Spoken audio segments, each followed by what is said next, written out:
ਵਾਹਿਗੁਰੂ ਜੀ ਕਾ ਖਾਲਸਾ ਵਾਹਿਗੁਰੂ ਜੀ ਕੀ ਫਤਿਹ। TV84 ਦੇ ਸਾਰੇ ਦਰਸ਼ਕ ਤੇ ਸਰੋਤੇ ਜਿਹੜੇ ਇਸ ਵਕਤ ਸਾਡੇ ਨਾਲ ਨਾਰਥ ਅਮਰੀਕਾ ਦੇ ਵਿੱਚੋਂ ਜੁੜੇ ਆ ਜਾਂ ਫਿਰ ਸੋਸ਼ਲ ਮੀਡੀਆ ਤੇ ਸਾਨੂੰ ਦੁਨੀਆ ਭਰ ਦੇ ਵਿੱਚ ਦੇਖ ਰਹੇ ਆ, ਮੈਂ ਅਮਰਵੀਰ ਸਿੰਘ TV84 ਦੇ ਸੱਚੋ ਸੱਚ ਪ੍ਰੋਗਰਾਮ ਦੇ ਵਿੱਚ ਆਪ ਸਭ ਦਾ ਤਹਿ ਦਿਲੋਂ ਸਵਾਗਤ ਕਰਦਾ। ਵਿਊਅਰਸ, ਅਸੀਂ ਅੱਜ 4 ਅਕਤੂਬਰ 2024 ਤੇ 20 ਅੱਸੂ ਨਾਨਕਸ਼ਾਹੀ ਸੰਮਤ 556 ਦੇ ਦਿਨ ਵਿਚਾਰ ਚਰਚਾ ਕਰਨ ਜਾ ਰਹੇ ਹਾਂ ਤੇ ਜਿਹੜੀਆਂ ਲੰਘੇ 24 ਘੰਟੇ ਦੀਆਂ ਅਹਿਮ ਡਿਵੈਲਪਮੈਂਟਸ ਹੈਗੀਆਂ ਨੇ, ਖਬਰਾਂ ਨੇ, ਉਹਨਾਂ ਤੋਂ ਸਿੱਖ ਨਜ਼ਰੀਏ ਦੇ ਉੱਤੋਂ ਅਸੀਂ ਵਿਚਾਰ ਚਰਚਾ ਕਰਾਂਗੇ। ਖਾਸ ਤੌਰ ਤੇ ਜਿਹੜੀ ਇਹ ਸਾਰਾ ਕ੍ਰਾਈਸਿਸ ਚੱਲ ਰਿਹਾ, ਉਹ ਭਾਵੇਂ ਮਿਡਲ ਈਸਟ ਦੀ ਗੱਲ ਹੋਵੇ ਜਾਂ ਅਦਰਵਾਈਜ਼, ਉਹ ਸਾਰੇ ਨੂੰ ਮੁੱਖ ਰੱਖਦਿਆਂ ਹੋਇਆਂ ਵਿਚਾਰ ਚਰਚਾ ਕਰਾਂਗੇ ਤੇ ਸਾਡੇ ਤੇ ਇਹ ਕਿਵੇਂ ਪ੍ਰਭਾਵ ਪਾਉਂਦਾ ਜਾਂ ਜਿਹੜੀ ਸਾਡੀ ਇਸ ਵਕਤ ਅਸੀਂ ਜਿਸ ਖਿੱਤੇ ਦੇ ਵਿੱਚ ਬੈਠੇ ਹਾਂ, ਭਾਵੇਂ ਉਹ ਪੰਜਾਬ ਦੇ ਵਿੱਚ ਹੋਵੇ ਜਾਂ ਡਾਇਸਪੋਰਾ ਦੇ ਵਿੱਚ ਹੋਵੇ, ਸਾਡੇ ਨਜ਼ਰੀਏ ਤੋਂ ਇਹਨਾਂ ਡਿਵੈਲਪਮੈਂਟਸ ਦੀ ਅਹਿਮੀਅਤ ਕੀ ਹੈਗੀ ਹੈ। ਸੋ ਮੇਰੇ ਨਾਲ ਅੱਜ ਸਰਦਾਰ ਸੁਖਵਿੰਦਰ ਸਿੰਘ ਜੁੜੇ ਹੋਏ ਆ ਟੋਰਾਂਟੋ ਤੋਂ, ਸਾਡੇ TV84 ਦੇ ਕੋਰਸਪੋਂਡੈਂਟ। ਆਓ ਉਹਨਾਂ ਨਾਲ ਮਿਲ ਕੇ ਅੱਜ ਦੇ ਪ੍ਰੋਗਰਾਮ ਦੀ ਸ਼ੁਰੂਆਤ ਕਰਦੇ ਹਾਂ। ਸੁਖਵਿੰਦਰ ਸਿੰਘ ਜੀ, ਸਵਾਗਤ ਹੈ ਤੁਹਾਡਾ। ਵਾਹਿਗੁਰੂ ਜੀ ਕਾ ਖਾਲਸਾ ਵਾਹਿਗੁਰੂ ਜੀ ਕੀ ਫਤਿਹ ਜੀ। ਵਾਹਿਗੁਰੂ ਜੀ ਕਾ ਖਾਲਸਾ ਵਾਹਿਗੁਰੂ ਜੀ ਕੀ ਫਤਿਹ ਜੀ। ਸੁਖਵਿੰਦਰ ਸਿੰਘ ਜੀ, ਸ਼ੁਰੂਆਤ ਕਰੀਏ। ਅੱਜ ਅਸੀਂ ਪਹਿਲਾਂ ਜੋ ਮਿਡਲ ਈਸਟ ਦੇ ਵਿੱਚ ਡਿਵੈਲਪਮੈਂਟਸ ਹੋ ਰਹੀਆਂ ਨੇ, ਪਹਿਲਾਂ ਉਹਦੇ ਤੋਂ ਸ਼ੁਰੂਆਤ ਕਰੀਏ, ਕਿਉਂਕਿ ਮਿਡਲ ਈਸਟ ਉਹ ਖਿੱਤਾ ਬਣ ਗਿਆ ਆ ਹੁਣ ਜਿੱਥੇ ਪਿਛਲੇ 1 ਸਾਲ ਤੋਂ, ਜਦੋਂ ਤੋਂ ਅਸੀਂ ਦੇਖਦੇ ਹਾਂ ਕਿ ਅਟੈਕ ਕੀਤਾ ਗਿਆ ਸੀਗਾ ਇਜ਼ਰਾਈਲ ਦੇ ਵਿੱਚ ਗਜ਼ਾ ਦੇ ਵਿੱਚੋਂ, ਤੇ ਉਦੋਂ ਤੋਂ ਲੈ ਕੇ ਹਮਾਸ ਨੂੰ ਟਾਰਗੇਟ ਕੀਤਾ ਜਾ ਰਿਹਾ ਹੈ। ਲਗਾਤਾਰਤਾ ਦੇ ਨਾਲ ਹਮਾਸ ਦੀ ਨਾਮੋ ਨਿਸ਼ਾਨ ਮਿਟਾਉਣ ਦੇ ਲਈ ਇਜ਼ਰਾਈਲ ਨੇ ਜਿਹੜਾ ਪੂਰੀ ਇੱਕ ਮੁਹਿੰਮ ਵਿੱਢੀ ਹੋਈ ਹੈ ਤੇ ਲਗਭਗ ਇਹ ਕਿਹਾ ਜਾ ਸਕਦਾ ਕਿ ਗਜ਼ਾ ਦੇ ਵਿੱਚੋਂ ਕੰਪਲੀਟਲੀ ਵਾਈਪ ਆਊਟ ਵਾਲੀ ਜਿਹੜੀ ਸਿਚੁਏਸ਼ਨ ਹੈ ਉਹ ਇਸ ਵਕਤ ਬਣੀ ਹੋਈ ਹੈ। 40,000 ਤੋਂ ਜ਼ਿਆਦਾ ਦੀ ਤਾਦਾਦ ਦੇ ਵਿੱਚ ਉੱਥੇ ਮੌਤਾਂ ਹੋ ਚੁੱਕੀਆਂ ਨੇ, ਜਿਹਦੇ ਵਿੱਚ 70% ਤੋਂ ਜ਼ਿਆਦਾ ਔਰਤਾਂ ਦੀ ਤੇ ਬੱਚਿਆਂ ਦੀ ਗਿਣਤੀ ਦੱਸੀ ਜਾ ਰਹੀ ਹੈ। ਇਹਨਾਂ ਹਾਲਾਤਾਂ ਨੂੰ ਮੁੱਖ ਰੱਖਦਿਆਂ ਹੋਇਆਂ ਜਦੋਂ ਅਸੀਂ ਮਿਡਲ ਈਸਟ ਦੇ ਸਾਰੇ ਕਨਫਲਿਕਟ ਦੀ ਗੱਲ ਕਰਦੇ ਹਾਂ ਤੇ ਉਹ ਹਮਾਸ ਹੋਵੇ ਜਾਂ ਇੱਧਰ ਲਿਬਨਾਨ ਦੇ ਵਿੱਚ ਹਿਜ਼ਬੁੱਲਾ ਹੋਵੇ ਜਾਂ ਯਮਨ ਦੇ ਵਿੱਚ ਜਿਹੜੇ ਹੁਥੀ ਰੈਬਲਸ ਹੈਗੇ ਆ, ਇਹਨਾਂ ਨੂੰ ਈਰਾਨ ਵੱਲੋਂ ਜਿਹੜੀ ਸਪੋਰਟ ਹੈ ਉਹ ਦਿੱਤੀ ਜਾਂਦੀ ਰਹੀ ਹੈ। ਤੇ ਬੀਤੇ ਦੇ ਵਿੱਚ ਜਦੋਂ ਅਸੀਂ 2 ਦਿਨ ਪਹਿਲਾਂ ਗੱਲ ਕੀਤੀ ਹੈ ਕਿ 2 ਦਿਨ ਪਹਿਲਾਂ ਦੀ ਅਹਿਮ ਡਿਵੈਲਪਮੈਂਟ ਦੇਖੀ ਕਿ ਈਰਾਨ ਵੱਲੋਂ ਫਾਇਰਸ ਜਿਹੜੇ ਹੈਗੇ ਆ, ਮਿਸਾਈਲਸ, ਉਹ ਦਾਗੇ ਗਏ ਆ ਇਜ਼ਰਾਈਲ ਦੇ ਉੱਤੇ। ਇਹ ਇੱਕ ਅਹਿਮ ਡਿਵੈਲਪਮੈਂਟ ਸੀ ਜਿਹਨੇ ਇਸ ਸਾਰੇ ਕ੍ਰਾਈਸਿਸ ਨੂੰ ਜਾਂ ਇਸ ਸਾਰੀ ਜੰਗ ਨੂੰ ਐਸਕੇਲੇਟ ਕਰਨ ਦੀਆਂ ਸੰਭਾਵਨਾਵਾਂ ਬਹੁਤ ਜ਼ਿਆਦਾ ਵਧਾ ਦਿੱਤੀਆਂ ਨੇ। ਤੇ ਹੁਣ ਉਹੀ ਗੱਲ ਹੋ ਰਹੀ ਹੈ ਜਾਂ ਉਹ ਡਿਵੈਲਪਮੈਂਟਸ ਹੋ ਰਹੀਆਂ ਨੇ ਜਿਹੜਾ ਦੁਨੀਆ ਭਰ ਦੀਆਂ ਨਜ਼ਰਾਂ ਉਸ ਖਿੱਤੇ ਦੇ ਉੱਤੇ ਨੇ ਕਿ ਜਿਹੜੀ ਇਹ ਐਸਕੇਲੇਸ਼ਨ ਹੈ ਇਹ ਕਿਸ ਲੈਵਲ ਤੱਕ ਜਾਊਗੀ ਤੇ ਕੀ ਇਹ ਜਿਹੜਾ ਮਿਡਲ ਈਸਟ ਦਾ ਕ੍ਰਾਈਸਿਸ ਹੈ ਇਹ ਬਾਕੀ ਮੁਲਕਾਂ ਨੂੰ ਵੀ ਆਪਣੀ ਚਪੇਟ ਦੇ ਵਿੱਚ ਲੈ ਲਊਗਾ। ਇਹਦੇ ਤੇ ਇੱਕ ਵੱਡਾ ਸਵਾਲੀਆ ਚਿੰਨ੍ਹ ਲੱਗਾ ਹੋਇਆ ਆ। ਸੋ ਅੱਜ ਦੀਆਂ ਜਿਹੜੀਆਂ ਅਹਿਮ ਡਿਵੈਲਪਮੈਂਟਸ ਨੇ ਇਸ ਨੂੰ ਮੁੱਖ ਰੱਖਦਿਆਂ ਹੋਇਆਂ ਕਿ ਜਿਹੜੇ ਈਰਾਨ ਦੇ ਸੁਪਰੀਮ ਲੀਡਰ ਨੇ, ਜਿਨ੍ਹਾਂ ਨੂੰ ਸੁਪਰੀਮ ਲੀਡਰ ਕਿਹਾ ਜਾਂਦਾ ਆ, ਆਇਤੁੱਲਾ ਅਲੀ ਖਮੀਨੀ, ਉਹਨਾਂ ਵੱਲੋਂ ਇੱਕ ਅਹਿਮ ਅੱਜ ਜਿਹੜਾ ਬਿਆਨ ਹੈਗਾ ਉਹ ਸਾਡੇ ਸਾਹਮਣੇ ਆਉਂਦਾ ਆ। ਅਹਿਮ ਇਸ ਲਈ ਹੈ ਕਿਉਂਕਿ ਲਗਾਤਾਰਤਾ ਦੇ ਨਾਲ 5 ਸਾਲਾਂ ਦੇ ਵਿੱਚ ਇਹ ਉਹਨਾਂ ਦੀ ਪਹਿਲੀ ਪਬਲਿਕ ਅਪੀਅਰੈਂਸ ਹੈ ਜਦੋਂ ਉਹ ਲੋਕਾਂ ਦੇ ਸਾਹਮਣੇ ਆਏ ਆ। ਤੇ ਅੱਜ ਜਦੋਂ ਅਸੀਂ ਫਰਾਈਡੇ, ਸ਼ੁੱਕਰਵਾਰ ਵਾਲੇ ਦਿਨ ਗੱਲ ਕਰ ਰਹੇ ਹਾਂ, ਤੇ ਉਹਨਾਂ ਨੇ ਸ਼ੁੱਕਰਵਾਰ ਦੀ ਜਿਹੜੀ ਉਹਨਾਂ ਦਾ ਨਮਾਜ਼ ਹੁੰਦੀ ਹੈ ਉਹਦੇ ਤੋਂ ਬਾਅਦ ਉਹਨਾਂ ਨੇ ਲੋਕਾਂ ਨੂੰ ਐਡਰੈਸ ਕੀਤਾ ਆ ਮਸਜਿਦ ਦੇ ਵਿੱਚ, ਤੇ ਉੱਥੋਂ ਉਹਨਾਂ ਨੇ ਇਜ਼ਰਾਈਲ ਨੂੰ ਇੱਕ ਸੁਨੇਹਾ ਦਿੱਤਾ ਆ ਕਿ ਭਾਈ ਬਸ ਬਹੁਤ ਹੋ ਗਿਆ, ਹੁਣ ਅਸੀਂ ਇਹ ਜਿਹੜੀ ਜੰਗ ਹੈਗੀ ਹੈ ਉਹ ਲੜਾਂਗੇ। ਉਹਨਾਂ ਨੇ ਜਸਟੀਫਾਈ ਕੀਤਾ ਆ ਜਿਹੜਾ ਈਰਾਨ ਵੱਲੋਂ ਮਿਸਾਈਲਾਂ ਦਾਗੀਆਂ ਗਈਆਂ ਸੀ ਤੇ ਦੁਬਾਰਾ ਇਹ ਗੱਲ ਕਹੀ ਹੈ ਕਿ ਭਾਈ ਜੇ ਸਾਨੂੰ ਦੁਬਾਰਾ ਵੀ ਇਹ ਕਰਨਾ ਪਿਆ ਤੇ ਅਸੀਂ ਇਹ ਦੁਬਾਰਾ ਫੇਰ ਕਰਾਂਗੇ। ਤੇ ਨਾਲ ਹੀ ਨਾਲ ਉਹਨਾਂ ਨੇ ਜਿਹੜੀ ਈਰਾਨ ਦੀ ਬੈਕਿੰਗ ਹੈ ਮਿਲੀਟੈਂਟ ਗਰੁੱਪਸ ਨੂੰ, ਹਮਾਸ ਦੇ ਲਈ, ਹਿਜ਼ਬੁੱਲਾ ਦੇ ਲਈ, ਉਹ ਉਹਨਾਂ ਨੇ ਦੁਬਾਰਾ ਰਿਟੈਰੀਏਟ ਕੀਤੀ ਹੈ ਕਿ ਅਸੀਂ ਇਹ ਜਾਰੀ ਰੱਖਾਂਗੇ। ਸੋ ਗੱਲਬਾਤ ਨੂੰ ਹੋਰ ਡੀਪਰ ਜਾਣ ਦੇ ਨਾਲ ਜਿਹੜੀਆਂ ਅਹਿਮ ਡਿਵੈਲਪਮੈਂਟਸ ਹੋ ਰਹੀਆਂ ਨੇ, ਇੱਥੋਂ ਅੱਜ ਦੀ ਗੱਲਬਾਤ ਦੀ ਸ਼ੁਰੂਆਤ ਕਰੀਏ। ਬਿਲਕੁਲ ਅਮਰਵੀਰ ਸਿੰਘ ਜੀ, ਕਿਉਂਕਿ ਜਿਹੜਾ ਇਹ ਮਿਡਲ ਈਸਟ ਦੇ ਵਿੱਚ ਕਨਫਲਿਕਟ ਜਿਹੜਾ ਆ ਉਹ ਦਿਨੋਂ ਦਿਨ ਉਹਦਾ ਜਿਹੜਾ ਖੇਤਰ ਆ ਜਾਂ ਘੇਰਾ ਆ ਉਹ ਵੱਧਦਾ ਜਾ ਰਿਹਾ ਆ। ਤੇ ਈਰਾਨ ਦਾ ਜਿਹੜਾ 3 ਦਿਨ ਪਹਿਲਾਂ ਇਜ਼ਰਾਈਲ ਦੇ ਉੱਤੇ ਹਮਲਾ ਸੀ, ਜਿਹਦੇ ਵਿੱਚ ਵੱਡੇ ਪੱਧਰ ਤੇ ਜਿਹੜੀਆਂ ਮਿਸਾਈਲਸ ਨੇ ਇਜ਼ਰਾਈਲ ਵੱਲ ਛੱਡੀਆਂ ਗਈਆਂ। ਹਾਲਾਂਕਿ ਉਸ ਹਮਲੇ ਨੇ ਕਿੰਨਾ ਕੁ ਨੁਕਸਾਨ ਇਜ਼ਰਾਈਲ ਦਾ ਕੀਤਾ ਆ ਇਹਦੇ ਬਾਰੇ ਕੋਈ ਜ਼ਿਆਦਾ ਜਾਣਕਾਰੀ ਬਾਹਰ ਨਹੀਂ ਆਈ ਆ ਜੀ। ਪਰ ਇਹ ਜ਼ਰੂਰ ਆ ਕਿ ਜਿਹੜਾ ਇੱਕ ਅਸੀਂ ਕਹਿ ਸਕਦੇ ਹਾਂ ਰਵੱਈਆ ਆ ਈਰਾਨ ਦਾ ਇਸ ਸਾਰੀ ਸਿਚੁਏਸ਼ਨ ਦੇ ਵਿੱਚ, ਉਹ ਉਸ ਹਮਲੇ ਦੇ ਨਾਲ ਸਪਸ਼ਟ ਹੋਇਆ, ਜਿਹਦੇ ਬਾਰੇ ਅੱਜ ਜਿਹੜੇ ਈਰਾਨ ਦੇ ਸੁਪਰੀਮ ਲੀਡਰ ਆ, ਤੁਸੀਂ ਜਿਵੇਂ ਜ਼ਿਕਰ ਕੀਤਾ ਕਿ ਬੜੀ ਇੱਕ ਉਹਨਾਂ ਦੀ ਰੇਅਰ ਜਿਹੜੀ ਆ ਪ੍ਰੈਜ਼ੈਂਸ ਹੈਗੀ ਸੀ, ਕਿਉਂਕਿ ਉਹ ਬੜੇ ਘੱਟ ਇਸ ਤਰੀਕੇ ਦੇ ਨਾਲ ਪਬਲਿਕ ਅਪੀਅਰੈਂਸ 'ਚ ਆਉਂਦੇ ਆ, ਤੇ ਉਹਨਾਂ ਵੱਲੋਂ ਆ ਕੇ ਤੇ ਜਿਹੜੀ ਵਰਡਿੰਗ ਯੂਜ਼ ਕੀਤੀ ਗਈ ਆ ਇਸ ਸਾਰੇ ਅਟੈਕ ਦੇ ਲਈ, ਉਹਦੇ ਵਿੱਚ ਜਿੱਥੇ ਉਹਨਾਂ ਨੇ ਇਹ ਗੱਲ ਕਹੀ ਆ ਕਿ ਜਿਹੜਾ ਇਹ ਹਮਲਾ ਸੀ ਈਰਾਨ ਦਾ, ਉਹ ਉਹਨਾਂ ਨੇ ਕਿਹਾ ਕਰੈਕਟ, ਲੌਜੀਕਲ ਐਂਡ ਲੌਫੁਲ, ਕਿ ਇਹ ਜਿਹੜਾ ਈਰਾਨ ਨੇ ਅਟੈਕ ਕੀਤਾ ਇਜ਼ਰਾਈਲ ਤੇ ਉਹਨੂੰ ਵਾਜਬ ਦੱਸਿਆ ਆ ਪੂਰੀ ਤਰ੍ਹਾਂ, ਤੇ ਨਾਲ ਹੀ ਇਹ ਵੀ ਗੱਲ ਕਹੀ ਹੈ ਕਿ ਜਿਹੜਾ ਇਹ ਹਮਲਾ ਸੀ ਇਹ ਈਰਾਨ ਜਿਹੜੇ ਇਜ਼ਰਾਈਲ ਦੇ ਐਕਟ ਆ ਉਸ ਖਿੱਤੇ ਦੇ ਵਿੱਚ, ਸਪੈਸ਼ਲੀ ਗਾਜ਼ਾ ਦੇ ਵਿੱਚ ਤੇ ਲੈਬਨਾਨ ਦੇ ਵਿੱਚ ਜਿਸ ਤਰੀਕੇ ਦਾ ਹੁਣ ਜਿਹੜੇ ਹਮਲੇ ਆ ਇਜ਼ਰਾਈਲ ਵੱਲੋਂ ਕੀਤੇ ਜਾ ਰਹੇ ਆ, ਤੇ ਉਹਦੇ ਲਈ ਮਿਨੀਮਮ ਪਨਿਸ਼ਮੈਂਟ ਇਸ ਹਮਲੇ ਨੂੰ ਦੱਸਿਆ ਆ ਈਰਾਨ ਦੇ ਨੂੰ। ਤੇ ਅੱਗੇ ਵੀ ਜਿਹੜਾ ਆ ਉਹਨਾਂ ਦਾ ਕਹਿਣਾ ਆ ਕਿ ਜਿਹੜਾ ਈਰਾਨ ਆ ਉਹ ਇਜ਼ਰਾਈਲ ਦੇ ਨਾਲ ਹਰ ਤਰੀਕੇ ਦਾ ਜਿਹੜੀ ਜੰਗ ਆ ਉਹਦੇ ਲਈ ਉਹ ਤਿਆਰ ਆ। ਤੇ ਉਹਨਾਂ ਨੇ ਆਪਣੀ ਸਪੀਚ ਦਾ ਜਿਹੜਾ ਕੁਝ ਹਿੱਸਾ ਆ ਉਹ ਅਰੇਬਿਕ ਦੇ ਵਿੱਚ ਵੀ ਉਹਨਾਂ ਨੇ ਬੋਲਿਆ, ਜਿਹਦੇ 'ਚ ਖਾਸ ਤੌਰ ਤੇ ਫਿਰ ਉਹਨਾਂ ਨੇ ਲੈਬਨਾਨ ਤੇ ਜਿਹੜਾ ਗਾਜ਼ਾ ਦੇ ਲੋਕ ਜਿਹੜੇ ਕਿ ਅਰੇਬਿਕ ਸਪੀਕਿੰਗ ਆ ਉਹਨਾਂ ਨੂੰ ਐਡਰੈਸ ਹੁੰਦੇ ਆ ਜਿਹੜੀ ਉਹਨਾਂ ਨੇ ਗੱਲ ਕਹੀ ਆ। ਤੇ ਉਹਨਾਂ ਦਾ ਜਿਹੜਾ ਕਹਿਣਾ ਸੀ ਕਿ ਜਿਹੜਾ ਹਮਾਸ ਤੇ ਹਿਜ਼ਬੁੱਲਾ ਨੂੰ ਜਿਹੜੀ ਸਪੋਰਟ ਆ, ਉਹ ਉਹਨਾਂ ਨੇ ਵਰਡ ਯੂਜ਼ ਕੀਤੇ ਆ ਕਿ vital service to the entire region and the entire Islamic world. ਤਾਂ ਜਿਹੜੀ ਇਹ ਸ਼ਬਦਾਵਲੀ ਆ ਮਤਲਬ ਈਰਾਨ ਦੇ ਸੁਪਰੀਮ ਲੀਡਰ ਦੀ, ਉਹ ਕਿਤੇ ਨਾ ਕਿਤੇ ਜਿਹੜਾ ਇਹ ਸਾਰਾ ਟਕਰਾਅ ਆ ਉਹਨੂੰ ਪੈਨ ਇਸਲਾਮਿਕ ਸਟਰਗਲ ਬਣਾਉਣ ਵੱਲ ਨੂੰ ਇਸ਼ਾਰਾ ਕਰ ਰਹੀ ਆ। ਤੇ ਇਹ ਈਰਾਨ ਜਿਹੜਾ ਆ ਉਹਦੀ ਅਪਰੋਚ ਪਿਛਲੇ ਕੁਝ ਸਮੇਂ ਤੋਂ ਉਹ ਇਸੇ ਤਰੀਕੇ ਦੀ ਨਜ਼ਰ ਆ ਰਹੀ ਆ ਕਿ ਉਹ ਸਾਰੇ ਇਸਲਾਮਿਕ ਜਗਤ ਨੂੰ, ਭਾਵੇਂ ਉਹਨਾਂ ਦੇ ਵਿੱਚ ਆਪਸੀ ਜਿਹੜੇ ਸਿਧਾਂਤਕ ਤੌਰ ਤੇ ਵਖਰੇਵੇਂ ਹੋਣ, ਸ਼ੀਆ ਸੁੰਨੀ ਦੇ ਜਿਹੜੇ ਆਪਸੀ ਵਖਰੇਵੇਂ ਆ, ਉਹਨਾਂ ਨੂੰ ਪਾਸੇ ਰੱਖ ਕੇ ਈਰਾਨ ਨੇ ਇਹ ਸੱਦਾ ਸਾਰੇ ਇਸਲਾਮਿਕ ਵਰਲਡ ਨੂੰ ਪਿਛਲੇ ਕੁਝ ਦਿਨਾਂ ਤੋਂ ਦੇਣਾ ਸ਼ੁਰੂ ਕੀਤਾ ਆ ਕਿ ਜਿਹੜੀ ਇਹ ਇਸਲਾਮਿਕ ਪੋਪੂਲੇਸ਼ਨ ਦੇ ਉੱਤੇ ਅਟੈਕ ਜਿਊਜ਼ ਵੱਲੋਂ ਕੀਤਾ ਜਾ ਰਿਹਾ ਹੈ, ਉਹਦੇ ਖਿਲਾਫ ਸਾਰਾ ਇਸਲਾਮਿਕ ਜਗਤ ਇੱਕ ਹੋ ਕੇ ਇਸ ਲੜਾਈ ਨੂੰ ਲੜੇ। ਤੇ ਇਹਦਾ ਅਸਰ ਕਿੰਨਾ ਕੁ ਹੁੰਦਾ ਆ ਅੱਗੇ, ਜਾਂ ਜਿਹੜਾ ਇਹ ਟਕਰਾਅ ਆ ਉਹ ਕਿੰਨਾ ਕੁ ਹੋਰ ਵਿਸ਼ਾਲ ਰੂਪ ਲੈ ਕੇ ਤੇ ਜਿਹੜੀ ਸ਼ੀਆ ਸੁੰਨੀ ਦਾ ਆਪਸੀ ਵਖਰੇਵਾਂ ਆ ਉਹਨੂੰ ਓਵਰਰਾਈਡ ਕਰਕੇ ਇਸਲਾਮਿਕ ਯੂਨਿਟੀ ਦੇ ਵਿੱਚ ਕਿੰਨਾ ਕੁ ਤਬਦੀਲ ਹੁੰਦਾ, ਇਹ ਤਾਂ ਭਵਿੱਖ ਦੇ ਵਿੱਚ ਦੇਖਣ ਵਾਲੀ ਗੱਲ ਹੋਵੇਗੀ। ਪਰ ਅਮਰਵੀਰ ਸਿੰਘ ਜੀ ਇਹ ਸਪਸ਼ਟ ਆ ਕਿ ਈਰਾਨ ਦਾ ਇਹ ਅਟੈਕ ਤੇ ਉਸ ਤੋਂ ਬਾਅਦ ਇਜ਼ਰਾਈਲ ਦਾ ਜਿਹੜਾ ਨੇਤਨਯਾਹੂ ਦਾ ਕਮੈਂਟ ਸੀ ਕਿ ਉਹ ਇਹਦੇ ਤੇ ਵੱਡਾ ਜਿਹੜਾ ਆ ਸਖਤ ਜਵਾਬੀ ਕਾਰਵਾਈ ਕਰਨਗੇ, ਜਿਹਦੀ ਉਡੀਕ ਹਜੇ ਸਾਰੀ ਦੁਨੀਆ ਕਰ ਰਹੀ ਆ ਕਿ ਇਜ਼ਰਾਈਲ ਕੀ ਐਕਸ਼ਨ ਕਰਦਾ ਆ। ਵੀ ਇਹ ਸਾਰੀਆਂ ਗੱਲਾਂ ਇਸ਼ਾਰਾ ਕਰ ਰਹੀਆਂ ਨੇ ਕਿ ਜਿਹੜਾ ਮਿਡਲ ਈਸਟ ਆ ਉੱਥੇ ਗਾਜ਼ਾ ਤੋਂ ਸ਼ੁਰੂ ਹੋਇਆ ਜਿਹੜਾ ਟਕਰਾਅ ਆ ਉਹ ਹੁਣ ਇੱਕ ਵੱਡੀ ਜੰਗ ਦਾ ਰੂਪ ਲੈਂਦਾ ਜਾ ਰਿਹਾ, ਤੇ ਜਿਹਦੇ ਲਈ ਕੁਝ ਜਿਹੜੀਆਂ ਅਸੀਂ ਕਹਿ ਸਕਦੇ ਹਾਂ ਵੀ ਜਿਹੜੇ ਇਸ਼ਾਰੇ ਹੁੰਦੇ ਆ ਜੋ ਮਿਲ ਰਹੇ ਆ, ਮੈਂ ਜ਼ਰੂਰ ਆਪਣੇ ਦਰਸ਼ਕਾਂ ਦੇ ਨਾਲ ਉਹ ਸਿਚੁਏਸ਼ਨ ਸਾਂਝੀ ਕਰਨੀ ਚਾਹੁੰਦਾ ਕਿ ਉੱਥੇ ਖਿੱਤੇ 'ਚ ਚੱਲ ਕੀ ਰਿਹਾ ਆ। ਸਭ ਤੋਂ ਵੱਡੀ ਤਾਂ ਅਪਡੇਟ ਇਹੀ ਸੀ ਜਿਹੜਾ ਈਰਾਨ ਦੇ ਸੁਪਰੀਮ ਲੀਡਰ ਦੀ ਸਟੇਟਮੈਂਟ ਆਈ ਆ, ਤੇ ਉਸ ਤੋਂ ਇਲਾਵਾ ਵੱਡੇ ਪੱਧਰ ਤੇ ਜਿਹੜੇ ਮੁਲਕ ਆ ਉਹਨਾਂ ਨੇ ਜਿਹੜੇ ਆਪਣੇ ਵਸਿੰਦੇ ਆ ਇਸ ਸਾਰੇ ਇਲਾਕੇ 'ਚੋਂ, ਉਹਨਾਂ ਦੇ ਲਈ ਜਿਹੜੇ ਇਵੈਕੂਏਸ਼ਨ ਪ੍ਰੋਗਰਾਮਸ ਨੇ ਉਹ ਅਮਰਵੀਰ ਸਿੰਘ ਜੀ ਸ਼ੁਰੂ ਕੀਤੇ ਆ, ਜਿਹਦੇ 'ਚ ਦੁਨੀਆ ਦਾ ਹਰ ਮੁਲਕ ਕਿਸੇ ਨਾ ਕਿਸੇ ਤਰੀਕੇ ਦੇ ਨਾਲ, ਨੈਦਰਲੈਂਡ ਨੇ ਆਪਣੇ ਮਿਲਟਰੀ ਪਲੇਨ ਜਿਹੜੇ ਆ ਉਹ ਭੇਜਿਆ, ਲੈਬਨਾਨ ਤੋਂ ਖਾਸ ਕਰਕੇ ਜਿਹੜੇ ਆਪਣੇ ਸਿਟੀਜ਼ਨ ਆ ਉਹਨਾਂ ਨੂੰ ਸਾਰੇ ਮੁਲਕ ਕੱਢ ਰਹੇ ਆ। ਤੇ ਨਾਲ ਇੱਕ ਵੱਡੀ ਅਪਡੇਟ ਇਹ ਵੀ ਆ ਕਿ ਰਸ਼ੀਆ ਨੇ ਇਜ਼ਰਾਈਲ ਦੇ ਵਿੱਚ ਲਗਭਗ 1.5 ਮਿਲੀਅਨ ਜਿਹੜੇ ਰਸ਼ੀਅਨ ਸਿਵਿਲੀਅਨ ਆ, ਸਿਟੀਜ਼ਨ ਆ, ਉਹ ਇਸ ਸਮੇਂ ਦੱਸਿਆ ਜਾ ਰਿਹਾ ਕਿ ਜਿਹੜੇ ਰਹਿ ਰਹੇ ਆ,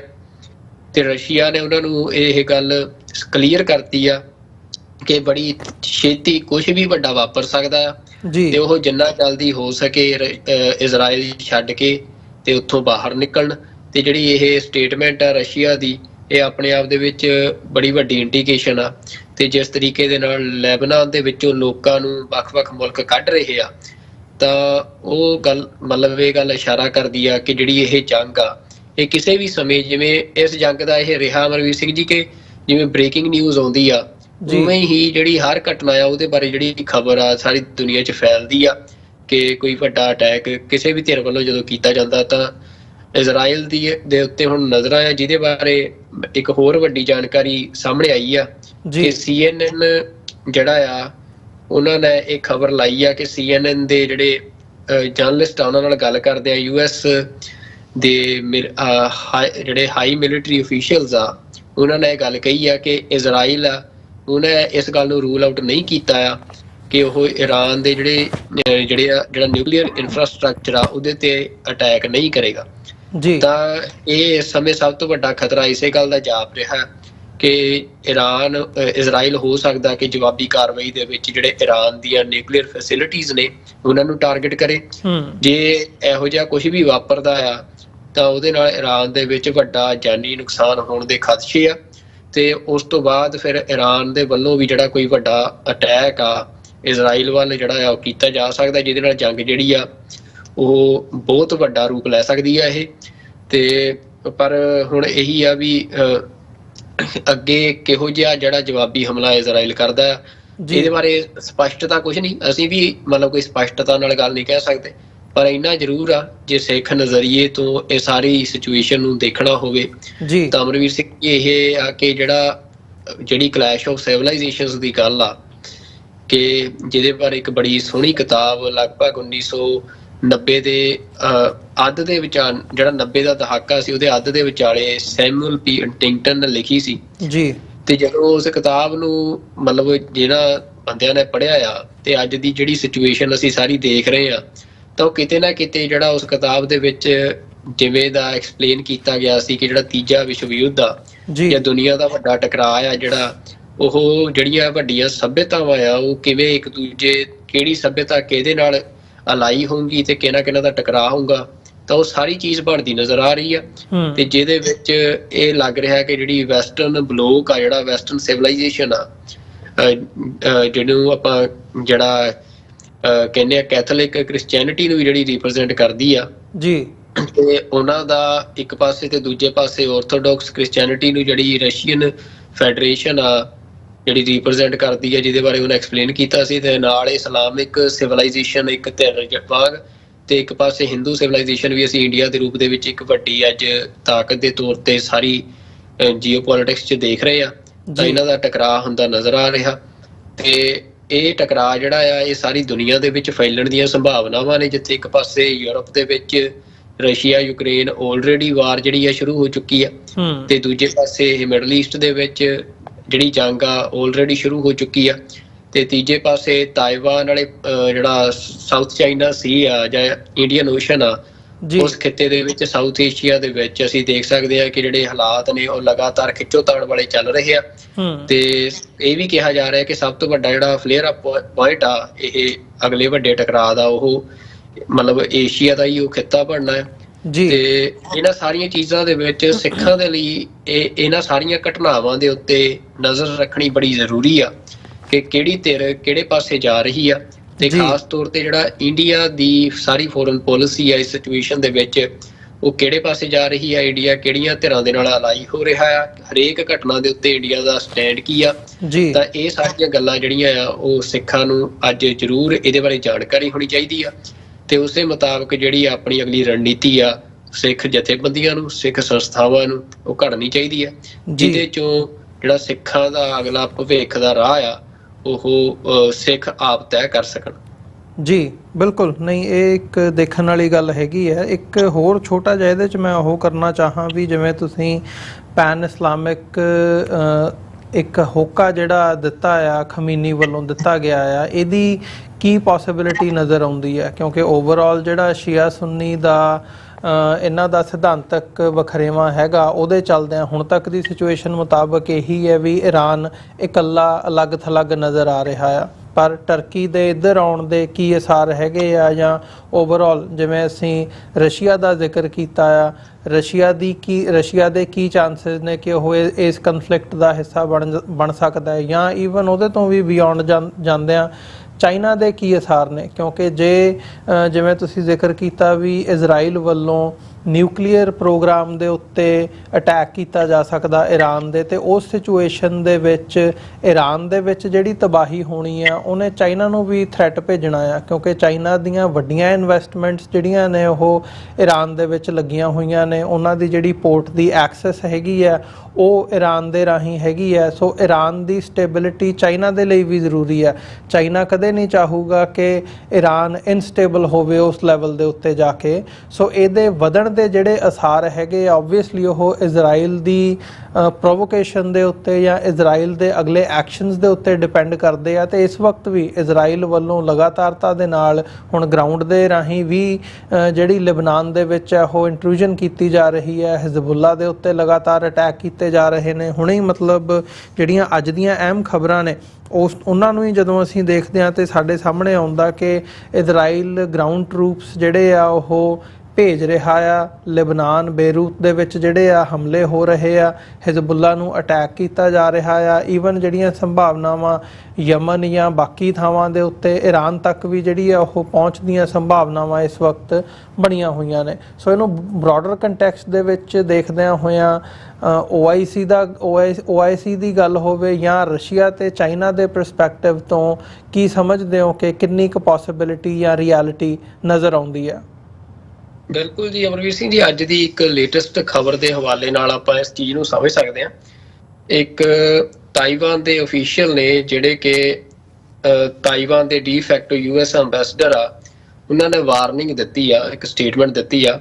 ਕਿ China, Iran and Russia are forming an alliance that the rest of the world should be ready four.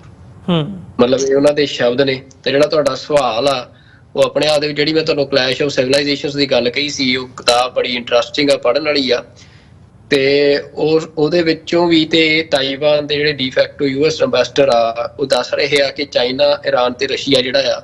ਉਹ ਇੱਕ ਤਰ੍ਹਾਂ ਦੇ ਨਾਲ ਉਹਨਾਂ ਦਾ ਅਲਾਇੰਸ, ਮਤਲਬ ਕੋਈ ਕਹਿ ਰਿਹਾ ਕਿ ਬਣ ਚੁੱਕਿਆ ਆ, ਕੋਈ ਕਹਿ ਰਿਹਾ ਬਣ ਰਿਹਾ। ਹਾਲਾਂਕਿ ਹਰੇਕ ਮੁਲਕ ਦੇ ਜਦੋਂ ਇੰਨੀਆਂ ਵੱਡੀਆਂ ਇਹਨਾਂ ਜੰਗਾਂ ਦੇ ਵਿੱਚ ਜਿਹੜੇ ਆਪਣੇ ਇੰਟਰਸਟ ਹੁੰਦੇ ਆ ਉਹ ਪਹਿਲ ਤੇ ਹੁੰਦੇ ਆ, ਤੇ ਅਲਾਇੰਸਿਸ ਜਿਹੜੇ ਆ ਉਹ ਦਿਨਾਂ ਦੇ ਵਿੱਚ ਕਈ ਵਾਰ ਮਤਲਬ ਟੁੱਟਦੇ ਵੀ ਆ, ਬਣਦੇ ਵੀ ਆ। ਪਰ ਇੱਕ ਜਿਹੜੀ ਮੋਟੀ ਜੀ ਸਾਰੀ ਫੋਰਮੇਸ਼ਨ ਹੋ ਰਹੀ ਆ ਇਸ ਅਗਲੀ ਵੱਡੀ ਜੰਗ ਦੀ, ਉਹਦੇ 'ਚ ਚਾਈਨਾ, ਇਰਾਨ ਤੇ ਰਸ਼ੀਆ, ਉਸ ਬਲੋਕ ਦੇ ਵਿੱਚ ਹੋਰ ਵੀ ਬੜੇ ਮੁਲਕ ਨੇ, ਪਰ ਇਹ ਜਿਹੜੀਆਂ ਵੱਡੀਆਂ ਤਾਕਤਾਂ ਨੇ ਇਹ ਲਗਭਗ ਇਸ ਸਮੇਂ ਇੱਕ ਹੁੰਦੀਆਂ ਨਜ਼ਰ ਆ ਰਹੀਆਂ ਆ ਜੀ। ਤੇ ਜਿਹੜਾ US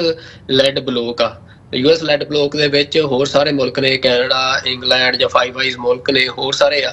ਪਰ US ਉਹਨਾਂ ਨੂੰ ਲੈਡ ਕਰਦਾ। ਤੇ ਦੂਜੇ ਪਾਸੇ ਜਿਹੜਾ ਇਹ ਸਾਰਾ ਬਲੋਕ ਆ ਚਾਈਨਾ, ਇਰਾਨ ਤੇ ਰਸ਼ੀਆ, ਉਹਦੇ ਵਿੱਚ ਇਸ ਸਮੇਂ ਸਭ ਤੋਂ ਵੱਡੀ ਤਾਕਤ ਚਾਈਨਾ ਆ, ਉੱਭਰ ਕੇ ਆ ਰਿਹਾ। ਇਸੇ ਕਰਕੇ ਮੈਂ ਕਹਿ ਰਿਹਾ ਸੀ ਵੀ ਜਿਹੜਾ ਵੱਡੀਆਂ ਤਾਕਤਾਂ ਦਾ ਭੇੜ ਆ ਉਹਦਾ ਕੇਂਦਰ ਭਾਵੇਂ ਅੱਜ ਜੰਗ ਯੂਰਪ ਦੇ ਵਿੱਚ ਰਸ਼ੀਆ ਯੂਕਰੇਨ 'ਚ ਵੀ ਹੋ ਰਹੀ ਆ ਜੀ, ਤੇ ਇੱਧਰ ਮਿਡਲ ਈਸਟ ਦੇ ਵਿੱਚ ਵੀ ਜੰਗ ਸ਼ੁਰੂ ਹੋ ਚੁੱਕੀ ਆ। ਪਰ ਜਿਹੜਾ ਵੱਡੀ ਜੰਗ ਆ ਉਹਦਾ ਜਿਹੜਾ ਅਖਾੜਾ ਆ ਉਹ ਇਹੀ ਪੋਲੀਟੀਕਲ ਐਨਾਲਿਸਟ ਅੰਦਾਜ਼ਾ ਲਾ ਰਹੇ ਆ ਕਿ ਉਹ ਏਸ਼ੀਆ ਬਣਨ ਜਾ ਰਿਹਾ, ਜਿੱਥੇ ਚਾਈਨਾ ਇੱਕ ਪਾਸੇ ਇੱਕ ਧਿਰ ਨੂੰ ਲੀਡ ਕਰੂਗਾ ਤੇ ਦੂਜੇ ਪਾਸੇ US ਲੀਡ ਕਰੂਗਾ। ਤੇ ਉਹਦੇ ਵਿੱਚ ਮੈਂ ਤੁਹਾਨੂੰ ਜ਼ਰੂਰ ਜਿਹੜਾ ਇਹਦੇ 'ਚ ਇੱਕ ਵੱਡੀ ਗੱਲ ਆ ਵੀ ਇਰਾਨ, ਕਿਉਂਕਿ ਸਾਰੀ ਇਸਲਾਮਿਕ ਵਰਲਡ ਨੂੰ ਰੀਪ੍ਰਜੈਂਟ ਨਹੀਂ ਕਰਦਾ, ਇਰਾਨ ਸਿਰਫ ਜਿਹੜਾ ਸ਼ੀਆ ਧੜਾ ਹੈਗਾ ਇਸਲਾਮ ਦਾ ਉਹਦਾ ਲੀਡਰ ਆ। ਪਰ ਤੁਹਾਨੂੰ ਪਿਛਲੇ ਸਾਲ ਦੀ ਆ ਖਬਰ ਆ, ਇੱਕ ਵੱਡੀ ਜਿਹੜੀ ਖਬਰ ਸਾਹਮਣੇ ਆਈ ਸੀ ਕਿ ਚਾਈਨਾ ਦੀ ਵਿਚੋਲਗੀ ਦੇ ਨਾਲ ਮਤਲਬ ਬੜੇ ਸਾਲਾਂ ਬਾਅਦ ਜਿਹੜਾ ਸਾਊਦੀ ਤੇ ਇਰਾਨ ਦੇ ਲੀਡਰ, ਜਿਹੜਾ ਇਸਲਾਮਿਕ ਜਗਤ ਦੇ ਵਿੱਚ ਜਿਹੜਾ ਸਾਊਦੀ ਆ ਉਹ ਸੁੰਨੀ ਕਮਿਊਨਿਟੀ ਨੂੰ, ਸੁੰਨੀ ਧੜੇ ਨੂੰ ਰੀਪ੍ਰਜੈਂਟ ਕਰਦਾ ਤੇ ਇਰਾਨ ਲੀਡ ਕਰਦਾ ਸ਼ੀਆ ਨੂੰ, ਇਹਨਾਂ ਦੇ ਵਿਚਾਲੇ ਜਿਹੜੀ ਆ ਇੱਕ ਬੜੀ ਅਹਿਮ ਜਿਹੜੀ ਗੱਲਬਾਤ ਆ ਉਹ ਚਾਈਨਾ ਦੀ ਵਿਚੋਲਗੀ ਦੇ ਨਾਲ ਸ਼ੁਰੂ ਹੋਈ ਸੀ। ਵੀ ਚਾਈਨਾ, ਉਹ ਸਾਰੀ ਦੁਨੀਆ ਦੇ ਵਿੱਚ ਕਾਫੀ ਉਹਦੀ ਚਰਚਾ ਵੀ ਹੋਈ ਸੀ ਵੀ ਇਹ ਆ ਕਿ ਚਾਈਨਾ ਕਾਫੀ ਪ੍ਰਭਾਵ ਰੱਖਦਾ, ਕਿਉਂਕਿ ਬਾਕੀ ਸਾਰੇ ਮੁਲਕਾਂ ਦੇ ਵਿੱਚ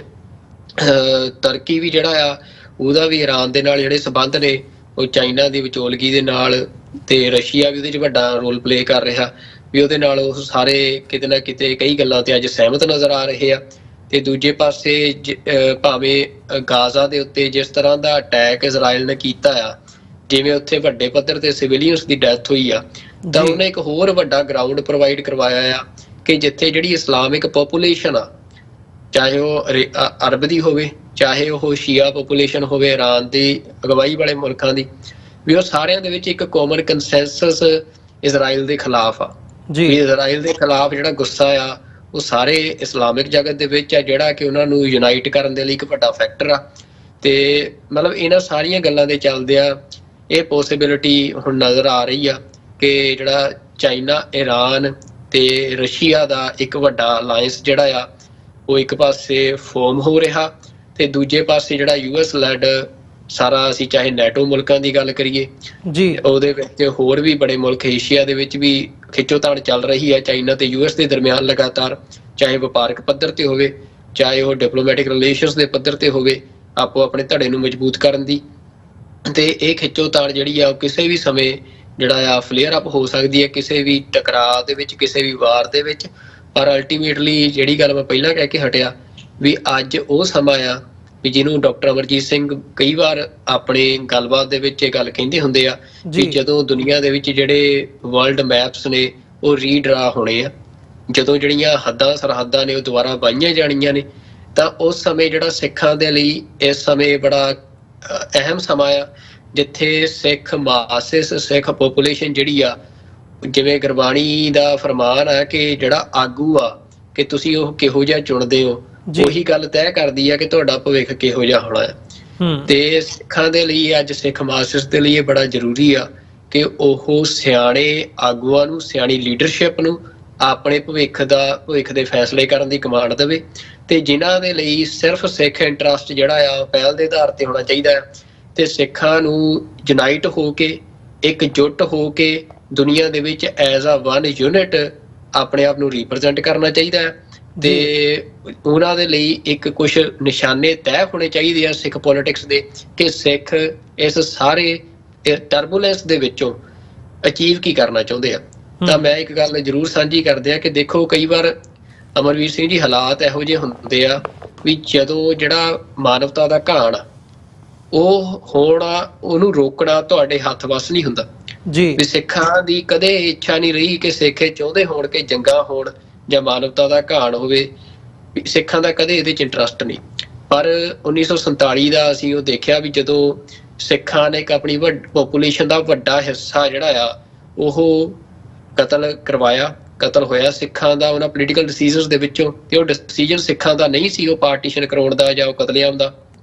ਪਰ ਹਾਲਾਤ ਬਣੇ ਤੇ ਸਿੱਖਾਂ ਦਾ ਵੱਡੇ ਪੱਧਰ ਤੇ ਕਤਲੇਆਮ ਹੋਇਆ। ਪਰ ਉਹ ਸਾਰੇ ਕਤਲੇਆਮ ਸ਼ਾਇਦ ਕਿਸੇ ਜੰਗ ਦੇ ਵਿੱਚ ਵੀ ਇੰਨਾ ਵੱਡਾ ਪੋਪੂਲੇਸ਼ਨ ਦਾ ਲੋਸ ਨਾ ਹੋਇਆ ਹੋਵੇ ਕਈ ਮੁਲਕਾਂ ਦਾ ਜਿਨ੍ਹਾਂ ਨੇ ਆਪਣੇ ਮੁਲਕ ਹਾਸਲ ਕੀਤੇ ਆ, ਪਰ ਸਿੱਖਾਂ ਨੇ ਐਡਾ ਵੱਡਾ ਪੋਪੂਲੇਸ਼ਨ ਦਾ ਉਹ ਲੋਸ ਵੀ ਕਰਵਾਇਆ। ਪਰ ਉਹ ਤੋਂ ਬਾਅਦ ਵੀ ਜਿਹੜੀ ਸਿੱਖਾਂ ਨੂੰ ਪ੍ਰਾਪਤੀ ਆ, ਅਸੀਂ ਦੇਖਦੇ ਹਾਂ ਕਿ ਅੱਜ ਸਿੱਖ ਕਿੱਥੇ ਬੈਠੇ ਆ। ਤਾਂ ਅਲਟੀਮੇਟਲੀ ਜਿਹੜਾ ਦੁਨੀਆ ਦੇ ਵਿੱਚ ਟਰਬੂਲੈਂਸ ਦੀ ਸਿਚੁਏਸ਼ਨ ਬਣ ਰਹੀ ਆ ਉਹਦੇ 'ਚ ਸਿੱਖਾਂ ਦੇ ਹੱਥ ਵੱਸ ਨਹੀਂ ਆ ਕਿ ਉਹ ਇਹਨੂੰ ਰੋਕ ਸਕਣ। ਤੇ ਪਰ ਸਿੱਖਾਂ ਦੇ ਹੱਥ ਵੱਸ ਇਹ ਜ਼ਰੂਰ ਆ ਕਿ ਇਸ ਟਰਬੂਲੈਂਸ ਤੋਂ ਬਾਅਦ ਜਿਹੜਾ ਨਵਾਂ ਆਰਡਰ ਐਸਟੈਬਲਿਸ਼ ਹੋਣਾ ਦੁਨੀਆ ਦੇ ਵਿੱਚ, ਸਿੱਖ ਉਹਦੇ ਵਿੱਚ ਆਪਣੀ ਥਾਂ ਬਣਾਉਣ ਤੇ ਜਿਹੜਾ ਭਵਿੱਖ ਦੇ ਵਿੱਚ ਜਿਹੜਾ ਸਿੱਖ ਸਿਧਾਂਤ ਆ ਉਹਦੇ ਰਾਹੀਂ ਇੱਕ ਵੱਡਾ ਵਿਸ਼ਵ ਪ੍ਰਬੰਧ, ਇੱਕ ਨਵਾਂ ਵਰਲਡ ਆਰਡਰ ਦੁਨੀਆ ਨੂੰ ਦੇਣ ਜਾਂ ਉਹਦੀ ਸਮਰੱਥਾ ਚੋਣ ਉਹ ਦੇਣ ਦੀ, ਤਾਂ ਕਿ ਜਿਹੜਾ ਅਗਾਂਹ ਨੂੰ ਜੋ ਗੁਰੂ ਘਰ ਦਾ ਸਿਧਾਂਤ ਆ ਵੀ ਜਿਹੜਾ ਇਸ ਤਰੀਕੇ ਦੇ ਨਾਲ ਮਾਨਵਤਾ ਦਾ ਘਾਣ ਆ ਉਹਨੂੰ ਰੋਕਿਆ ਜਾ ਸਕੇ। ਵੀ ਉਹ ਜਦੋਂ ਸਿੱਖਾਂ ਦੇ ਕੋਲ ਰਾਜ ਪ੍ਰਬੰਧ ਹੋਊਗਾ, ਸਿੱਖ ਦੁਨੀਆ ਦੀ ਸਟੇਜ ਦੇ ਵਿੱਚ ਇੱਕ ਮੁਲਕ ਵਜੋਂ ਵਿਚਰ ਰਹੇ ਹੋਣਗੇ, ਤਾਂ ਹੀ ਸਿੱਖ ਉਹਦੇ ਵਿੱਚ ਆਪਣਾ ਕੋਈ ਰੋਲ ਪਲੇ ਕਰ ਸਕਦੇ ਆ। ਅਦਰਵਾਈਜ਼ ਸਿੱਖਾਂ ਦਾ ਜਿਹੜਾ ਜਿੰਨਾ ਕੁ ਅੱਜ ਰੋਲ ਬਣਦਾ ਆ ਐਜ਼ ਅ ਸਟੇਟਲੈਸ ਨੇਸ਼ਨ, ਉਹ ਸਿੱਖ ਨਿਭਾ ਰਹੇ ਆਲਰੇਡੀ, ਭਾਵੇਂ ਉਹ ਖਾਲਸਾ ਏਡ ਦੇ ਰੂਪ 'ਚ ਹੋਵੇ, ਭਾਵੇਂ ਯੂਨਾਈਟਿਡ ਸਿੱਖਸ ਦੇ ਰੂਪ 'ਚ ਹੋਵੇ। ਵੀ ਉਹ ਜਿੱਥੇ ਦੁਨੀਆ ਦੇ ਵਿੱਚ ਸਟੇਟਸ ਕਤਲੋਗਾਰਤ ਕਰ ਰਹੀਆਂ ਨੇ ਉੱਥੇ ਮਜ਼ਲੂਮ ਲੋਕਾਂ ਦੀ ਜਾ ਕੇ ਬਾਂਹ ਫੜਦੇ ਆ, ਉਹਨਾਂ ਦੀ ਮਦਦ ਕਰਦੇ ਆ ਜੀ। ਤੇ ਜਾਂਦੇ ਜਾਂਦੇ ਇਹਦੇ ਵਿੱਚ ਇਹ ਸਾਰੀ ਸਿਚੁਏਸ਼ਨ ਨੂੰ ਜਦੋਂ ਅਸੀਂ ਡਿਸਕਸ ਕਰ ਰਹੇ ਹਾਂ, ਮਿਡਲ ਈਸਟ ਦੇ ਕ੍ਰਾਈਸਿਸ ਦੀ ਗੱਲ ਹੋਵੇ ਜਾਂ ਰਸ਼ੀਆ ਯੂਕਰੇਨ ਕਨਫਲਿਕਟ ਦੀ ਗੱਲ ਹੋਵੇ, ਦੋਹਾਂ ਦੇ ਉੱਤੇ ਇਸ ਵਕਤ ਜਿਹੜੀ ਇੰਡੀਆ ਦੀ ਪਾਲਿਸੀ ਹੈਗੀ ਹੈ ਉਹਨੂੰ ਵੀ ਸਮਝਣਾ ਜ਼ਰੂਰੀ ਹੈ, ਜਾਂ ਅੱਜ ਦੀਆਂ ਜਿਹੜੀਆਂ ਲੇਟੈਸਟ ਡਿਵੈਲਪਮੈਂਟਸ ਨੇ ਉਹਦੇ ਤੇ ਵੀ ਅਸੀਂ ਨਜ਼ਰ ਮਾਰ ਲਈਏ ਜਾਂਦੇ ਜਾਂਦੇ, ਕਿਉਂਕਿ ਇੰਡੀਆ ਦੀ ਜਿਹੜੀ ਪੋਜੀਸ਼ਨ ਹੈਗੀ ਹੈ, ਇੰਡੀਆ ਇੱਕ ਕਸੂਤੀ ਜਿਹੀ ਸਥਿਤੀ ਦੇ ਵਿੱਚ ਫਸਿਆ ਨਜ਼ਰ ਆ ਰਿਹਾ। ਹੁਣ ਰਸ਼ੀਆ ਦੇ ਵਿੱਚ ਵੀ ਪਿਛਲੀਆਂ ਜਿਹੜੀਆਂ ਡਿਵੈਲਪਮੈਂਟਸ ਅਸੀਂ ਦੇਖੀਆਂ, ਮੋਦੀ ਸਾਹਿਬ ਜਿਹੜੇ ਹੈਗੇ ਆ ਡੋਵਲ ਸਾਹਿਬ ਜਾ ਕੇ ਉੱਥੇ ਮੀਟਿੰਗ ਕਰਦੇ ਆ, ਮੋਦੀ ਸਾਹਿਬ ਦੀ ਮੀਟਿੰਗ 2 ਵਾਰੀ ਜ਼ੈਲੈਂਸਕੀ ਦੇ ਨਾਲ, ਪਹਿਲਾਂ ਯੂਕਰੇਨ ਜਾ ਕੇ ਆਉਂਦੇ ਆ, ਫਿਰ ਇੱਥੇ ਯੂਨਾਈਟਿਡ ਨੇਸ਼ਨ ਜਨਰਲ ਅਸੈਂਬਲੀ ਦੇ ਮੌਕੇ ਵੀ ਉਹਨਾਂ ਦੀ ਮੁਲਾਕਾਤ ਹੁੰਦੀ ਹੈ। ਸੋ ਉਹ ਇੱਕ ਪ੍ਰੋਪਰ ਮੀਡੀਏਸ਼ਨ ਤਾਂ ਨਹੀਂ, ਪਰ ਜਿਹੜੀ ਉਹਨਾਂ ਦੀ ਇੱਕ ਆਪਣੀ ਇਮੇਜ ਉਹਨਾਂ ਨੇ, ਇੰਡੀਆ ਨੇ ਆਪਣੀ ਲੋਕਲ ਆਡੀਅנס ਨੂੰ ਦਿੱਤੀ ਹੋਈ ਹੈ ਵਿਸ਼ਵ ਗੁਰੂ ਵਾਲੀ, ਉਹਨੂੰ ਉਹ ਕਿਤੇ ਨਾ ਕਿਤੇ ਮਟੀਰੀਅਲਾਈਜ਼ ਕਰਨ ਦੀ ਜਿਹੜੀ ਕੋਸ਼ਿਸ਼ ਹੈਗੀ ਹੈ ਉਹਦੇ ਵਿੱਚ ਜ਼ਰੂਰ ਨਜ਼ਰ ਆਉਂਦੇ ਆ, ਜਿੱਥੇ ਉਹ ਇਹ ਚਾਹੁੰਦੇ ਆ ਕਿ ਸਾਡਾ ਪ੍ਰਭਾਵ ਉਹ ਇਜ਼ਰਾਈਲ ਦੇ ਹਵਾਲੇ ਨਾਲ ਇਸ ਖਿੱਤੇ ਦੇ ਵਿੱਚ, ਮਿਡਲ ਈਸਟ ਦੇ ਵਿੱਚ ਵੀ ਹੋਵੇ, ਤੇ ਈਵਨ ਰਸ਼ੀਆ ਯੂਕਰੇਨ ਕਨਫਲਿਕਟ ਦੇ ਵਿੱਚ ਵੀ ਅਸੀਂ ਉਸ ਪੋਜੀਸ਼ਨ ਦੇ ਵਿੱਚ ਹੋਈਏ ਕਿ ਅਸੀਂ ਨੈਗੋਸ਼ੀਏਸ਼ਨ ਦੇ ਵਿੱਚ ਨਜ਼ਰ ਆਈਏ, ਨੈਗੋਸ਼ੀਏਸ਼ਨ ਦੇ ਵਿੱਚ ਹੋਈਏ, ਤੇ ਜਦੋਂ ਕੋਈ ਸੋਲੂਸ਼ਨ ਨਿਕਲੇ ਉੱਥੇ ਇੰਡੀਆ ਦਾ ਰੋਲ ਇੱਕ ਅਹਿਮ ਰੋਲ ਹੋਵੇ। ਇਸ ਕਿਸਮ ਦੀ ਉਹਨਾਂ ਦੀ ਨੀਤੀ ਹੈਗੀ ਹੈ, ਜਿਹਦੇ ਵਿੱਚ ਉਹ ਸਾਰੀ ਉਹਨਾਂ ਦੀ ਜਿਹੜੀ ਫੋਰਨ ਪਾਲਿਸੀ ਹੈ ਉਹਦੇ ਜੋੜ ਤੋੜ ਦੇ ਵਿੱਚ ਲੱਗੇ ਹੋਏ ਆ। ਅਮਰੀਕਾ ਦੀ ਐਕਸਪੈਕਟੇਸ਼ਨ ਇੱਕ ਡਿਫਰੈਂਟ ਲੈਵਲ 'ਤੇ ਹੈਗੀ ਹੈ, ਜਿਹਦੇ ਵਿੱਚ ਸਿੱਖ ਫੈਕਟਰ ਨੂੰ ਇੱਕ ਪੁਆਇੰਟ ਬਣਾ ਕੇ ਇੰਡੀਆ ਨੂੰ ਕਿਸੇ ਡਾਇਰੈਕਸ਼ਨ ਵੱਲ ਧੱਕਣ ਦੀ ਨੀਤੀ ਦੇ ਉੱਤੇ ਕੰਮ ਕਰਦਾ ਹੋਇਆ ਨਜ਼ਰ ਆ ਰਿਹਾ ਆ। ਸੋ ਇਸ ਸਾਰੇ ਦੇ ਵਿੱਚ ਇੰਡੀਆ ਦੀ ਪੋਜੀਸ਼ਨ ਨੂੰ ਕਿਵੇਂ ਦੇਖਿਆ ਜਾਵੇ ਬੀਤੇ ਦੀਆਂ, ਜਾਂ ਇਹ ਸਾਰੇ ਕਨਫਲਿਕਟ ਦੇ ਵਿੱਚ ਇੰਡੀਆ ਦੀ ਫੋਰਨ ਪਾਲਿਸੀ ਇਸ ਵਕਤ ਸਾਨੂੰ ਕੀ ਦੱਸ ਪਾ ਰਹੀ ਹੈ? ਦੇਖੋ ਅਮਰਵੀਰ ਸਿੰਘ ਜੀ, ਮਤਲਬ ਇੰਡੀਆ ਜਿਹੜਾ ਆ, ਮਤਲਬ ਉਹਨੇ ਇਹ ਕੋਸ਼ਿਸ਼ ਕੀਤੀ ਆ, ਕਿਉਂਕਿ ਜਿੱਦਾਂ ਪਿਛਲੇ ਕੁਝ ਸਾਲਾਂ ਦੇ ਵਿੱਚ ਸਿਚੁਏਸ਼ਨ ਜਿਹੜੀ ਆ ਰਾਈਜ਼ ਹੋ ਰਹੀ ਸੀ, ਕਨਫਲਿਕਟਸ ਵੱਲ ਨੂੰ ਵੱਧ ਰਹੀ ਸੀ ਜੀ, ਤਾਂ ਇੰਡੀਆ ਨੇ ਇਹ ਕੋਸ਼ਿਸ਼ ਕੀਤੀ ਕਿ ਮਤਲਬ ਉਹ ਹਰ ਪਾਸਿਓਂ ਜਿਹੜਾ ਆ ਆਪਣਾ ਜਿਹੜਾ ਮੁਨਾਫਾ ਆ ਉਹ ਖੱਟ ਸਕੇ ਜੰਗ ਦੇ ਵਿੱਚੋਂ। ਮਤਲਬ ਜਿਹੜੀ ਵਪਾਰੀ ਵਿਰਤੀ ਆ, ਜਾਂ ਜਿਹਨੂੰ ਕਰਾੜ ਵਿਰਤੀ ਕਹਿੰਦੇ ਹੁੰਦੇ ਆ, ਵੀ ਉਹਦਾ ਅਸਰ ਇੰਡੀਆ ਦੀ ਫੋਰਨ ਪਾਲਿਸੀ ਦੇ ਉੱਤੇ ਵੀ ਨਜ਼ਰ ਆਇਆ, ਜਿਹਦਾ ਅਸੀਂ ਦੇਖਿਆ ਵੀ ਆ ਵੀ ਉਹਨਾਂ ਨੇ ਲਗਾਤਾਰ ਉਹ ਯੂਐਸ ਵਾਲੀ ਜਿਹੜੀ ਧਿਰ ਆ ਉਹਦੇ ਨਾਲ ਵੀ ਸਾਊਥ ਚਾਈਨਾ ਸੀ ਦੇ ਵਿੱਚ ਚਾਈਨਾ ਨੂੰ ਡੱਕਣ ਦੇ ਪ੍ਰਭਾਵ ਹੇਠ ਜਿਹੜੇ ਆ, ਭਾਵੇਂ ਉਹ ਹਥਿਆਰ ਲੈਣ ਦੀ ਗੱਲ ਹੋਵੇ ਜਾਂ ਹੋਰ ਜਿਹੜੀਆਂ ਡਿਫੈਂਸ ਨਾਲ ਜੁੜੀਆਂ ਜਿਹੜੀਆਂ ਸੰਧੀਆਂ ਉਹ ਕਰਨ ਦੀ ਗੱਲ ਹੋਵੇ, ਉਹ ਕਰਨ ਦੀ ਕੋਸ਼ਿਸ਼ ਕੀਤੀ। ਤੇ ਦੂਜੇ ਪਾਸੇ ਰਸ਼ੀਆ ਨੂੰ ਜਿਹੜਾ ਫੰਡਿੰਗ ਦੇਣੀ ਆ, ਉਹਦਾ ਤੇਲ ਖਰੀਦ ਕੇ ਜਿਹੜਾ ਪੈਸਾ ਮੁਹੱਈਆ ਕਰਵਾਇਆ, ਜਦੋਂ ਵੀ ਅਮਰੀਕਾ ਦੀਆਂ ਸੈਂਕਸ਼ਨਸ ਜਿਹੜੀਆਂ ਹੈਗੀਆਂ ਸੀ ਰਸ਼ੀਆ ਦੇ ਉੱਤੇ, ਉਹਨਾਂ ਨੂੰ ਇੱਕ ਤਰ੍ਹਾਂ ਦੇ ਨਾਲ ਬਾਈਪਾਸ ਕੀਤਾ ਇੰਡੀਆ ਨੇ, ਤੇ ਸਾਰਾ ਜਿਹੜਾ ਪੈਸਾ ਆ ਯੂਕਰੇਨ ਵਾਰ ਦੇ ਲਈ ਰਸ਼ੀਆ ਨੂੰ ਮੁਹੱਈਆ ਕਰਵਾਇਆ, ਉਹਦਾ ਤੇਲ ਦੁਨੀਆ ਦੀ ਮਾਰਕੀਟ 'ਚ ਵੇਚ ਕੇ ਆਪ ਵੀ ਉਹਦੇ 'ਚੋਂ ਕਾਫੀ ਪੈਸਾ ਜਿਹੜਾ ਆ ਮੁਨਾਫਾ ਖੱਟਿਆ। ਵੀ ਇੰਡੀਆ ਦੀ ਇਹ ਪਾਲਿਸੀ ਹੁਣ ਤੱਕ ਰਹੀ ਆ। ਪਰ ਨਾਲ ਇੰਡੀਆ ਨੇ ਡਿਪਲੋਮੈਟਿਕਲੀ ਆਪਣੀ ਜਿਹੜੀ ਪੋਜੀਸ਼ਨ ਆ ਵਰਲਡ ਸਟੇਜ ਦੇ ਉੱਤੇ ਉਹਨੂੰ ਸਟਰੋਂਗ ਕਰਨ ਦੇ ਲਈ ਇਹ ਪ੍ਰਭਾਵ ਸਿਰਜਣ ਦੀ ਕੋਸ਼ਿਸ਼ ਕੀਤੀ ਕਿ ਉਹ ਜਿਹੜੇ ਇਹਨਾਂ ਜੰਗਾਂ ਨੂੰ ਰੁਕਵਾਉਣ ਦੀ ਪੋਜੀਸ਼ਨ ਰੱਖਦਾ ਹੈ, ਇਹ ਹੈਸੀਅਤ ਰੱਖਦਾ ਆ। ਵੀ ਲਗਾਤਾਰ ਇੰਡੀਆ ਨੇ ਨੈਰੇਟਿਵ ਐਸਟੈਬਲਿਸ਼ ਕੀਤਾ, ਚਾਹੇ ਉਹ ਰਸ਼ੀਆ ਯੂਕਰੇਨ ਜੰਗ ਹੋਵੇ ਉਹਦੇ ਵਿੱਚ ਹੀ ਅਸੀਂ ਮਤਲਬ ਇਹਨੂੰ ਜੰਗ ਨੂੰ ਰੁਕਵਾ ਸਕਦੇ ਆ, ਚਾਹੇ ਹੁਣ ਉਹ ਇਰਾਨ ਇਜ਼ਰਾਈਲ ਵਾਲੀ ਜੰਗ ਹੋਵੇ ਉਹਦੇ 'ਚ ਵੀ ਉਹਦਾ ਜਿਹੜਾ ਸਟਾਂਸ ਆ ਉਹ ਇਹੋ ਜਿਹਾ ਹੀ ਰਹਿੰਦਾ, ਜਿਹੜਾ ਵੀ ਵਿਚੋਲਗੀ ਵਾਲਾ। ਪਰ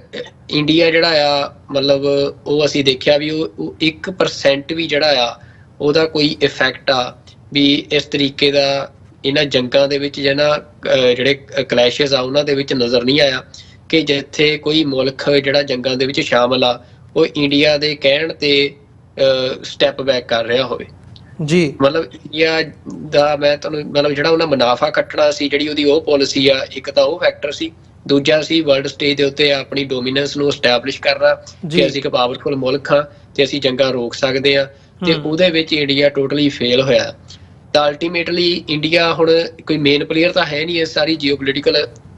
ਜਿਹੜਾ ਇਹ ਸਾਰਾ ਜਿਹੜੀ ਟੈਂਸ ਸਿਚੁਏਸ਼ਨ ਆ। ਇੰਡੀਆ ਇੱਕ ਅਸੀਂ ਕਹਿ ਸਕਦੇ ਹਾਂ ਕਿ ਮਤਲਬ ਇੱਕ ਪ੍ਰੋਕਸੀ ਬਣਨਾ ਇੰਡੀਆ ਨਾ ਜੀ। ਮਤਲਬ ਜੇ ਇਹ ਸਾਰੀ ਨੇਸ਼ਨਸ ਦੀ ਜੰਗ ਆ ਉਹਦੇ 'ਚ, ਤਾਂ ਉਹ ਪ੍ਰੋਕਸੀ ਕਿਹਦੀ ਬਣਦਾ ਆ ਇਹ ਸਮੇਂ ਦੇ ਉੱਤੇ ਨਿਰਭਰ ਆ। ਪਰ ਇੰਡੀਆ ਜਿਹੜਾ ਪਿਛਲੀ ਕੋਲਡ ਵਾਰ ਦੇ ਵਿੱਚ ਇੰਡੀਆ ਨੇ ਸਟਾਂਸ ਰੱਖਿਆ ਸੀ, ਕਾਫੀ ਹੱਦ ਤੱਕ ਉਹਦੇ 'ਚੋਂ ਕਾਮਯਾਬ ਵੀ ਰਿਹਾ ਸੀ। ਸਾਰੇ ਮੁਲਕਾਂ ਦੇ ਨਾਲ ਉਹਨੇ ਕੁਛ ਨਾ ਕੁਛ ਕਿਸੇ ਨੂੰ ਬੜਾ ਮੋਟਾ ਦੇ ਕੇ ਤੇ ਸਾਰਿਆਂ ਤੋਂ ਇਮਦਾਦ ਲੈਂਦਾ ਰਿਹਾ ਵੀ ਨੋਨ ਅਲਾਈਨਮੈਂਟ ਦੀ ਪਾਲਿਸੀ ਸੀ। ਪਰ ਉਹ ਇਸ ਵਾਰ ਉਹਦੀਆਂ ਜਿਹੜੀਆਂ ਲਿਮਿਟਸ ਆ ਜਾਂ ਹੱਦਾਂ ਆ ਉਹ ਲੰਘ ਚੁੱਕਿਆ ਇੰਡੀਆ, ਤੇ ਹੁਣ ਇੰਡੀਆ ਜਿਹੜਾ ਆ ਉਹ ਪ੍ਰੋਕਸੀ ਕਿਹਦੀ ਬਣਦਾ ਆ ਤੇ ਸਾਰੇ ਟਕਰਾਅ ਦੇ ਵਿੱਚ ਕਿਹਦੇ ਵੱਲੋਂ ਸ਼ਾਮਲ ਹੁੰਦਾ ਆ, ਇਹ ਮਤਲਬ ਹਜੇ ਕਲੀਅਰ ਨਹੀਂ ਆ। ਪਰ ਉਹਨੇ ਕਿਸੇ ਨਾ ਕਿਸੇ ਵੱਲੋਂ ਸ਼ਾਮਲ ਜ਼ਰੂਰ ਹੋਣਾ ਆ, ਤੇ ਉਹਦੇ ਚੱਲਦੇ ਜਿਹੜਾ ਇੰਡੀਆ ਦਾ ਇਸ ਸਮੇਂ ਜਿਹੜੀ ਇੰਡੀਅਨ ਐਡਮਿਨਿਸਟ੍ਰੇਟਿਵ ਟੈਰੀਟਰੀ ਆ ਸਾਰੀ, ਉਹ ਵੀ ਜਿਹੜਾ ਇਹ ਵੱਡਾ ਜੀਓਪੋਲੀਟੀਕਲ ਸ਼ਿਫਟ ਆ ਤਾਂ ਉਹਦਾ ਡਾਇਰੈਕਟਲੀ ਹਿੱਸਾ ਬਣੇਗੀ, ਕਿਉਂਕਿ ਇੰਡੀਆ ਦੀ ਜਿਹੜੀ ਸਟੇਟ ਆ ਉਹ ਉਹਦਾ ਹਿੱਸਾ ਬਣ ਜਾ ਰਹੀ ਆ। ਤੇ ਉਹਦੇ ਵਿੱਚ ਫਿਰ ਜਿਹੜਾ ਮਤਲਬ ਸਿੱਖਾਂ ਦਾ ਰੋਲ ਆ, ਤਾਂ ਅਸੀਂ ਇਹ ਕਹਿ ਸਕਦੇ ਹਾਂ ਵੀ ਮਤਲਬ ਜੇ India as a entity of established nation ਹੈ ਨਾ, ਤੇ ਇਹ ਸਾਰੀ ਜੀਓਪੋਲਿਟੀਕਲ ਸ਼ਿਫਟ ਦਾ ਪਾਰਟ ਆ। ਤਾਂ ਉਸ ਖਿੱਤੇ ਦੇ ਵਿੱਚ ਜਿਹੜਾ ਇੰਡੀਆ ਦਾ ਕਾਊਂਟਰ ਆ ਸਭ ਤੋਂ ਵੱਡਾ, ਉਹ ਸਿਰਫ ਸਿੱਖ ਆ। ਮਤਲਬ ਇਹ ਇਸ ਟਾਈਮ ਦੀ ਉਸ ਖਿੱਤੇ ਦੀ ਸਿਚੁਏਸ਼ਨ ਆ, ਜਿਹਦੇ 'ਚ ਹਾਲਾਂਕਿ ਉੱਥੇ ਹੋਰ ਬੜੀਆਂ ਤਾਕਤਾਂ ਜਿਹੜੀਆਂ ਉਹ ਐਕਟਿਵ ਨੇ ਆਪਣੇ ਰਾਈਟਸ ਵਾਸਤੇ, ਜਿਨ੍ਹਾਂ ਨੂੰ ਇੰਡੀਆ ਨੇ ਲਗਾਤਾਰ ਦੱਬਿਆ ਆ, ਜਿਨ੍ਹਾਂ ਦੇ ਵਿੱਚ ਭਾਵੇਂ ਮਾਓਇਸਟ ਹੋਣ, ਜਿਨ੍ਹਾਂ ਦੇ ਵਿੱਚ ਅੱਜ ਵੀ ਮਾਓਇਸਟਾਂ ਦਾ ਛੱਤੀਸਗੜ੍ਹ ਦੇ ਵਿੱਚ 30 ਦੇ ਕਰੀਬ ਮਾਓਇਸਟ ਦੱਸੇ ਜਾ ਰਹੇ ਆ, ਜਿਨ੍ਹਾਂ ਨੂੰ ਭਾਰਤੀ ਫੌਜ ਨੇ ਕਤਲ ਕੀਤਾ ਆ ਤੇ ਲਗਾਤਾਰ ਉਹ ਟਕਰਾਅ ਉੱਥੇ ਚੱਲ ਰਿਹਾ। ਤੇ ਨਾਗਾਲੈਂਡ ਦਾ ਅਸੀਂ ਦੇਖਦੇ ਹਾਂ, ਉਹ ਲਗਾਤਾਰ ਇੰਡੀਆ ਦੇ ਨਾਲ ਉਹਨਾਂ ਨੇ ਹਥਿਆਰ ਹਜੇ ਛੱਡੇ ਨਹੀਂ ਆ, ਉਹ ਇੱਕ ਤਰ੍ਹਾਂ ਦੇ ਨਾਲ ਟਰੂਸ ਦੇ ਉੱਤੇ ਆ। ਤੇ ਦੂਜੇ ਪਾਸੇ ਕਸ਼ਮੀਰ ਦੀ ਮੂਵਮੈਂਟ ਆ, ਜਾਂ ਸਾਰੀਆਂ ਮੂਵਮੈਂਟਸ ਉੱਥੇ ਹੈਗੀਆਂ। ਸਾਊਥ ਦੀ ਐਸਪੀਰੇਸ਼ਨ ਵੀ ਅਸੀਂ ਜਾਣਦੇ ਹਾਂ, ਪਰ ਜਿਹੜਾ ਸਭ ਤੋਂ ਇਸ ਸਮੇਂ ਸਟਰੋਂਗ ਗਰੁੱਪ ਆ, ਜਿਹੜਾ ਦੁਨੀਆ ਦੇ ਵਿੱਚ ਜਿਹਦੀ ਜਿਹੜੀ ਮੂਵਮੈਂਟ ਆ ਪੋਲੀਟੀਕਲ ਸੋਵਰੇਨਿਟੀ ਦੀ, ਉਹ ਸਭ ਤੋਂ ਵੱਧ ਫਲੇਅਰ ਅਪ ਹੋਈ ਆ ਇਹ ਸਾਰੇ ਜੀਓਪੋਲਿਟੀਕਲ ਕ੍ਰਾਈਸਿਸ ਦੇ ਨਾਲ ਪੈਰਲਲ, ਤਾਂ ਉਹ ਸਿੱਖ ਆ। ਤੇ ਸਿੱਖ ਇਸੇ ਕਰਕੇ ਜਿਹੜਾ ਇੰਡੀਆ ਦਾ ਅਸੀਂ ਕਹਿ ਸਕਦੇ ਹਾਂ ਕਿ ਉਸ ਖਿੱਤੇ ਦੇ ਵਿੱਚ ਕਾਊਂਟਰ ਬੈਲੈਂਸ ਆ ਕਿਸੇ ਵੀ ਹੋਰ ਦੂਜੀ ਧਿਰ ਦੇ ਲਈ, ਤਾਂ ਉਹ ਸਿੱਖ ਐਜ਼ ਅ ਨੇਸ਼ਨ ਆ। ਤੇ ਇਹਦੇ ਚੱਲਦੇ ਆ ਜਿਹੜਾ ਇਸੇ ਕਰਕੇ ਮੈਂ ਪਹਿਲਾਂ ਗੱਲ ਕਰਕੇ ਹਟਿਆ ਵੀ ਸਿੱਖਾਂ ਦੇ ਲਈ ਇਹ ਜ਼ਰੂਰੀ ਆ ਕਿ ਉਹ ਆਪਣੇ ਆਪ ਨੂੰ, ਜਾਂ ਉਹਨਾਂ ਦੀ ਜਿਹੜੀ ਪੋਲੀਟਿਕਸ ਆ ਇਸ ਟਾਈਮ, ਉਹਦਾ ਜਿਹੜਾ ਨੈਰੇਟਿਵ ਆ ਜਾਂ ਏਜੰਡਾ ਆ, ਉਹ ਇਸ ਗੱਲ ਦੇ ਉੱਤੇ ਆਧਾਰਿਤ ਨਹੀਂ ਹੋਣਾ ਚਾਹੀਦਾ ਕਿ Sikh as a citizen of India ਜੀ, ਉਹ ਇਸ ਗੱਲ ਤੇ ਆਧਾਰਿਤ ਹੋਣਾ ਚਾਹੀਦਾ ਕਿ Sikh as a nation of ਜਿਹੜਾ ਇੰਡੀਅਨ ਸਬ ਕੰਟੀਨੈਂਟ ਆ, ਉਹਦੇ ਵੀ ਉਸ ਖਿੱਤੇ ਦੇ ਵਿੱਚ ਇੱਕ ਜਿਹੜੀ ਕੌਮ, ਜਿਹੜੀ ਬਰਾਬਰ ਦੀ ਧਿਰ ਆ, ਉਸ ਵਜੋਂ ਸਿੱਖਾਂ ਦਾ ਸਾਰਾ ਜਿਹੜਾ ਪੋਲੀਟੀਕਲ ਏਜੰਡਾ ਆ ਉਹ ਤੈਅ ਹੋਣਾ ਚਾਹੀਦਾ। ਤੇ ਜੇ ਸਿੱਖਾਂ ਦਾ ਮਾਈਂਡ ਇਸ ਤਰੀਕੇ ਦੇ ਨਾਲ ਰਨ ਕਰੂਗਾ ਅਗਲੇ ਸਮੇਂ 'ਚ, ਤਾਂ ਸਿੱਖਾਂ ਦੇ ਲਈ ਜਿਹੜੀਆਂ ਅਸੀਂ ਕਹਿ ਸਕਦੇ ਹਾਂ ਕਿ ਬਹੁਤ ਵੱਡੀਆਂ ਓਪਰਚੁਨਿਟੀਜ਼ ਜਿਹੜੀਆਂ ਆ ਉਹ ਦਰਵਾਜ਼ੇ ਖੋਲ੍ਹਣ ਜਾ ਰਹੀਆਂ ਜੀ। ਬਿਲਕੁਲ। ਸੋ ਆਉਣ ਵਾਲੇ ਸਮੇਂ ਦੇ ਵਿੱਚ ਇਹ ਦੇਖਣਾ ਹੋਵੇਗਾ ਕਿ ਗੱਲ ਜਾਂਦੀ ਕਿਸ ਪਾਸੇ ਨੂੰ ਹੈ, ਤੇ ਜੇ ਅਸੀਂ ਆਪਣੇ ਆਪ ਨੂੰ ਐਜ਼ ਅ ਨੇਸ਼ਨ ਉਸ ਲੈਵਲ 'ਤੇ ਲਿਆ ਕੇ ਤਿਆਰ ਕਰ ਸਕਦੇ ਹਾਂ, ਇਹੀ ਸਾਡੀ ਅੱਜ ਦੀ ਡੇਟ ਦੇ ਵਿੱਚ ਮੈਂ ਸਮਝਦਾ ਵੀ ਇੱਕ ਟਾਸਕ ਹੈਗੀ ਹੈ ਐਜ਼ ਅ ਨੇਸ਼ਨ। ਸਾਡੀਆਂ ਆਰਗੇਨਾਈਜੇਸ਼ਨਸ ਹੋਣ, ਸਾਡੇ ਅਦਾਰੇ ਹੋਣ, ਜੇ ਅਸੀਂ ਆਪਣਾ ਮੈਂਟਲ ਲੈਵਲ ਵੀ ਉੱਥੇ ਲੈ ਕੇ ਆਈਏ ਤੇ ਨਾਲ ਹੀ ਨਾਲ ਕਿਸੇ ਕਿਸਮ ਦੀ ਜਿਹੜੀ ਕੋਆਰਡੀਨੇਸ਼ਨ ਹੈਗੀ ਹੈ ਆਪਸੀ, ਉਹ ਜਥੇਬੰਦੀਆਂ ਦੀ, ਆਰਗੇਨਾਈਜੇਸ਼ਨਸ ਦੀ, ਅਦਾਰਿਆਂ ਦੀ ਉਸ ਲੈਵਲ ਦੇ ਉੱਤੇ ਜਾ ਕੇ ਬਣੇ, ਤੇ ਫਿਰ ਮਤਲਬ ਅਸੀਂ ਉਸ ਦੇ ਵਿੱਚੋਂ ਕੁਝ ਕੱਢ ਸਕਾਂਗੇ। ਨਹੀਂ ਤੇ ਜਿਹੜਾ ਜੀ ਅਮਰਵੀਰ ਸਿੰਘ, ਤੁਹਾਨੂੰ ਟੋਕਣਾ ਚਾਹੁੰਦਾ ਮੈਂ ਇਹ ਸਾਰੀ ਗੱਲ ਦੇ ਵਿੱਚ ਸਿਮਰਨਜੀਤ ਸਿੰਘ ਮਾਨ ਹੋਰਾਂ ਦਾ ਇੱਕ ਜਿਹੜਾ ਟਵੀਟ ਆ ਉਹ ਆਪਣੇ ਦਰਸ਼ਕਾਂ ਦੇ ਨਾਲ ਜ਼ਰੂਰ ਅੱਜ ਸਾਂਝਾ ਕਰਨਾ ਚਾਹੁੰਦਾ ਜੀ, ਜਿਹੜਾ ਕਿ 3 ਅਕਤੂਬਰ ਨੂੰ ਉਹਨਾਂ ਨੇ ਕੀਤਾ ਆ। ਮੈਂ ਸਿਰਫ ਉਹ ਪੜ੍ਹ ਕੇ ਤੇ ਉਸ ਤੋਂ ਬਾਅਦ ਮੈਨੂੰ ਲੱਗਦਾ ਸਾਡੇ ਸੈਗਮੈਂਟ ਦਾ ਸਮਾਂ ਵੀ ਹੋ ਚੱਲਿਆ ਇਹਦਾ ਜੀ, ਜਿਹਦੇ 'ਚ ਉਹ ਲਿਖਦੇ ਆ ਕਿ Shiromani Akali Dal ਅੰਮ੍ਰਿਤਸਰ's approach towards Pakistan is different to that of the Hindu Indian state. The Sikhs believe that we should have peace, trade and religious tourism with Pakistan. The Hindutva parties and others are inimical towards Islam. This is a reason enough the Sikhs want a separate, independent, sovereign state of their own. The Sikh of Punjab has warped wire fencing on Pak border. The Sikh Punjab has warped wire fencing on Pak border. We feel like prisoners confined within this. ਤਾਂ ਜਿਹੜਾ this ਆ, ਜਾਂ ਇਹਨੂੰ ਤੁਸੀਂ ਦਿਸ ਕਹਿ ਸਕਦੇ ਹੋ, THIS, ਇਹਦਾ ਫੁੱਲ ਫਾਰਮ ਆ ਥਿਓਕ੍ਰੈਟਿਕ ਹਿੰਦੂ ਇੰਡੀਅਨ ਸਟੇਟ ਜੀ। ਤਾਂ ਆਪਣੇ ਆਪ ਦੇ ਵਿੱਚ ਜਿਹੜੀ ਇਹ ਸਟੇਟਮੈਂਟ ਆ ਸਰਦਾਰ ਸਿਮਰਨਜੀਤ ਸਿੰਘ ਮਾਨ, ਜਿਹੜੇ ਸਿੱਖਾਂ ਦੇ ਇੱਕ ਵੱਡੇ ਪੋਲੀਟੀਕਲ ਹਿੱਸੇ ਨੂੰ ਰਿਪਰੈਜ਼ੈਂਟ ਕਰਦੇ ਆ, ਤੇ ਉਹਨਾਂ ਦੀ ਇਹ ਸਟੇਟਮੈਂਟ ਆ ਸ਼੍ਰੋਮਣੀ ਅਕਾਲੀ ਦਲ ਅੰਮ੍ਰਿਤਸਰ ਦੀ, ਉਹ ਕਲੀਅਰ ਕੱਟ ਸਿੱਖਾਂ ਨੂੰ ਇੱਕ as a nation different than the other citizens of India ਉਹ ਪ੍ਰੈਜ਼ੈਂਟ ਕਰਦੀ ਆ। ਤੇ ਜਿਹੜੀ ਅਪਰੋਚ ਆ, ਮੈਂ ਜ਼ਰੂਰ ਕਹਿਣਾ ਚਾਹੁੰਦਾ ਵੀ ਸਰਦਾਰ ਸਿਮਰਨਜੀਤ ਸਿੰਘ ਮਾਨ ਹੋਰਾਂ ਦੀ ਜਿਹੜੀਆਂ ਸਟੇਟਮੈਂਟਸ ਨੇ ਉਹ ਇੰਗਲਿਸ਼ ਦੇ ਵਿੱਚ ਖਾਸ ਤੌਰ ਤੇ ਜਿਹੜੀਆਂ ਆਉਂਦੀਆਂ ਬੜੀਆਂ ਇੰਪੋਰਟੈਂਟ ਹੁੰਦੀਆਂ ਨੇ, ਵਧੀਆ ਹੁੰਦੀਆਂ ਨੇ, ਤੇ ਇਹ ਵੀ ਇੱਕ ਬੜੀ ਉਹਨਾਂ ਦੀ ਵਧੀਆ ਸਟੇਟਮੈਂਟ ਹੈ ਅੱਜ ਦੇ ਸਮੇਂ ਦੇ ਵਿੱਚ, ਜਿਹਦੀ ਜ਼ਰੂਰਤ ਸੀ ਤੇ ਉਹਨਾਂ ਨੇ ਦਿੱਤੀ ਆ। ਤੇ ਮੈਨੂੰ ਲੱਗਦਾ ਕਿ ਜਿਹੜੀ ਇਹ ਅਪਰੋਚ ਆ ਇਹ ਸਿੱਖਾਂ ਦੇ ਵੱਡੇ ਹਿੱਸੇ ਨੂੰ ਅਡੋਪਟ ਕਰਨੀ ਚਾਹੀਦੀ ਆ ਜੀ। ਬਿਲਕੁਲ। ਨਹੀਂ, ਉਹ ਹਮੇਸ਼ਾ ਮਤਲਬ ਇੰਟਰਨੈਸ਼ਨਲ ਪੋਲੀਟਿਕਸ ਨੂੰ ਵੀ ਸਮਝਦੇ ਨੇ, ਗਰਾਊਂਡ ਦੇ ਉੱਤੇ ਬੈਠ ਕੇ ਉਹਨਾਂ ਨੇ ਹੀ ਜਦੋਂ ਅਸੀਂ 3 ਨਿਊਕਲੀਅਰ ਪਾਵਰਸ ਦੇ ਵਿੱਚ ਜਿਹੜਾ ਸਾਡਾ ਖਿੱਤਾ ਆ ਪੰਜਾਬ, ਉਹ ਇਸਲਾਮਿਕ ਪਾਕਿਸਤਾਨ ਹੋਵੇ, ਕਮਿਊਨਿਸਟ ਚਾਈਨਾ ਹੋਵੇ ਤੇ ਹਿੰਦੂਤਵੀ ਇੰਡੀਆ ਹੋਵੇ, ਉਹਦੇ ਵਿੱਚ ਸਾਡਾ ਇੱਕ buffer nation buffer state create ਕਰਨ ਦਾ ਜਿਹੜਾ ਇੱਕ ਕਨਸੈਪਟ ਹੈ ਉਹਦੇ ਤੇ ਹਮੇਸ਼ਾ ਉਹਨਾਂ ਦੀ ਬੜੀ ਕਲੀਅਰ ਪੋਜੀਸ਼ਨ ਹੈਗੀ ਹੈ, ਬੜਾ ਕਲੀਅਰ ਸਟੈਂਡ ਆ ਵੀ ਸਾਊਥ ਏਸ਼ੀਆ ਦੇ ਵਿੱਚ ਜਿਹੜਾ ਇੱਕ ਪਰਮਾਨੈਂਟ ਪੀਸ ਦਾ ਸੋਲਿਊਸ਼ਨ ਹੈ ਉਹ ਉਸ ਖਿੱਤੇ ਦੇ ਵਿੱਚ ਬਫਰ ਸਟੇਟ ਖਾਲਿਸਤਾਨ ਕ੍ਰੀਏਟ ਕਰਕੇ ਹੀ ਸੰਭਵ ਹੈ। ਸੋ ਇਹਨਾਂ ਹੀ ਸ਼ਬਦਾਂ ਦੇ ਨਾਲ ਅਸੀਂ ਅੱਜ ਦੇ ਇਸ ਸੈਗਮੈਂਟ ਦਾ ਪਹਿਲੇ ਸੈਗਮੈਂਟ ਦਾ ਐਂਡ ਕਰਦੇ ਹਾਂ ਇੱਥੇ ਹੀ। ਸਾਡੇ ਜਿਹੜੇ ਦਰਸ਼ਕ ਨੇ ਇਸ ਵਕਤ ਸਾਡੇ ਨਾਲ ਜੁੜੇ ਹੋਏ ਉਹ ਇਸੇ ਤਰ੍ਹਾਂ ਬਣੇ ਰਹਿਣ। ਇਸ ਸੈਗਮੈਂਟ ਤੋਂ ਬਾਅਦ ਛੋਟੇ ਜਿਹੇ ਕਮਰਸ਼ੀਅਲ ਬ੍ਰੇਕ ਤੋਂ ਬਾਅਦ ਅਸੀਂ ਗੱਲਬਾਤ ਨੂੰ ਅੱਗੇ ਤੋਰਦੇ ਹਾਂ।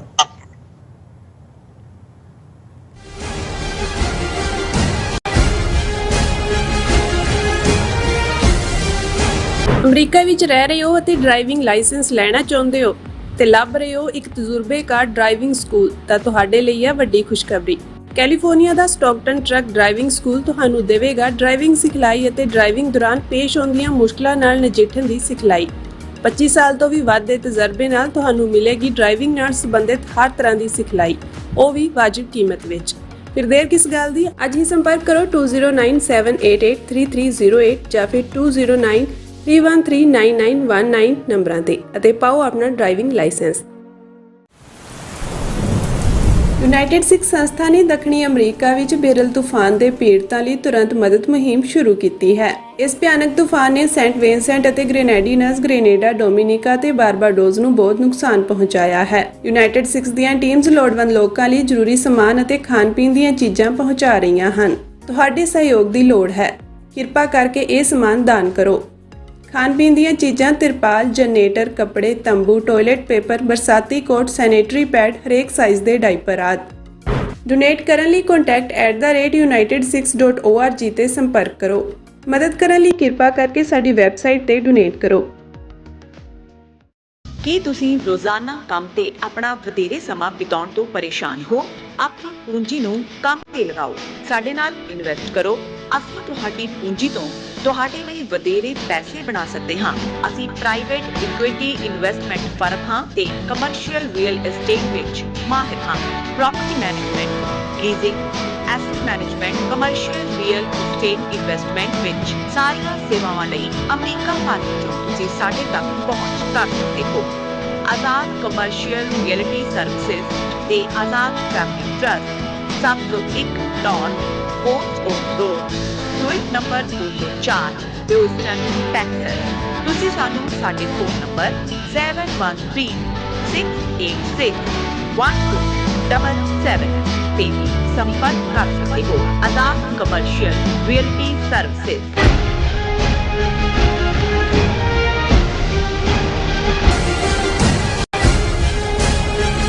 ਵਿਊਅਰਸ, ਬ੍ਰੇਕ ਤੋਂ ਬਾਅਦ ਤੁਹਾਡਾ ਸਾਰਿਆਂ ਦਾ ਸਵਾਗਤ ਹੈ। ਗੱਲਬਾਤ ਨੂੰ ਅੱਗੇ ਤੋਰਦੇ ਹਾਂ। ਸੁਖਵਿੰਦਰ ਸਿੰਘ ਜੀ, ਹੁਣ ਅਸੀਂ ਗੱਲ ਕਰੀਏ ਪੰਜਾਬ ਦੀ। ਪੰਜਾਬ ਦੇ ਵਿੱਚ ਵੀ ਜਿਹੜੀ ਸਿਆਸਤ ਹੈਗੀ ਆ, ਲੋਕਲ ਸਿਆਸਤ, ਉਹਦੇ ਵਿੱਚ ਕਈ ਕਿਸਮ ਦੇ ਫੇਰ ਬਦਲ ਜਾਂ ਅੰਦਰੂਨੀ ਤੌਰ 'ਤੇ ਉੱਪਰ ਥੱਲੇ ਹੁੰਦੀਆਂ ਚੀਜ਼ਾਂ ਨਜ਼ਰ ਆ ਰਹੀਆਂ ਨੇ। ਪਿਛਲੇ ਹਫ਼ਤੇ 2 ਹਫ਼ਤੇ ਦੀਆਂ ਡਿਵੈਲਪਮੈਂਟਸ ਨੂੰ ਜੇ ਦੇਖਣਾ ਹੋਵੇ ਤਾਂ ਵੱਡੇ ਲੈਵਲ ਦੇ ਉੱਤੇ ਜਿਹੜੀ ਅਫਸਰਾਂ ਦੀ ਫੇਰ ਬਦਲ ਹੈਗੀ ਆ ਉਹ ਕੀਤੀ ਗਈ ਹੈ। ਉਹ ਵੱਖ-ਵੱਖ ਡਿਪਾਰਟਮੈਂਟਸ ਦੇ ਵਿੱਚ ਦੇਖਣ ਨੂੰ ਮਿਲਿਆ ਆ। ਉਹ IPS ਹੋਣ, ICS ਹੋਣ ਜਾਂ ਅਦਰਵਾਈਜ਼ ਅਸੀਂ ਜਦੋਂ ਦੇਖਦੇ ਹਾਂ ਇਹ ਸਾਰੇ ਪਾਰਟ ਨੂੰ, ਇਹ ਇੱਕ ਲੈਵਲ ਦੇ ਉੱਤੇ ਚੀਜ਼ਾਂ ਚੱਲ ਰਹੀਆਂ ਨੇ। ਦੂਜੇ ਲੈਵਲ ਦੇ ਉੱਤੇ ਜਦੋਂ ਅਸੀਂ ਭਗਵੰਤ ਮਾਨ ਪੰਜਾਬ ਦੇ ਜਿਹੜੇ ਇਸ ਵਕਤ ਮੁੱਖ ਮੰਤਰੀ ਆ ਉਹਨਾਂ ਦੇ ਨਾਲ ਰਿਲੇਟਡ ਹਵਾਲਿਆਂ ਨਾਲ ਦੇਖਦੇ ਹਾਂ, ਖਾਸ ਤੌਰ 'ਤੇ ਜਦੋਂ ਤੋਂ ਅਰਵਿੰਦ ਕੇਜਰੀਵਾਲ ਆਮ ਆਦਮੀ ਪਾਰਟੀ ਦੇ ਜਿਹੜੇ ਲੀਡਰ ਹੈਗੇ ਆ, ਮੁੱਖ ਲੀਡਰ, ਉਹ ਜਦੋਂ ਬਾਹਰ ਆਉਂਦੇ ਆ ਤੇ ਆ ਕੇ ਉਹ ਆਪਣੀ ਦਿੱਲੀ ਦੀ ਮੁੱਖ ਮੰਤਰੀ ਦੀ ਕੁਰਸੀ ਤੋਂ ਅਸਤੀਫਾ ਦਿੰਦੇ ਆ ਜਾਂ ਉਹਦੇ ਤੋਂ ਪਾਸੇ ਹੋ ਕੇ ਹੁਣ ਅਗਲੀਆਂ ਚੋਣਾਂ ਦੇ ਵੱਲ ਨੂੰ ਕਦਮ ਵਧਾਉਂਦੇ ਆ, ਉਹ ਤੋਂ ਬਾਅਦ ਕਈ ਕਿਸਮ ਦੀਆਂ ਜਿਹੜੀਆਂ ਚੇਂਜਸ ਨੇ ਉਹ ਦੇਖਣ ਨੂੰ ਮਿਲ ਰਹੀਆਂ ਨੇ। ਜਾਂ ਹਜੇ ਇਹ ਕਹਿ ਲਓ ਵੀ ਅਫੀਸ਼ੀਅਲ ਤੌਰ ਦੇ ਉੱਤੇ ਉਹ ਚੇਂਜਸ ਜਾਂ ਉਹ ਨੀਤੀ ਕੀ ਹੈ ਉਹ ਹਜੇ ਕਲੀਅਰ ਜਾਂ ਸਪਸ਼ਟ ਨਹੀਂ ਹੋ ਰਹੀ, ਪਰ ਭਗਵੰਤ ਮਾਨ ਦੇ ਆਪਣੇ ਜਿਹੜੇ ਆਫਿਸ ਬੀਅਰਰਸ ਹੈਗੇ ਆ ਉਹਨਾਂ ਦੀ ਛਾਂਟੀ ਕੀਤੀ ਜਾ ਰਹੀ ਹੈ। ਉਹਨਾਂ ਦੇ OSD ਤੋਂ ਲੈ ਕੇ ਹੋਰ CM ਆਫਿਸ ਦੇ ਵਿੱਚ ਜਿਹੜੇ ਬੰਦੇ ਹੈਗੇ ਆ ਉਹਨਾਂ ਨੂੰ ਬਦਲਿਆ ਜਾ ਰਿਹਾ ਹੈ। ਤੇ ਉੱਥੇ ਹੁਣ ਅੱਜ ਦੀ ਜਿਹੜੀ ਲੇਟੈਸਟ ਡਿਵੈਲਪਮੈਂਟ ਹੈਗੀ ਆ ਉਹ ਇਹ ਦੱਸਦੀ ਹੈ ਕਿ ਅਰਵਿੰਦ ਕੇਜਰੀਵਾਲ ਦੇ ਜਿਹੜੇ PA ਨੇ ਵੈਭਵ ਕੁਮਾਰ, ਉਹਨਾਂ ਨੂੰ ਉੱਥੇ ਲਿਆ ਕੇ ਥਾਪਿਆ ਜਾ ਰਿਹਾ ਹੈ, ਐਸਟੈਬਲਿਸ਼ ਕੀਤਾ ਜਾ ਰਿਹਾ ਹੈ ਕਿ ਉਹ CMO ਦਾ CM ਆਫਿਸ ਦਾ ਕਾਰਜਕਾਲ ਉਹਨਾਂ ਦੇ ਥੱਲੇ ਹੋਊਗਾ ਤੇ ਜਿਹੜੇ ਭਗਵੰਤ ਮਾਨ ਨੇ। ਸੋ ਇਹ ਕਈ ਕਿਸਮ ਦੇ ਕੁਐਸਚਨਸ ਰੇਜ਼ ਕਰਦਾ ਆ। ਸੋ ਮੈਂ ਪਹਿਲਾਂ ਇਹ ਚਾਹੂੰਗਾ ਵੀ ਅਸੀਂ ਇਹ ਨੀਤੀ ਕੀ ਹੈਗੀ ਹੈ ਇਹਨੂੰ ਸਮਝਣ ਦੀ ਕੋਸ਼ਿਸ਼ ਕਰੀਏ। ਉਹਦੇ ਤੋਂ ਪਹਿਲਾਂ ਅਸੀਂ ਇਹ ਦੇਖੀਏ ਵੀ ਇਸ ਵਕਤ ਚੱਲ ਕੀ ਰਿਹਾ ਆ ਪੰਜਾਬ ਦੇ ਵਿੱਚ। ਪੰਜਾਬ ਦੀ ਜਿਹੜੀ ਨੀਤੀ ਹੈ, ਭਗਵੰਤ ਮਾਨ ਦੀ ਸਰਕਾਰ ਨੂੰ 2.5 ਸਾਲ ਤੋਂ ਉੱਪਰ ਦਾ ਸਮਾਂ ਹੋ ਗਿਆ ਆ। ਅੱਧ ਉਹਨਾਂ ਨੇ ਲੰਘਾ ਲਿਆ ਆ। ਉਹਨਾਂ ਦੀ ਕਾਰਗੁਜ਼ਾਰੀ ਕੀ ਹੈ ਇਹਨਾਂ ਵਰ੍ਹਿਆਂ ਦੇ ਵਿੱਚ, ਤੇ ਅੱਜ ਦੀ ਡੇਟ ਦੇ ਵਿੱਚ ਲੋਕਾਂ ਦੀ ਐਕਸਪੈਕਟੇਸ਼ਨ ਕਿੱਥੇ ਖੜੀ ਹੈ। ਪੰਜਾਬ ਦੀ ਸਿਆਸਤ ਦੇ ਵਿੱਚ ਜਿਹੜੀ ਫੇਰ ਬਦਲ ਹੈਗੀ ਹੈ, ਕੀ ਹੋ ਰਿਹਾ ਇਸ ਵਕਤ, ਕਿਸ ਲੈਵਲ ਦੇ ਉੱਤੇ, ਪਹਿਲਾਂ ਇਹ ਦੇਖੀਏ, ਉਸ ਤੋਂ ਬਾਅਦ ਗੱਲ ਅੱਗੇ ਤੋਰਦੇ ਹਾਂ। ਬਿਲਕੁਲ ਜੀ,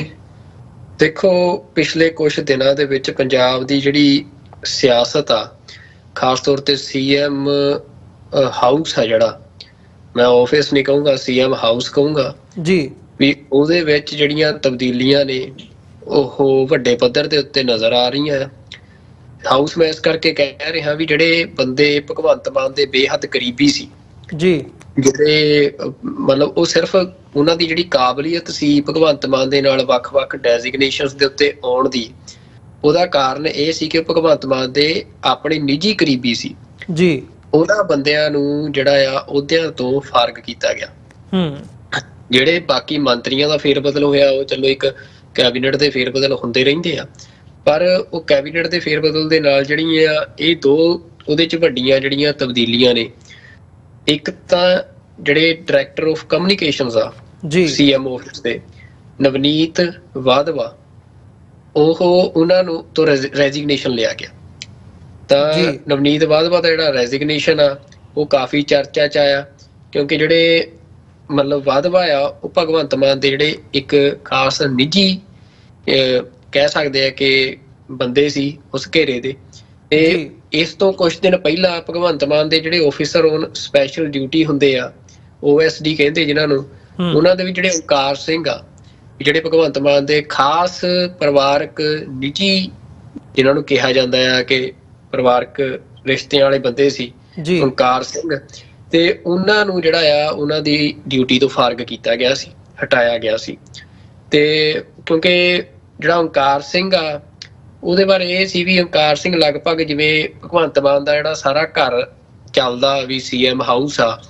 ਵੀ ਉਹਦੀ ਦੇਖ ਰੇਖ ਸਾਰੀ ਓਂਕਾਰ ਸਿੰਘ ਦੇ ਹੱਥੇ ਸੀ। ਤੇ ਭਗਵੰਤ ਮਾਨ ਦੀ ਜਿਹੜੀ ਵਾਈਫ ਆ ਡਾਕਟਰ ਗੁਰਪ੍ਰੀਤ ਕੌਰ ਆ, ਉਹਦੇ ਵੀ ਜਿੰਨੇ ਪੋਲੀਟੀਕਲ ਪ੍ਰੋਗਰਾਮ ਆ ਜਾਂ ਜਿੰਨਾ ਸਾਰੀ ਮਤਲਬ ਉਹਦੀ ਮਤਲਬ ਕਾਰ ਵਿਹਾਰ ਆ, ਜਿੰਨਾ ਸਿਆਸੀ ਤੌਰ ਤੇ ਜਾਂ ਹੋਰ ਵੀ, ਉਹ ਸਾਰੇ ਦੀ ਦੇਖ ਰੇਖ ਵੀ ਓਂਕਾਰ ਸਿੰਘ ਕਰਦਾ ਸੀ। ਤੇ ਓਂਕਾਰ ਸਿੰਘ ਨੂੰ ਵੀ ਜਿਹੜਾ ਆ ਉਹਦੇ ਅਹੁਦੇ ਤੋਂ ਫਾਰਗ ਕੀਤਾ ਗਿਆ। ਹੁਣ ਇਹ ਤੋਂ ਬਾਅਦ ਅਸੀਂ ਦੇਖਿਆ ਵੀ ਭਗਵੰਤ ਮਾਨ ਜਦੋਂ ਬਿਮਾਰ ਹੋ ਕੇ ਹਸਪਤਾਲ ਪਿਆ ਤਾਂ ਕਿਵੇਂ ਉਹਨੂੰ ਇੱਕ ਤਰ੍ਹਾਂ ਦੇ ਨਾਲ ਮਤਲਬ ਉਹਨੂੰ ਅਣਗੌਲਿਆ ਕੀਤਾ ਗਿਆ ਸਾਰੀ ਪੰਜਾਬ ਦੀ ਕੈਬਨਿਟ ਵੱਲੋਂ, ਆਪ ਦੀ ਵੱਲੋਂ, ਵੀ ਕੋਈ ਉਹਦੀ ਖਬਰਸਾਰ ਲੈਣ ਨਹੀਂ ਪਹੁੰਚਿਆ ਵੀ ਭਗਵੰਤ ਮਾਨ ਦੀ। ਤੇ ਉਦੋਂ ਵੀ ਇਹ ਲੋਕਾਂ ਦੇ ਵਿੱਚ ਚਰਚਾ ਆਮ ਛਿੜ ਰਹੀ ਸੀ ਕਿ ਜਿਹੜਾ ਕੁਛ ਨਾ ਕੁਛ ਵੱਡਾ ਜਿਹੜਾ ਆ ਵੀ ਪੰਜਾਬ ਦੇ ਵਿੱਚ ਸਿਆਸੀ ਤਬਦੀਲੀ ਜਿਹੜੀ ਆ ਖਾਸ ਤੌਰ ਤੇ ਕੈਬਨਿਟ ਦੀ ਜਾਂ ਚੀਫ ਮਿਨਿਸਟਰ ਦਾ ਚਿਹਰਾ ਵੀ ਉਹ ਬਦਲਿਆ ਜਾ ਸਕਦਾ ਕੁਛ ਦਿਨਾਂ 'ਚ ਜੀ। ਤੇ ਉਹ ਤੋਂ ਬਾਅਦ ਫਿਰ ਭਗਵੰਤ ਮਾਨ ਦੁਬਾਰਾ ਚਲੋ ਗਿਆ ਆਪਣੀ ਡਿਊਟੀ ਦੇ ਉੱਤੇ, ਹਸਪਤਾਲ ਤੋਂ ਛੁੱਟੀ ਲੈ ਕੇ। ਪਰ ਹੁਣ ਫਿਰ ਮਾਨਿਕ ਗੋਇਲ ਦੀ ਇੱਕ ਜਿਹੜੀ ਖਬਰ ਆ ਜਿਹੜੀ ਹੁਣ ਚਰਚਾ 'ਚ ਆਈ ਹੋਈ ਆ ਅੱਜ, ਮਤਲਬ ਅਸੀਂ ਕਹਿ ਸਕਦੇ ਵੀ ਸਾਡੇ ਦਿਨ ਆ ਉੱਧਰ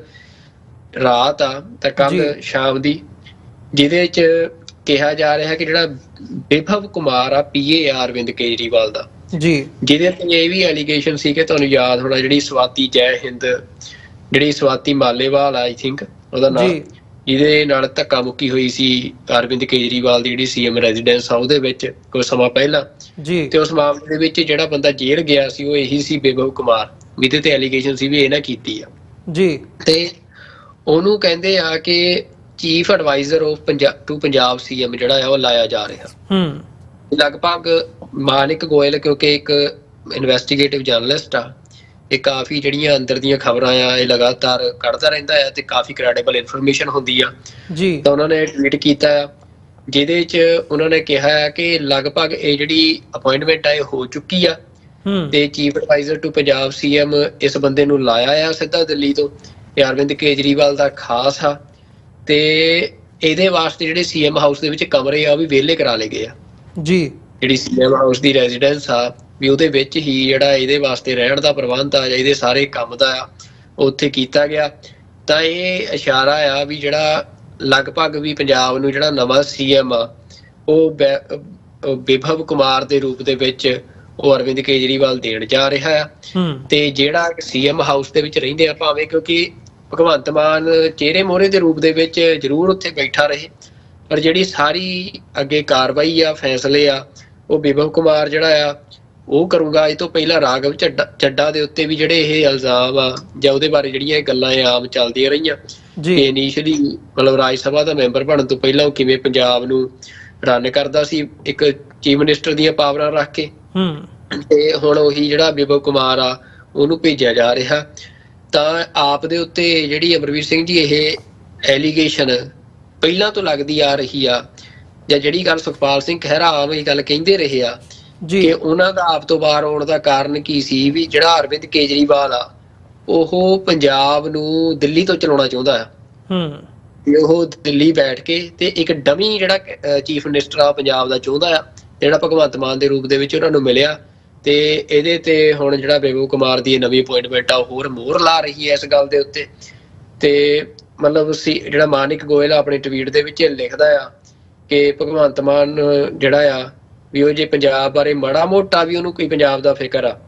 ਤਾਂ ਉਹਨੂੰ ਜਿਹੜਾ ਆ ਇਸ ਟੇਕ ਓਵਰ ਦੇ ਖਿਲਾਫ ਸਟੈਂਡ ਲੈਣਾ ਚਾਹੀਦਾ, ਕਿਉਂਕਿ ਪੰਜਾਬ ਦੇ ਲੋਕਾਂ ਨੇ ਜਿਹੜੀਆਂ ਵੋਟਾਂ ਆ ਭਗਵੰਤ ਮਾਨ ਦੇ ਮੂੰਹ ਨੂੰ ਪਾਈਆਂ, ਚੀਫ ਮਿਨਿਸਟਰ ਉਹਨੂੰ ਵੋਟਾਂ ਪਾਈਆਂ ਸੀ। ਤੇ ਜਿਹੜਾ ਵਿਭਵ ਕੁਮਾਰ ਜਾਂ ਇਹੋ ਜਿਹਾ ਕੋਈ ਵੀ ਬੰਦਾ ਜਿਹੜਾ ਆ ਉਹ ਦਿੱਲੀ ਤੋਂ ਆ ਕੇ ਤੇ ਜੇ ਪੰਜਾਬ ਦੇ ਲੋਕਾਂ ਦੀ ਜਿਹੜੀ ਇਹ ਅਸੀਂ ਕਹਿ ਸਕਦੇ ਡੈਮੋਕ੍ਰੈਟਿਕ ਰਾਈਟ ਆ ਉਹਦੇ ਉੱਤੇ ਆ ਕੇ ਬੈਠੇ ਤਾਂ ਭਗਵੰਤ ਮਾਨ ਨੂੰ ਇਹਦਾ ਵਿਰੋਧ ਕਰਨਾ ਚਾਹੀਦਾ। ਪਰ ਭਗਵੰਤ ਮਾਨ ਦੇ ਵਿੱਚ ਮੈਂ ਤੁਹਾਨੂੰ ਜਿਹੜੀ ਗੱਲ ਦੱਸੀ ਆ ਵੀ ਓਮਕਾਰ ਸਿੰਘ ਜਾਂ ਇਹ ਸਾਰੇ ਬੰਦੇ ਜਿਹੜੇ ਭਗਵੰਤ ਮਾਨ ਦੇ ਬਿਲਕੁਲ ਨਜ਼ਦੀਕੀ ਖਾਸ ਬੰਦੇ ਸੀ, ਜਿਹੜੇ ਭਰੋਸੇ ਵਾਲੇ, ਜਿਨ੍ਹਾਂ ਦੀ ਉਹਦੇ ਘਰ ਤੱਕ ਰਸਾਈ ਸੀ, ਉਹਦੇ ਘਰ ਦੇ ਫੈਸਲਿਆਂ ਦੇ ਵਿੱਚ ਸ਼ਾਮਲ ਸੀ ਸਾਰੇ, ਉਹਨਾਂ ਬੰਦਿਆਂ ਨੂੰ ਲਾਂਭੇ ਕੀਤਾ ਗਿਆ, ਪਾਸੇ ਕੀਤਾ ਗਿਆ ਤੇ ਵਿਭਵ ਕੁਮਾਰ ਵਰਗਿਆਂ ਵਾਸਤੇ ਜਗ੍ਹਾ ਆਲਰੇਡੀ ਬਣਾਈ ਗਈ ਆ। ਤੇ ਉਦੋਂ ਭਗਵੰਤ ਮਾਨ ਨੇ ਕੁਛ ਬੋਲਿਆ ਤੇ ਪਹਿਲਾਂ ਪੰਜਾਬ ਦੇ ਨਾਲ ਕਿੰਨਾ ਕੁਛ ਹੋਇਆ। ਪੰਜਾਬ ਨੇ ਇੱਕ ਆਸ ਰੱਖ ਕੇ ਇੱਕ ਤਬਦੀਲੀ ਦੀ ਮਤਲਬ ਆਸ ਦੇ ਨਾਲ ਭਗਵੰਤ ਮਾਨ ਨੂੰ ਮੁੱਖ ਮੰਤਰੀ ਬਣਾਇਆ ਸੀ। ਤਾਂ ਭਗਵੰਤ ਮਾਨ ਦੀਆਂ ਜਿਹੜੀਆਂ ਲੱਤਾਂ ਆ ਉਹ ਪਹਿਲੇ ਦਿਨ ਤੋਂ ਹੀ ਜਿਹੜੀਆਂ ਜਵਾਬ ਦੇ ਗਈਆਂ ਦਿੱਲੀ ਅੱਗੇ। ਤੇ ਕੋਈ ਵੀ ਜਿਹੜਾ ਸਟੈਂਡ ਆ ਪੰਜਾਬ, ਕਿਉਂਕਿ ਜਿਹੋ ਜਿਹੀ ਸਰਕਾਰ ਭਗਵੰਤ ਮਾਨ ਚਲਾ ਰਿਹਾ ਇਹੋ ਜਿਹੀਆਂ ਤਾਂ ਪਹਿਲਾਂ ਵੀ ਚੱਲਦੀਆਂ ਸੀ। ਜਿਹੜਾ ਮਸਲੇ ਆ ਪੰਜਾਬ ਦੇ ਜਿਹੜੇ ਦਿੱਲੀ ਦੇ ਨਾਲ ਟਕਰਾਅ ਚੋਂ ਹੱਲ ਹੋਣੇ ਸੀ ਉਹਨਾਂ ਦੇ ਕੋਈ ਵੀ ਭਗਵੰਤ ਮਾਨ ਸਟੈਂਡ ਨਹੀਂ ਲੈ ਸਕਿਆ ਤੇ ਕੋਈ ਨਵੀਂ ਗੱਲ ਪੰਜਾਬ ਦੇ ਲਈ ਨਹੀਂ ਕਰ ਸਕਿਆ। ਤੇ ਇਹ ਵੀ ਜਿਹੜਾ ਮਤਲਬ ਹੈਗਾ ਆ ਫੈਸਲਾ ਅਰਵਿੰਦ ਕੇਜਰੀਵਾਲ ਦਾ ਜਾਂ ਦਿੱਲੀ ਦੀ ਹਾਈ ਕਮਾਂਡ ਜਿਹਨੂੰ ਇਹ ਕਹਿੰਦੇ ਆ ਆਪ ਵਾਲੇ ਉਹਨਾਂ ਦਾ, ਤਾਂ ਇਹਦੇ ਤੇ ਮਾਨਿਕ ਗੋਇਲ ਤਾਂ ਆਸ ਕਰ ਰਿਹਾ ਵੀ ਉਹ ਚਾਹੁੰਦਾ ਹੀ ਭਗਵੰਤ ਮਾਨ ਬੋਲੇ, ਪਰ ਮੈਨੂੰ ਨਹੀਂ ਲੱਗਦਾ ਕਿ ਭਗਵੰਤ ਮਾਨ ਇਹ ਤੇ ਕੁਝ ਬੋਲ ਸਕਦਾ। ਬਾਕੀ ਜੇ ਅੰਦਰ ਖਾਤੇ ਕਿਤੇ ਉਹਦੀ ਜ਼ਮੀਰ ਜਾਗ ਜੇ ਤੇ ਉਹ ਮਤਲਬ ਵਿਰੋਧ ਕਰੇ ਤਾਂ ਫਿਰ ਮੈਨੂੰ ਲੱਗਦਾ ਕਿ ਪੰਜਾਬ ਦੇ ਵਿੱਚ ਜਿਹੜਾ ਆਲਰੇਡੀ ਆਪ ਦੇ ਵਿੱਚ ਜੇ ਕੋਈ ਇਹਦੀ ਖਬਰ ਲੈਣ ਨਹੀਂ ਗਿਆ ਜਦੋਂ ਇਹ ਬਿਮਾਰ ਪਿਆ ਸੀ ਹਸਪਤਾਲ 'ਚ, ਤਾਂ ਇਹ ਗੱਲ ਇੰਡੀਕੇਸ਼ਨ ਆ ਕਿ ਜਿਹੜਾ ਆਮ ਆਦਮੀ ਪਾਰਟੀ ਆ ਉਹਦੇ 'ਚ ਕੁਛ ਕਾਫੀ ਗੜਬੜ ਅੰਦਰ ਚੱਲ ਰਹੀ ਆ ਬੰਦਿਆਂ ਦੇ ਵਿੱਚ, ਆਪਸੀ ਖਿੱਚੋਤਾਣ। ਜੇ ਭਗਵੰਤ ਮਾਨ ਕੋਈ ਇਹੋ ਜਿਹਾ ਸਟੈਂਡ ਲੈ ਲੈਂਦਾ ਤਾਂ ਜਿਹੜੀ ਉਹ ਆਪਸੀ ਖਿੱਚੋਤਾਣ ਆ ਉਹ ਜ਼ਮੀਨ ਦੇ ਉੱਤੇ ਜਿਹੜੀ ਆ ਪ੍ਰਗਟ ਹੋਣ ਦੇ ਬਹੁਤ ਜ਼ਿਆਦਾ ਪੋਸੀਬਿਲਿਟੀ ਆ। ਤੇ ਫਿਰ ਪੰਜਾਬ ਦੇ ਵਿੱਚ ਜਿਹੜੀ ਸਰਕਾਰਾਂ ਇਹੋ ਜਿਹੇ ਹਾਲਾਤਾਂ 'ਚ ਡਿੱਗ ਵੀ ਜਾਂਦੀਆਂ ਹੁੰਦੀਆਂ। ਤੇ ਵੈਸੇ ਵੀ ਜਿਹੜੀ ਬੀਜੇਪੀ ਆ ਉਹ ਕਾਫੀ ਮਤਲਬ ਅਸੀਂ ਕਹਿ ਸਕਦੇ ਹਾਂ ਕਿ ਮਸ਼ਹੂਰ ਆ ਇਸ ਤਰੀਕੇ ਦੇ ਨਾਲ ਸਰਕਾਰਾਂ ਨੂੰ ਡਿੱਗਣ ਦੇ ਵਿੱਚ। ਤੇ ਕੀ ਪੰਜਾਬ ਦੇ ਵਿੱਚ ਮਤਲਬ ਸਿਆਸਤ ਕਿਹੋ ਜਿਹਾ ਰੰਗ ਰੂਪ ਲੈਂਦੀ ਆ ਦੇਖਣ ਵਾਲੀ ਗੱਲ ਹੋਊਗੀ। ਪਰ ਇੰਨਾ ਜ਼ਰੂਰ ਨਜ਼ਰ ਆ ਰਿਹਾ ਕਿ ਜਿਹੜੀ ਆਪ ਦੀ ਸਰਕਾਰ ਆ ਉਹ ਹੁਣ ਸਥਿਰ ਸਟੇਬਲ ਨਹੀਂ ਰਹੀ, ਉਹਦੇ 'ਚ ਕਾਫੀ ਗੜਬੜ ਚੱਲ ਰਹੀ ਆ। ਜੀ ਬਿਲਕੁਲ। ਸੋ ਜਿਹੜੀਆਂ ਇਹ ਡਿਵੈਲਪਮੈਂਟਸ ਹੈਗੀਆਂ ਨੇ ਤੁਸੀਂ ਬਾਖੂਬੀ ਇਹਨਾਂ ਨੂੰ ਜਾਂ ਇਹਦੀਆਂ ਬਰੀਕੀਆਂ ਨੂੰ ਐਕਸਪਲੇਨ ਕੀਤਾ ਆ, ਇਹਨੂੰ ਮਤਲਬ ਇਹਦੇ ਬਿਹਾਈਂਡ ਕੀ ਚੱਲ ਰਿਹਾ ਇਹ ਥੋੜ੍ਹਾ ਜਿਹਾ ਸਮਝਣ ਦਾ ਯਤਨ ਕਰੀਏ ਵੀ ਇਹਨੂੰ ਕਿਸ ਪਰਸਪੈਕਟਿਵ ਤੋਂ ਦੇਖਿਆ ਜਾਵੇ। ਇਹਨੂੰ ਆਮ ਆਦਮੀ ਪਾਰਟੀ ਦੇ ਵਿੱਚ ਜਿਹੜਾ ਅੰਦਰੂਨੀ ਫੇਰ ਬਦਲ ਹੈ ਇਹਨੂੰ ਉਸੇ ਪਰਸਪੈਕਟਿਵ ਤੋਂ ਸਮਝਿਆ ਜਾਵੇ ਵੀ ਭਾਈ ਇਹ ਅੰਦਰੂਨੀ ਇਹਨਾਂ ਦੀ ਉਹ ਹੈਗੀ ਆ, ਚੱਲ ਪਹਿਲਾਂ ਵੀ ਉਹੀ ਰਿਹਾ ਸੀ, ਪਹਿਲਾਂ ਵੀ ਭਗਵੰਤ ਮਾਨ ਹੋਰਾਂ ਦੀ ਕੋਈ ਉਸ ਕਿਸਮ ਦੀ ਹੋਂਦ ਨਹੀਂ ਹੈਗੀ ਜਿਹੜਾ ਉਹ ਐਸਟੈਬਲਿਸ਼ ਕਰ ਸਕੇ ਹੁਣ, ਤੇ ਹੁਣ ਅੱਗੇ ਆਉਣ ਵਾਲੇ ਸਮੇਂ ਦੇ ਵਿੱਚ ਵੀ ਉਹਨਾਂ ਨੇ ਉਹੀ ਕੁਛ ਰਹਿਣਾ। ਪਹਿਲਾਂ ਰਾਘਵ ਚੱਡਾ ਸੀ ਤੇ ਹੁਣ ਇਹ ਵਿਭਵ ਕੁਮਾਰ ਜਿਹੜੇ ਹੈਗੇ ਆ ਇਹ ਸੀਐਮ ਹਾਊਸ ਨੂੰ ਚਲਾਉਣਗੇ ਤੇ ਭਗਵੰਤ ਮਾਨ ਇਹਨਾਂ ਦੇ ਇਸ਼ਾਰਿਆਂ ਦੇ ਉੱਤੇ ਕੰਮ ਕਰਨਗੇ। ਇਹਨੂੰ ਇਸ ਪਰਸਪੈਕਟਿਵ ਤੋਂ ਸਮਝਿਆ ਜਾਵੇ ਜਾਂ ਇਹਨੂੰ ਇੱਕ ਬ੍ਰੌਡਰ ਰੂਪ ਦੇ ਵਿੱਚ ਜਦੋਂ ਅਸੀਂ ਦਿੱਲੀ ਦੀ ਗੱਲ ਕਰਦੇ ਹਾਂ ਤੇ ਦਿੱਲੀ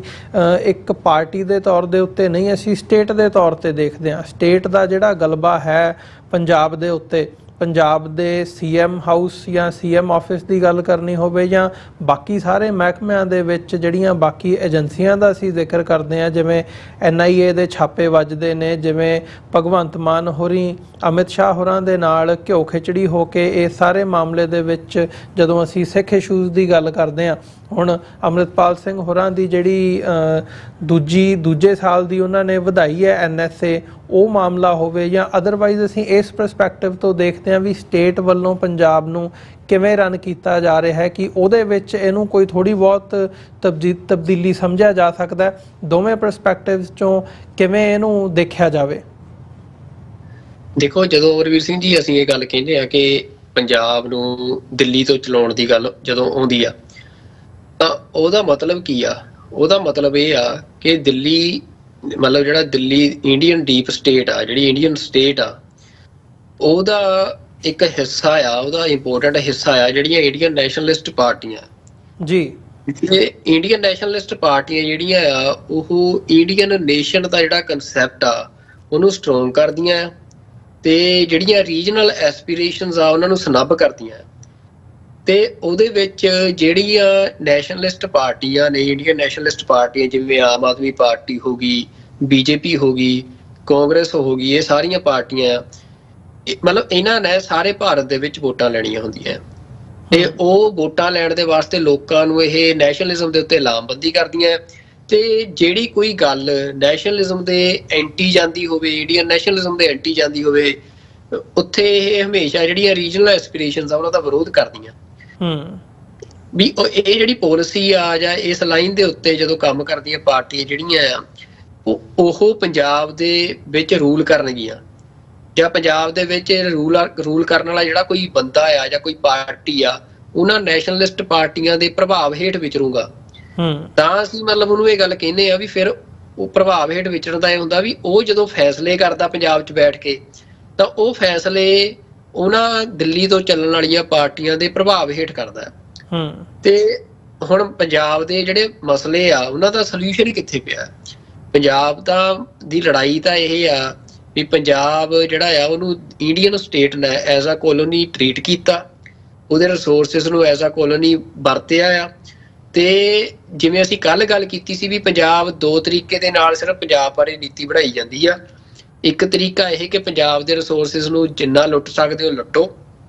ਤੇ ਦੂਜਾ ਇਹ ਆ ਵੀ ਪੰਜਾਬ ਦੇ ਵਿੱਚ ਪੁਲਿਸ ਨੂੰ ਇੰਨਾ ਕੁ ਤਗੜਾ ਕਰੋ, ਮਜ਼ਬੂਤ ਕਰੋ, ਜਾਂ ਦਿੱਲੀ ਦੇ ਹੁਕਮ ਨੂੰ ਇੰਨਾ ਕੁ ਮਜ਼ਬੂਤ ਕਰੋ ਵੀ ਜਿਹੜਾ ਡੰਡੇ ਦੇ ਨਾਲ ਪੰਜਾਬ ਦੇ ਲੋਕਾਂ ਨੂੰ ਦਬਾ ਕੇ ਰੱਖਿਆ ਜਾ ਸਕੇ। ਤੇ ਹੁਣ ਜਿਹੜੀਆਂ ਅਸੀਂ ਕਹਿੰਦੇ ਵੀ ਦਿੱਲੀ ਤੋਂ ਜਦੋਂ ਕੋਈ ਵੀ ਪਾਰਟੀ ਪੰਜਾਬ ਦੇ ਵਿੱਚ ਚੱਲਦਿਆਂ ਰਾਜ ਕਰੂਗੀ ਤਾਂ ਫਿਰ ਉਹ ਜਿਹੜੇ ਪੰਜਾਬ ਦੇ ਰਿਸੋਰਸਿਸ ਜਿਹੜੀ ਧਿਰ ਲੁੱਟ ਰਹੀ ਆ, ਜਿਹੜੀ ਦਿੱਲੀ ਲੁੱਟ ਰਹੀ ਆ, ਵੀ ਉਹਦੇ ਨਾਲ ਕਿਵੇਂ ਉਹ ਫਾਈਟ ਕਰ ਸਕਦਾ ਆ ਬੰਦਾ ਜਿਹੜਾ ਹੁਕਮ ਦਿੱਲੀ ਤੋਂ ਲੈਂਦਾ ਹੋਵੇ। ਤਾਂ ਇਸੇ ਕਰਕੇ ਜਿਹੜੇ ਅਸੀਂ ਦੇਖਿਆ ਵੀ ਜਿਹੜੀ ਸ਼੍ਰੋਮਣੀ ਅਕਾਲੀ ਦਲ ਸੀ ਵੀ ਉਹਦਾ ਜਿਹੜਾ ਬੇੜਾ ਬੈਠਿਆ ਤਾਂ ਉਹਦਾ ਸਭ ਤੋਂ ਬੜਾ ਕਾਰਨ ਕੀ ਰਿਹਾ ਵੀ ਸ਼੍ਰੋਮਣੀ ਅਕਾਲੀ ਦਲ ਪੰਜਾਬ ਦੀਆਂ ਰੀਜਨਲ ਐਸਪੀਰੇਸ਼ਨਸ ਨੂੰ ਪੂਰਾ ਕਰਦੀ ਸੀ, ਪਰ ਜਦੋਂ ਉਹ BJP ਦੇ ਨਾਲ ਅਲਾਈ ਹੋ ਗਈ ਤਾਂ ਉਹਨੇ BJP ਨੂੰ ਖੁਸ਼ ਰੱਖਣ ਦੇ ਲਈ ਤੇ ਕੇਂਦਰ ਦੀ ਸੱਤਾ ਦੇ ਵਿੱਚ ਭਾਈਵਾਲੀ ਰੱਖਣ ਦੇ ਲਈ ਉਹਨੇ ਸਾਰੇ ਪੰਜਾਬ ਦੇ ਇੰਟਰਸਟ ਜਿਹੜੇ ਉਹ ਲਾਂਭੇ ਰੱਖਦੇ ਜੀ। ਤੇ ਉਹਨੇ ਸਾਰੀ ਉਹ ਪਾਲਿਸੀ ਅਡੋਪਟ ਕੀਤੀ ਵੀ ਜਿਹਦੇ ਨਾਲ ਜਿਹੜਾ ਬੜਾ ਬਾਦਲ ਸੀ ਉਹਦੀ ਪਾਲਿਸੀ ਕੀ ਸੀ? ਉਹਦੀ ਪਾਲਿਸੀ ਇਹੀ ਸੀ ਵੀ ਜਿਵੇਂ ਮਰਜ਼ੀ ਰੱਖੋ, ਬਸ BJP ਨੂੰ ਖੁਸ਼ ਰੱਖੋ।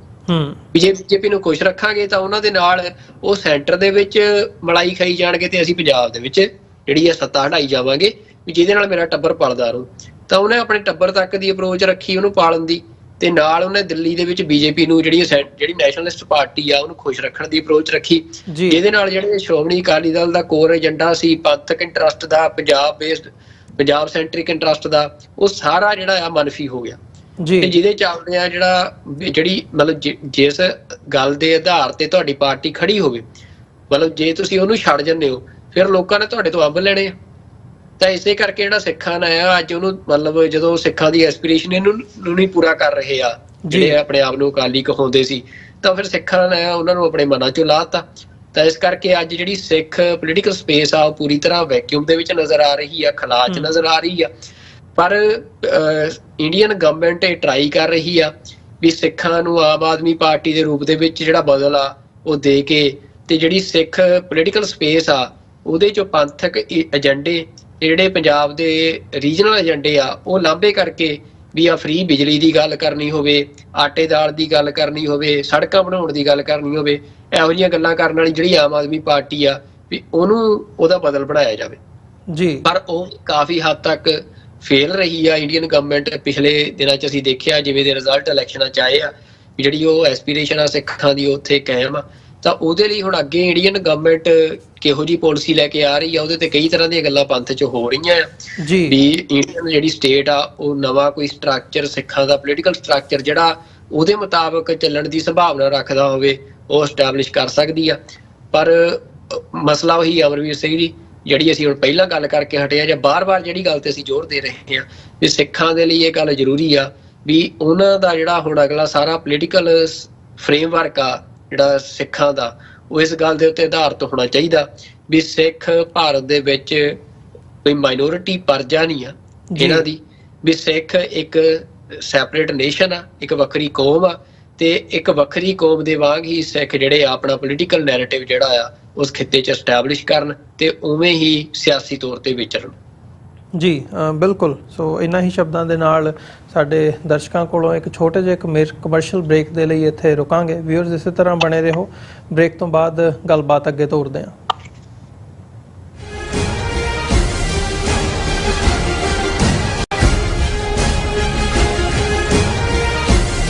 ਅਮਰੀਕਾ ਵਿੱਚ ਰਹਿ ਰਹੇ ਹੋ ਅਤੇ ਡਰਾਈਵਿੰਗ ਲਾਇਸੈਂਸ ਲੈਣਾ ਚਾਹੁੰਦੇ ਹੋ ਤੇ ਲੱਭ ਰਹੇ ਹੋ ਇੱਕ ਤਜਰਬੇਕਾਰ ਡਰਾਈਵਿੰਗ ਸਕੂਲ, ਤਾਂ ਤੁਹਾਡੇ ਲਈ ਹੈ ਵੱਡੀ ਖੁਸ਼ਖਬਰੀ। ਕੈਲੀਫੋਰਨੀਆ ਦਾ ਸਟਾਕਟਨ ਟਰੱਕ ਡਰਾਈਵਿੰਗ ਸਕੂਲ ਤੁਹਾਨੂੰ ਦੇਵੇਗਾ ਡਰਾਈਵਿੰਗ ਸਿਖਲਾਈ ਅਤੇ ਡਰਾਈਵਿੰਗ ਦੌਰਾਨ ਪੇਸ਼ ਆਉਂਦੀਆਂ ਮੁਸ਼ਕਲਾਂ ਨਾਲ ਨਜਿੱਠਣ ਦੀ ਸਿਖਲਾਈ। 25 ਸਾਲ ਤੋਂ ਵੀ ਵੱਧ ਦੇ ਤਜਰਬੇ ਨਾਲ ਤੁਹਾਨੂੰ ਮਿਲੇਗੀ ਡਰਾਈਵਿੰਗ ਨਾਲ ਸੰਬੰਧਿਤ ਹਰ ਤਰ੍ਹਾਂ ਦੀ ਸਿਖਲਾਈ, ਉਹ ਵੀ ਵਾਜਿਬ ਕੀਮਤ ਵਿੱਚ। ਫਿਰ ਦੇਰ ਕਿਸ ਗੱਲ ਦੀ, ਅੱਜ ਹੀ ਸੰਪਰਕ ਕਰੋ 2097883308 ਜਾਂ ਫਿਰ 2093139919 ਨੰਬਰਾਂ ਤੇ ਅਤੇ ਪਾਓ ਆਪਣਾ ਡਰਾਈਵਿੰਗ ਲਾਇਸੈਂਸ। ਯੂਨਾਈਟਿਡ ਸਿੱਖ ਸੰਸਥਾ ਨੇ ਦੱਖਣੀ ਅਮਰੀਕਾ ਵਿੱਚ ਬੇਰਲ ਤੂਫਾਨ ਦੇ ਪੀੜਤਾਂ ਲਈ ਤੁਰੰਤ ਮਦਦ ਮੁਹਿੰਮ ਸ਼ੁਰੂ ਕੀਤੀ ਹੈ। ਇਸ ਭਿਆਨਕ ਤੂਫਾਨ ਨੇ ਸੈਂਟ ਵਿੰਸੈਂਟ ਅਤੇ ਗ੍ਰੇਨੇਡੀਨਸ, ਗ੍ਰੇਨੇਡਾ, ਡੋਮਿਨਿਕਾ ਤੇ ਬਾਰਬਾਡੋਸ ਨੂੰ ਬਹੁਤ ਨੁਕਸਾਨ ਪਹੁੰਚਾਇਆ ਹੈ। ਯੂਨਾਈਟਿਡ ਸਿੱਖ ਦੀਆਂ ਟੀਮਜ਼ ਲੋੜਵੰਦ ਲੋਕਾਂ ਲਈ ਜ਼ਰੂਰੀ ਸਮਾਨ ਅਤੇ ਖਾਣ-ਪੀਣ ਦੀਆਂ ਚੀਜ਼ਾਂ ਪਹੁੰਚਾ ਰਹੀਆਂ ਹਨ। ਤੁਹਾਡੇ ਸਹਿਯੋਗ ਦੀ ਲੋੜ ਹੈ। ਕਿਰਪਾ ਕਰਕੇ ਇਹ ਸਮਾਨ ਦਾਨ ਕਰੋ। ਖਾਣ-ਪੀਣ ਦੀਆਂ ਚੀਜ਼ਾਂ, ਤਿਰਪਾਲ, ਜਨਰੇਟਰ, ਕੱਪੜੇ, ਤੰਬੂ, ਟਾਇਲਟ ਪੇਪਰ, ਬਰਸਾਤੀ ਕੋਟ, ਸੈਨੇਟਰੀ ਪੈਡ, ਹਰੇਕ ਸਾਈਜ਼ ਦੇ ਡਾਈਪਰ ਆਦਿ। ਡੋਨੇਟ ਕਰਨ ਲਈ contact@unitedsikhs.org ਤੇ ਸੰਪਰਕ ਕਰੋ। ਮਦਦ ਕਰਨ ਲਈ ਕਿਰਪਾ ਕਰਕੇ ਸਾਡੀ ਵੈਬਸਾਈਟ ਤੇ ਡੋਨੇਟ ਕਰੋ। ਕੀ ਤੁਸੀਂ ਆਪਣੇ ਟੈਕਸਸ ਨੂੰ ਲੈ ਕੇ ਚਿੰਤਤ ਹੋ? ਤੁਸੀਂ ਆਪਣੀ ਕਮਾਈ ਲਈ ਮਿਹਨਤ ਕਰਦੇ ਹੋ, ਭਾਵੇਂ ਤੁਸੀਂ ਨੌਕਰੀ ਵਿੱਚ ਹੋਵੋ ਜਾਂ ਆਪਣਾ ਬਿਜ਼ਨਸ ਚਲਾਉਂਦੇ ਹੋ। ਜਦੋਂ ਟੈਕਸ ਭਰਨ ਦਾ ਸਮਾਂ ਆਉਂਦਾ ਤਾਂ ਤੁਹਾਨੂੰ ਇੱਕ ਭਰੋਸੇਯੋਗ ਟੈਕਸ ਅਕਾਊਂਟੈਂਟ ਦੀ ਲੋੜ ਹੈ ਜੋ ਟੈਕਸ ਬੈਲੈਂਸ ਦਾ ਤੁਹਾਡੇ ਪੱਖ ਵਿੱਚ ਜਾਣਾ ਯਕੀਨੀ ਬਣਾਵੇ। ਸਿਆਟਲ ਦੀ ਜਾਣੀ ਪਛਾਣੀ company accurate accountants and taxes ਤੁਹਾਡੀ ਸੇਵਾ ਵਿੱਚ ਹਾਜ਼ਰ ਹੈ। ਅਸੀਂ ਹਰ ਤਰ੍ਹਾਂ ਦੇ ਟੈਕਸ ਭਰਨ ਵਿੱਚ ਤੁਹਾਡੀ ਮਦਦ ਕਰਾਂਗੇ। ਟੈਕਸ ਸੰਬੰਧੀ ਕਿਸੇ ਵੀ ਤਰ੍ਹਾਂ ਦੇ ਸਵਾਲ ਲਈ ਅੱਜ ਹੀ ਸਾਡੇ ਤੱਕ ਪਹੁੰਚ ਕਰੋ। Accurate accountants and Texas.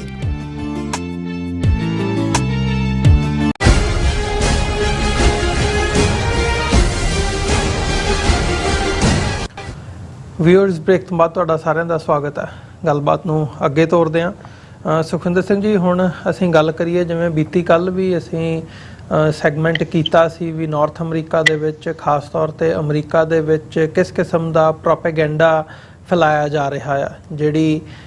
Hindu organisations ਹੈਗੀਆਂ ਨੇ ਉਹਨਾਂ ਵੱਲੋਂ ਕਿਵੇਂ ਇੱਕ ਹੇਟਰਡ ਭਰੀ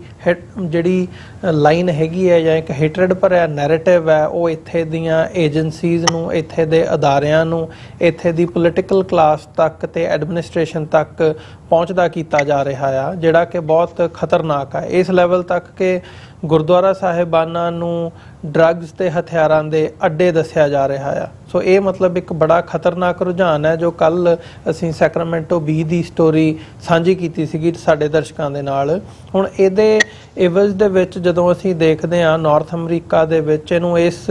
ਪਰਸਪੈਕਟਿਵ ਤੋਂ ਅਸੀਂ ਦੇਖਣ ਦੀ, ਸਮਝਣ ਦੀ ਕੋਸ਼ਿਸ਼ ਕੀਤੀ ਵੀ ਭਾਈ ਜਿਹੜੀ ਸਿੱਖਾਂ ਦੀ ਇੱਕ ਇਮੇਜ ਹੈ, ਸਿੱਖਾਂ ਦੀ ਦਿੱਖ ਹੈ, ਉਹਨੂੰ ਟਾਰਗੇਟ ਕੀਤਾ ਜਾ ਰਿਹਾ ਹੈ।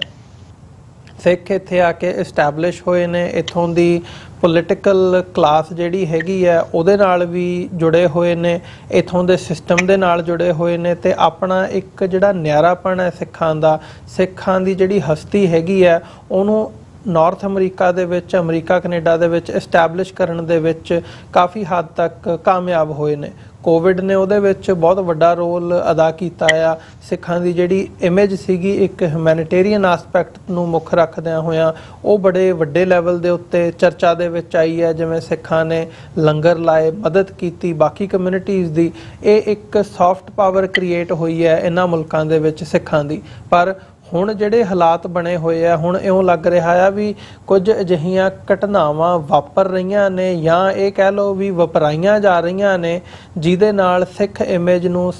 ਸਿੱਖਾਂ ਦੇ ਅਕਸ ਨੂੰ ਢਾਹ ਪਹੁੰਚੇ। ਅਜਿਹਾ ਹੀ ਕੁਝ ਅਮਰੀਕਾ ਦੇ ਵਿੱਚ ਦੇਖਣ ਨੂੰ ਮਿਲ ਰਿਹਾ ਹੈ। ਕਈ ਕਿਸਮ ਦੀਆਂ ਖਬਰਾਂ ਆਉਂਦੀਆਂ ਨੇ ਵੀ ਸਿੱਖ ਇਮੇਜ ਵਾਲੇ ਜਿਹੜੇ ਬੰਦੇ ਹੈਗੇ ਆ, ਜਿਹੜੇ ਕਿ ਲੇਟਲੀ ਪਿਛਲੇ ਕੁਝ ਸਮੇਂ ਦੇ ਵਿੱਚ ਉੱਧਰੋਂ ਆਏ ਆ, ਕੋਈ ਬਾਰਡਰ ਲੰਘ ਕੇ ਆਇਆ, ਕੋਈ ਕਿਸੇ ਹਿਸਾਬ ਨਾਲ ਆਇਆ, ਤੇ ਉਹ ਮਤਲਬ ਅਜਿਹੀਆਂ ਕੁਝ ਕਾਰਵਾਈਆਂ ਦੇ ਵਿੱਚ ਸ਼ਾਮਲ ਨੇ ਜਿਹਦੇ ਨਾਲ ਸਿੱਖਾਂ ਦੇ ਅਕਸ ਨੂੰ ਢਾਹ ਪਹੁੰਚਦੀ ਹੈ। ਅਜਿਹੀ ਹੀ ਇੱਕ ਖਬਰ ਅੱਜ ਟੋਰਾਂਟੋ ਦੇ ਵਿੱਚੋਂ ਵੀ ਸਾਨੂੰ ਦੇਖਣ ਨੂੰ ਮਿਲੀ ਹੈ, ਤੇ ਓਵਰਆਲ ਛੁੱਟ-ਪੁੱਟ ਜਿਹੜੀਆਂ ਖਬਰਾਂ ਨੇ ਉਹ ਅਮਰੀਕਾ ਦੇ ਖਾਸ ਤੌਰ ਤੇ ਕੈਲੀਫੋਰਨੀਆ ਦੇ ਵਿੱਚੋਂ ਵੀ ਦੇਖਣ ਨੂੰ ਮਿਲ ਰਹੀਆਂ ਨੇ। ਸੋ ਮੈਂ ਚਾਹੂੰਗਾ ਵੀ ਥੋੜ੍ਹਾ ਜਿਹਾ ਇਹਦੇ ਤੇ ਚਾਨਣਾ ਪਾਇਆ ਜਾਵੇ ਤੇ ਸਾਡੇ ਦਰਸ਼ਕਾਂ ਦੇ ਨਾਲ, ਜਾਂ ਅਸੀਂ ਇਹ ਗੱਲ ਸਮਝੀਏ ਕਿ ਭਾਈ ਸਾਨੂੰ ਇਹ ਦੇਖਣ ਦੀ, ਸਮਝਣ ਦੀ ਲੋੜ ਹੈ ਵੀ ਇਹ ਨਾ ਹੋਵੇ ਵੀ ਸਾਡੇ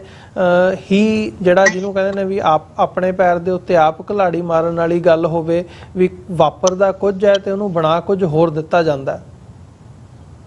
ਬਿਲਕੁਲ ਅਮਰਵੀਰ ਸਿੰਘ ਜੀ, ਜਿਹੜਾ ਇਹ ਟੌਪਿਕ ਆ, ਦੇਖੋ ਅੱਜ ਦੀ ਇੱਕ ਲੇਟੈਸਟ ਖਬਰ ਆ ਟੋਰਾਂਟੋ ਦੀ, ਇਹ ਬੜਾ ਗੰਭੀਰ ਮਸਲਾ ਆ। ਇਸ ਕਰਕੇ ਅਸੀਂ ਅੱਜ ਇਹਨੂੰ ਡਿਸਕਸ ਕਰਨ ਲੱਗੇ ਆ ਵੀ ਜਿਹੜੀ ਕਮਿਊਨਿਟੀ ਲੀਡਰਸ ਨੇ, ਆਰਗੇਨਾਈਜੇਸ਼ਨਸ ਨੇ, ਉਹਨਾਂ ਤੱਕ ਇਹ ਮੈਸੇਜ ਜਾਵੇ ਤੇ ਉਹ ਇਹਦੇ ਤੇ ਬੜੀ ਸੰਜੀਦਗੀ ਦੇ ਨਾਲ ਕੰਮ ਕਰਨ। ਇਹ ਖਬਰ ਅੱਜ ਕੈਨੇਡਾ ਦੇ ਕੀ ਦੁਨੀਆ ਭਰ ਦੇ ਸਾਰੇ ਅਖਬਾਰਾਂ ਦੇ ਵਿੱਚ ਕੁਝ ਘੰਟੇ ਪਹਿਲਾਂ ਪ੍ਰਕਾਸ਼ਿਤ ਹੋਈ ਆ ਜੀ। ਇਹ ਇੱਕ ਬੀਬੀ ਆ ਜਿਹਦਾ ਨਾਮ ਆ ਸਬਰੀਨਾ ਕੋਲਤਾਰ ਇਹਦਾ ਨਾਂ ਆ, ਜਿਹੜੀ ਕਿ 30 ਸਾਲਾਂ ਦੇ ਕਰੀਬ ਜਿਹਦੀ ਉਮਰ ਆ। ਇਹਨੂੰ ਅਰੈਸਟ ਕੀਤਾ ਗਿਆ ਆ ਨਾਇਗਰਾ ਫਾਲਸ ਤੋਂ, ਅੱਜ ਬਰਲਿੰਗਟਨ ਤੋਂ ਅਰੈਸਟ ਕੀਤਾ ਗਿਆ। ਤੇ ਇਸ ਬੀਬੀ ਬਾਰੇ ਖੁਲਾਸਾ ਹੋਇਆ ਕਿ ਇਹਨਾਂ ਪਿਛਲੇ ਕੁਝ ਦਿਨਾਂ ਦੇ ਵਿੱਚ ਲਗਭਗ ਤੁਸੀਂ ਕਹਿ ਸਕਦੇ ਹੋ ਕਿ ਮੰਗਲਵਾਰ ਤੋਂ ਲੈ ਕੇ ਵੀਰਵਾਰ, ਮਤਲਬ 3 ਦਿਨਾਂ ਦੇ ਵਿੱਚ ਇਹਨੇ 3 ਬੰਦੇ ਜਿਹੜੇ ਆ ਉਹ ਮਤਲਬ ਕਨਫਰਮ ਆ ਜਿਨ੍ਹਾਂ ਨੂੰ ਕਤਲ ਕੀਤਾ ਜੀ। ਤੇ ਚੌਥਾ ਬੰਦਾ ਵੀ ਕਿਹਾ ਜਾ ਰਿਹਾ ਪੁਲਿਸ ਵੱਲੋਂ ਵੀ ਉਹਦੀ ਜਾਂਚ ਚੱਲ ਰਹੀ ਹੈ, ਵੀ ਹੋ ਸਕਦਾ ਉਹ ਵੀ ਜਿਹੜਾ ਆ ਇਹਦਾ ਸ਼ਿਕਾਰ ਹੋਇਆ ਹੋਵੇ, ਤੇ ਹੋ ਸਕਦਾ ਵੀ 4 ਬੰਦੇ ਇਹਨੇ ਮਾਰੇ ਆ, ਵੀ 3 ਕਨਫਰਮ ਆ। ਤੇ ਬੀਬੀ ਦਾ ਨਾਮ ਆ ਸਬਰੀਨਾ ਕੋਲਤਾਰ। ਤੇ ਇਹਨੂੰ ਜਿਹੜਾ ਪੁਲਿਸ ਨੇ ਆਪਣੀ ਜਿਹੜੀ ਸਟੇਟਮੈਂਟ ਆ ਉਹਦੇ ਚ ਕਿਹਾ ਵੀ ਜਿਹੜਾ ਜਿਸ ਤਰੀਕੇ ਦੇ ਨਾਲ ਇਹਨਾਂ ਕਤਲ ਕੀਤੇ ਆ, ਪਹਿਲਾ ਕਤਲ ਟੋਰਾਂਟੋ ਚ ਕੀਤਾ, ਤੇ ਫਿਰ ਨਾਇਗਰਾ ਫਾਲ ਦੇ ਵਿੱਚ, ਤੇ ਫਿਰ ਹੈਮਿਲਟਨ ਦੇ ਵਿੱਚ, ਮਤਲਬ ਵੱਖ-ਵੱਖ ਥਾਵਾਂ ਦੇ ਉੱਤੇ ਇਹਨੇ ਜਾ ਕੇ 3 ਦਿਨਾਂ ਦੇ ਵਿੱਚ 3 ਕਤਲ ਕੀਤੇ ਆ। ਤੇ ਇਹਨਾਂ ਸਾਰਿਆਂ ਦੀ ਜਿਹੜੀ ਮਤਲਬ ਉਹ ਕਹਿੰਦੇ ਜਿਹਨੂੰ ਡਿਫਾਈਨ ਕਰਨਾ ਹੋਵੇ ਤਾਂ ਇੱਕ ਤਰ੍ਹਾਂ ਦੇ ਨਾਲ ਸੀਰੀਅਲ ਕਿਲਰ ਆ, ਜਿਸ ਤਰੀਕੇ ਦੇ ਨਾਲ ਇਹਨੇ ਇਹ ਸਾਰੀਆਂ ਕਾਰਵਾਈਆਂ ਕੀਤੀਆਂ। ਪਰ ਖਤਰਨਾਕ ਜਿਹੜਾ ਪਹਿਲੂ ਆ ਸਿੱਖ ਨਜ਼ਰੀਏ ਤੋਂ ਇਸ ਮਾਮਲੇ 'ਚ ਉਹ ਇਹ ਹੈ ਕਿ ਜਿਹੜੀ ਇਹਦੀ ਪੁਲਿਸ ਨੇ ਤਸਵੀਰ ਜਾਰੀ ਕੀਤੀ ਹੈ ਮੀਡੀਆ ਨੂੰ, ਅਮਰਵੀਰ ਸਿੰਘ ਜੀ, ਜਿਹੜੀ ਸਾਰੀਆਂ ਅਖਬਾਰਾਂ ਦੇ ਵਿੱਚ ਇਸ ਖਬਰ ਦੇ ਨਾਲ ਪ੍ਰਕਾਸ਼ਿਤ ਹੋਈ ਆ, ਉਹਦੇ 'ਚ ਇਹਦੀਆਂ 2 ਤਸਵੀਰਾਂ ਨੇ। ਇੱਕ ਤਸਵੀਰ ਦੇ ਵਿੱਚ ਇਹਦਾ ਜਿਹੜਾ ਫੇਸ ਆ ਨੇੜਿਓਂ ਜਿੱਥੇ ਦਿਖਦਾ ਆ, ਤਾਂ ਉਹ ਮਤਲਬ ਇਹਦੇ ਮੱਥੇ ਦੇ ਉੱਤੇ ਜਿਵੇਂ ਅੱਧਾ ਸੂਰਜ ਹੁੰਦਾ ਆ ਉਹ ਬਣਿਆ ਹੋਇਆ। ਮੈਂ ਦੱਸਦਾ ਕਿ ਇਹਦੇ ਬਾਰੇ ਇਹ ਖਬਰ ਜਿਹੜੀ ਆ ਸਾਰੇ ਪਾਸੇ ਫੈਲ ਰਹੀ ਆ ਕਿ ਇਹ ਭਾਰਤੀ ਮੂਲ ਦੀ ਆ ਬੀਬੀ, ਤੇ ਮਤਲਬ ਇਹਦੇ ਬਾਰੇ ਜਿਹੜੀ ਅਸੀਂ ਖੋਜ ਕੀਤੀ ਆ ਜਾਂ ਜਾਣਕਾਰੀ ਇਕੱਤਰ ਕੀਤੀ ਆ ਹੁਣ ਤੱਕ, ਕਿਉਂਕਿ ਬੜਾ ਥੋੜਾ ਸਮਾਂ ਸੀ, ਪਰ ਉਹਦੇ 'ਚ ਇਹ ਨਿਕਲ ਕੇ ਆਇਆ ਕਿ ਜਿਹੜਾ ਇਹਦਾ ਪਿਓ ਆ ਵੀ ਉਹ ਭਾਰਤੀ ਮੂਲ ਦਾ ਆ, ਤੇ ਜਿਹੜੀ ਇਹਦੀ ਮਾਂ ਆ ਉਹ ਗੋਰੀ ਆ ਜੀ। ਤੇ ਮਤਲਬ ਉਹਨਾਂ ਦੇ ਨਾਂ ਅਸੀਂ ਹਜੇ ਜਨਤਕ ਨਹੀਂ ਕਰ ਸਕਦੇ ਆਪਣੀ ਜਾਣਕਾਰੀ 'ਚ, ਪਰ ਇੰਨੀ ਕੁ ਖਬਰ ਜਿਹੜੀ ਆ ਤੇ ਜਾਣਕਾਰੀ ਆ ਸਾਡੇ ਤੱਕ ਪਹੁੰਚੀ ਆ। ਤੇ ਇਹ ਜਿਹੜੀ ਬੀਬੀ ਆ ਮਤਲਬ 30 ਸਾਲਾਂ ਦੀ, ਵੀ ਉਹਦੀ ਇੱਕ ਤਸਵੀਰ ਜਿਵੇਂ ਮੈਂ ਤੁਹਾਨੂੰ ਦੱਸਿਆ ਵੀ ਇਹਦੇ ਮੱਥੇ ਦੇ ਉੱਤੇ ਇੱਥੇ ਸੂਰਜ ਬਣਿਆ ਜੀ, ਉਹਦਾ ਨਿਸ਼ਾਨ ਬਣਿਆ ਆ, ਉਹ ਲਾਈ ਆ ਪੁਲਿਸ ਨੇ। ਪਰ ਜਿਹੜੀ ਦੀ ਦੂਜੀ ਤਸਵੀਰ ਆ, ਜਿਹੜਾ ਖਤਰਨਾਕ ਪਹਿਲੂ ਆ,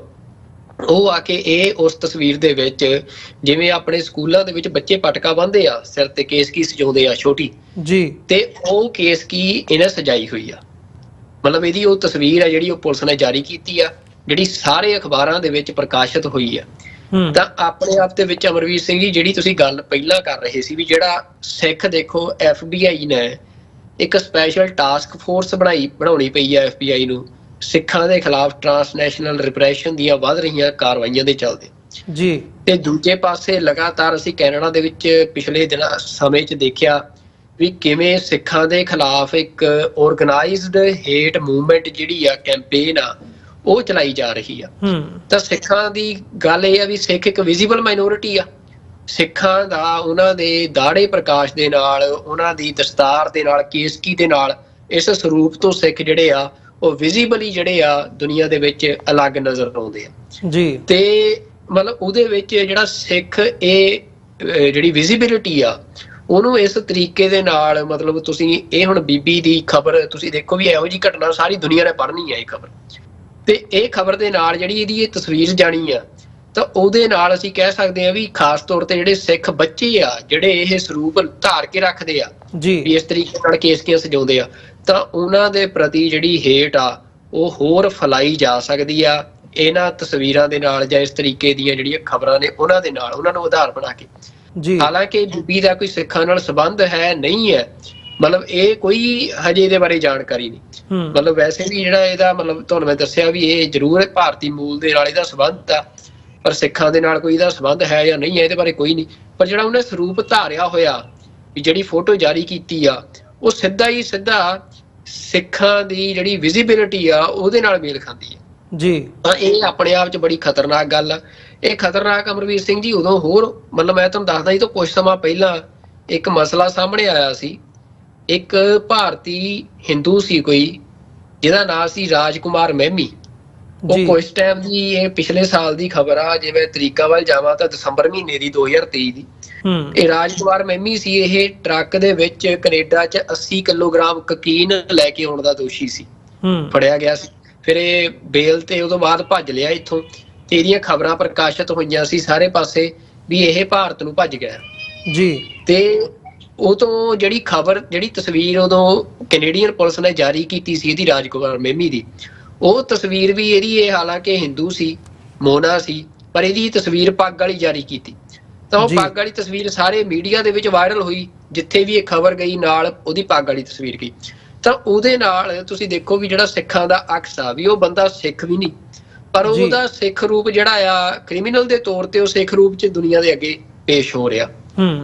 ਇਹ ਇਸੇ ਤਰੀਕੇ ਦੇ ਨਾਲ ਜਿਹੜੀ ਇਹ ਬੀਬੀ ਆ, ਵੀ ਇਹ ਤਾਂ ਬੜੀ, ਅੱਜ ਤੁਸੀਂ ਕਹਿ ਸਕਦੇ ਹੋ ਵੀ ਝੰਜੋੜਨ ਵਾਲੀ ਖਬਰ ਆ ਵੀ 3 ਦਿਨਾਂ ਦੇ ਵਿੱਚ ਏਦਾਂ 3 ਤੋਂ 4 ਬੰਦਿਆਂ ਨੂੰ ਕਤਲ ਕਰ ਦੇਣਾ। ਸੀਰੀਅਲ ਕਿਲਰ ਜਿਹੜਾ ਆ ਵੀ ਉਹ ਫਿਰ ਰਹੀ ਆ ਬੀਬੀ ਬਣ ਕੇ, ਤੇ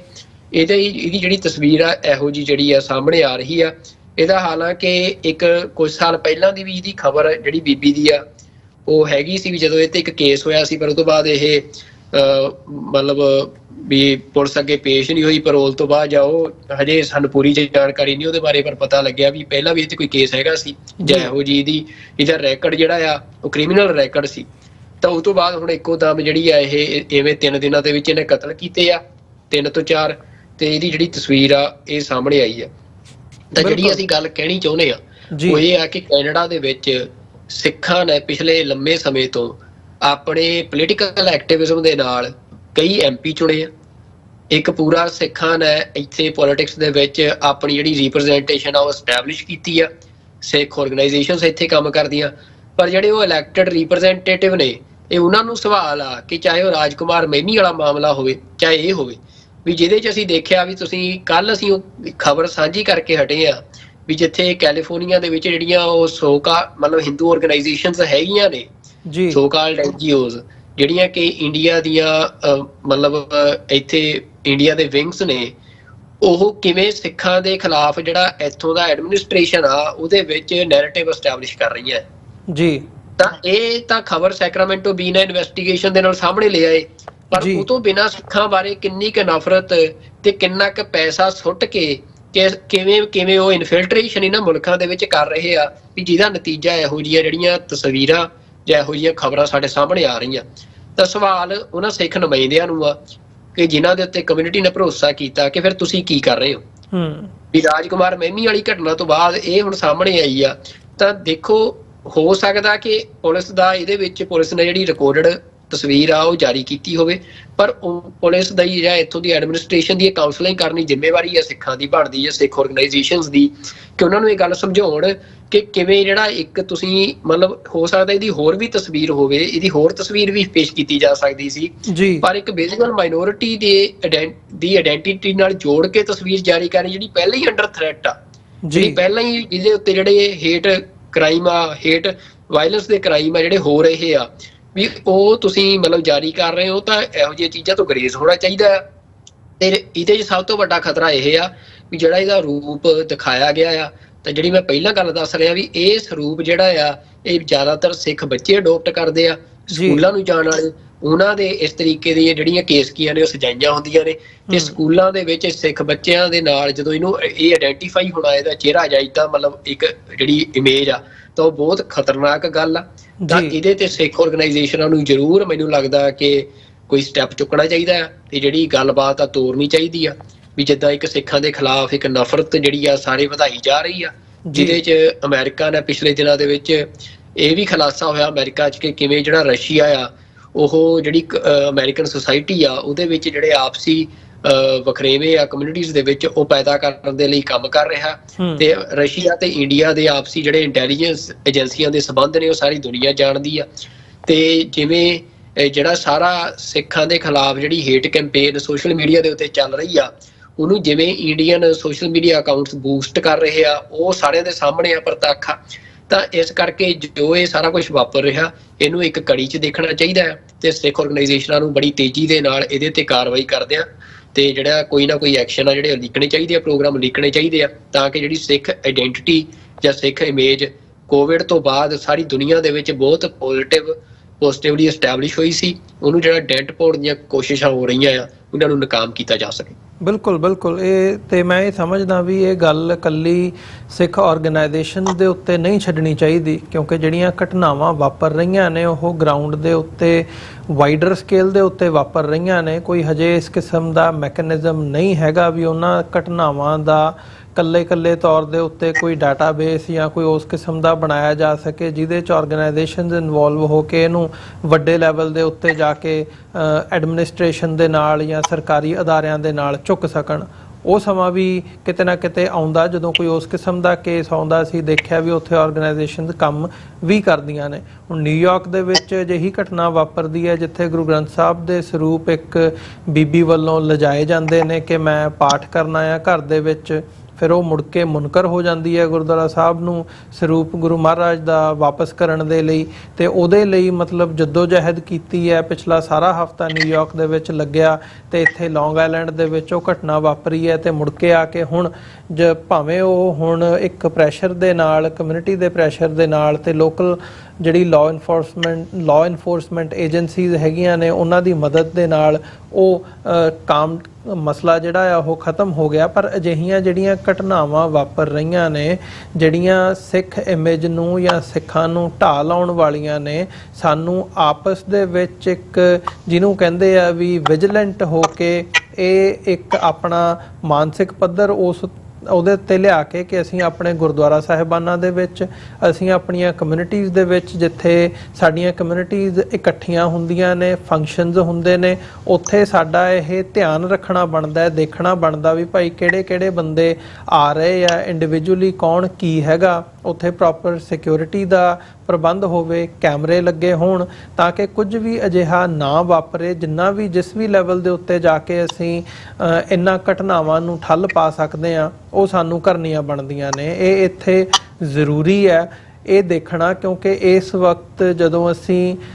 ਏਜੰਸੀਆਂ ਦੇ ਹੱਥ ਦੀ ਗੱਲ ਕਰਦੇ ਹਾਂ, ਉਹ ਕਿਸ ਲੈਵਲ ਦੇ ਉੱਤੇ ਜਾ ਕੇ ਉਹਨਾਂ ਦੀ ਇਨਫਿਲਟਰੇਸ਼ਨ ਆ ਤੇ ਕਿਹੜੀ ਚੀਜ਼ ਉਹ ਕਿਵੇਂ ਵਰਤ ਰਹੇ ਆ, ਇਹਦਾ ਅੰਦਾਜ਼ਾ ਅਸੀਂ ਨਹੀਂ ਲਾ ਸਕਦੇ। ਆਪਣੇ ਵੱਲੋਂ ਅਸੀਂ ਇਹੀ ਕਰ ਸਕਦੇ ਹਾਂ ਕਿ ਅਸੀਂ ਚੌਕੰਨੇ ਹੋ ਕੇ ਵਿਚਰੀਏ ਤੇ ਚੌਕੰਨੇ ਹੋ ਕੇ ਵਿਚਰਦਿਆਂ ਹਰ ਇੱਕ ਚੀਜ਼ ਨੂੰ ਧਿਆਨ ਨਾਲ ਦੇਖੀਏ ਤੇ ਸਮਝਣ ਦੀ ਕੋਸ਼ਿਸ਼ ਕਰੀਏ ਵੀ ਭਾਈ ਜਿਹੜਾ ਵੀ ਕੋਈ ਸ਼ਰਾਰਤੀ ਅਨਸਰ ਸਾਨੂੰ ਲੱਗਦਾ ਉਹਨੂੰ ਉੱਥੇ ਮੌਕੇ ਦੇ ਉੱਤੇ ਨੱਪਣ ਦਾ ਤੇ ਠੱਲਣ ਦਾ ਕੰਮ ਕਰੀਏ। ਸੋ ਇਨ੍ਹਾਂ ਹੀ ਸ਼ਬਦਾਂ ਦੇ ਨਾਲ ਇਸ ਸੈਗਮੈਂਟ ਦੇ ਵਿੱਚ ਇੱਥੇ ਹੀ ਵਿਊਅਰਸ ਛੋਟੇ ਜਿਹੇ ਕਮਰਸ਼ੀਅਲ ਬ੍ਰੇਕ ਦੇ ਲਈ ਰੁਕਦੇ ਹਾਂ। ਬ੍ਰੇਕ ਤੋਂ ਬਾਅਦ ਗੱਲਬਾਤ ਅੱਗੇ ਤੋਰਦੇ ਹਾਂ।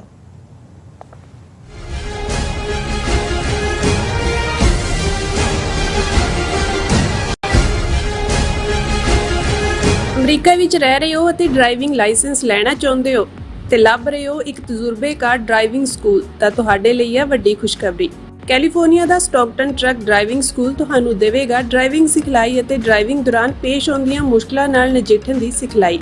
25 ਸਾਲ ਤੋਂ ਵੀ ਵੱਧ ਦੇ ਤਜਰਬੇ ਨਾਲ ਤੁਹਾਨੂੰ ਮਿਲੇਗੀ ਡਰਾਈਵਿੰਗ ਨਾਲ ਸੰਬੰਧਿਤ ਹਰ ਤਰ੍ਹਾਂ ਦੀ ਸਿਖਲਾਈ, ਉਹ ਵੀ ਵਾਜਿਬ ਕੀਮਤ ਵਿੱਚ। ਫਿਰ ਦੇਰ ਕਿਸ ਗੱਲ ਦੀ, ਅੱਜ ਹੀ ਸੰਪਰਕ ਕਰੋ 2097883308 ਜਾਂ ਫਿਰ 2093139919 ਨੰਬਰਾਂ ਤੇ ਅਤੇ ਪਾਓ ਆਪਣਾ ਡਰਾਈਵਿੰਗ ਲਾਇਸੈਂਸ। ਯੂਨਾਈਟਿਡ ਸਿੱਖ ਸੰਸਥਾ ਨੇ ਦੱਖਣੀ ਅਮਰੀਕਾ ਵਿੱਚ ਬੇਰਲ ਤੂਫਾਨ ਦੇ ਪੀੜਤਾਂ ਲਈ ਤੁਰੰਤ ਮਦਦ ਮੁਹਿੰਮ ਸ਼ੁਰੂ ਕੀਤੀ ਹੈ। ਇਸ ਭਿਆਨਕ ਤੂਫਾਨ ਨੇ ਸੈਂਟ ਵਿੰਸੈਂਟ ਅਤੇ ਗ੍ਰੇਨੇਡੀਨਸ, ਗ੍ਰੇਨੇਡਾ, ਡੋਮਿਨਿਕਾ ਤੇ ਬਾਰਬਾਡੋਸ ਨੂੰ ਬਹੁਤ ਨੁਕਸਾਨ ਪਹੁੰਚਾਇਆ ਹੈ। ਯੂਨਾਈਟਿਡ ਸਿੱਖਸ ਦੀਆਂ ਟੀਮਸ ਲੋੜਵੰਦ ਲੋਕਾਂ ਲਈ ਜ਼ਰੂਰੀ ਸਮਾਨ ਅਤੇ ਖਾਣ-ਪੀਣ ਦੀਆਂ ਚੀਜ਼ਾਂ ਪਹੁੰਚਾ ਰਹੀਆਂ ਹਨ। ਤੁਹਾਡੇ ਸਹਿਯੋਗ ਦੀ ਲੋੜ ਹੈ। ਕਿਰਪਾ ਕਰਕੇ ਇਹ ਸਮਾਨ ਦਾਨ ਕਰੋ। ਖਾਣ-ਪੀਣ ਦੀਆਂ ਚੀਜ਼ਾਂ, ਤਿਰਪਾਲ, ਜਨਰੇਟਰ, ਕੱਪੜੇ, ਤੰਬੂ, ਟਾਇਲਟ ਪੇਪਰ, ਬਰਸਾਤੀ ਕੋਟ, ਸੈਨੇਟਰੀ ਪੈਡ, ਹਰੇਕ ਸਾਈਜ਼ ਦੇ ਡਾਈਪਰ ਆਦਿ। ਡੋਨੇਟ ਕਰਨ ਲਈ contact@unitedsikhs.org ਤੇ ਸੰਪਰਕ ਕਰੋ। ਮਦਦ ਕਰਨ ਲਈ ਕਿਰਪਾ ਕਰਕੇ ਸਾਡੀ ਵੈਬਸਾਈਟ ਤੇ ਡੋਨੇਟ ਕਰੋ।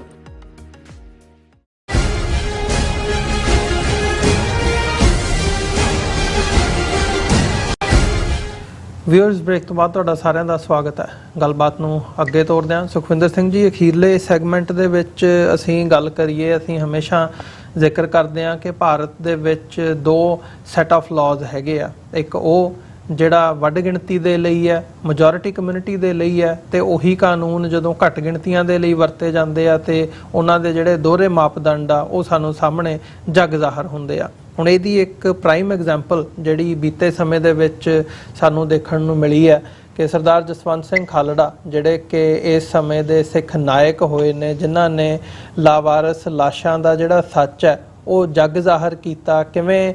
ਜਿਹੜੀ ਕਮਿਊਨਿਟੀ ਦੀ ਸਿੱਖਾਂ ਦੀ ਤਰਾਸਦੀ ਹੈ ਉਹਨੂੰ ਉਹਨਾਂ ਨੇ ਦੁਨੀਆ ਦੇ ਸਾਹਮਣੇ ਪੇਸ਼ ਕੀਤਾ ਕਿ ਕਿਵੇਂ ਹਜ਼ਾਰਾਂ ਦੀ ਤਾਦਾਦ ਦੇ ਵਿੱਚ ਜਿਹੜੇ ਮੁੰਡੇ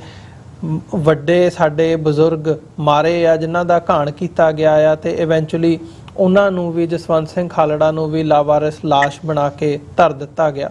ਤੇ ਹੁਣ ਉਹਨਾਂ ਦੇ ਉੱਤੇ ਉਹਨਾਂ ਦੇ ਪਰਿਵਾਰ ਦੇ ਐਫਰਟ ਦੇ ਨਾਲ ਜਾਂ ਅਦਰਵਾਈਜ਼ ਅਸੀਂ ਦੇਖਦੇ ਹਾਂ ਇੱਕ ਬਾਇਓਪਿਕ ਬਣਦੀ ਹੈ ਜਿਹਦੇ ਵਿੱਚ ਦਲਜੀਤ ਦੋਸਾਂਝ ਮੁੱਖ ਤੌਰ ਦੇ ਉੱਤੇ ਲੀਡ ਰੋਲ ਦੇ ਵਿੱਚ ਆਉਂਦੇ ਆ। ਪੰਜਾਬ 95 ਦੇ ਨਾਂ ਥੱਲੇ ਉਹ ਇੱਕ ਫਿਲਮ ਤਿਆਰ ਕੀਤੀ ਜਾਂਦੀ ਹੈ, ਪਰ ਉਹਨਾਂ ਨੂੰ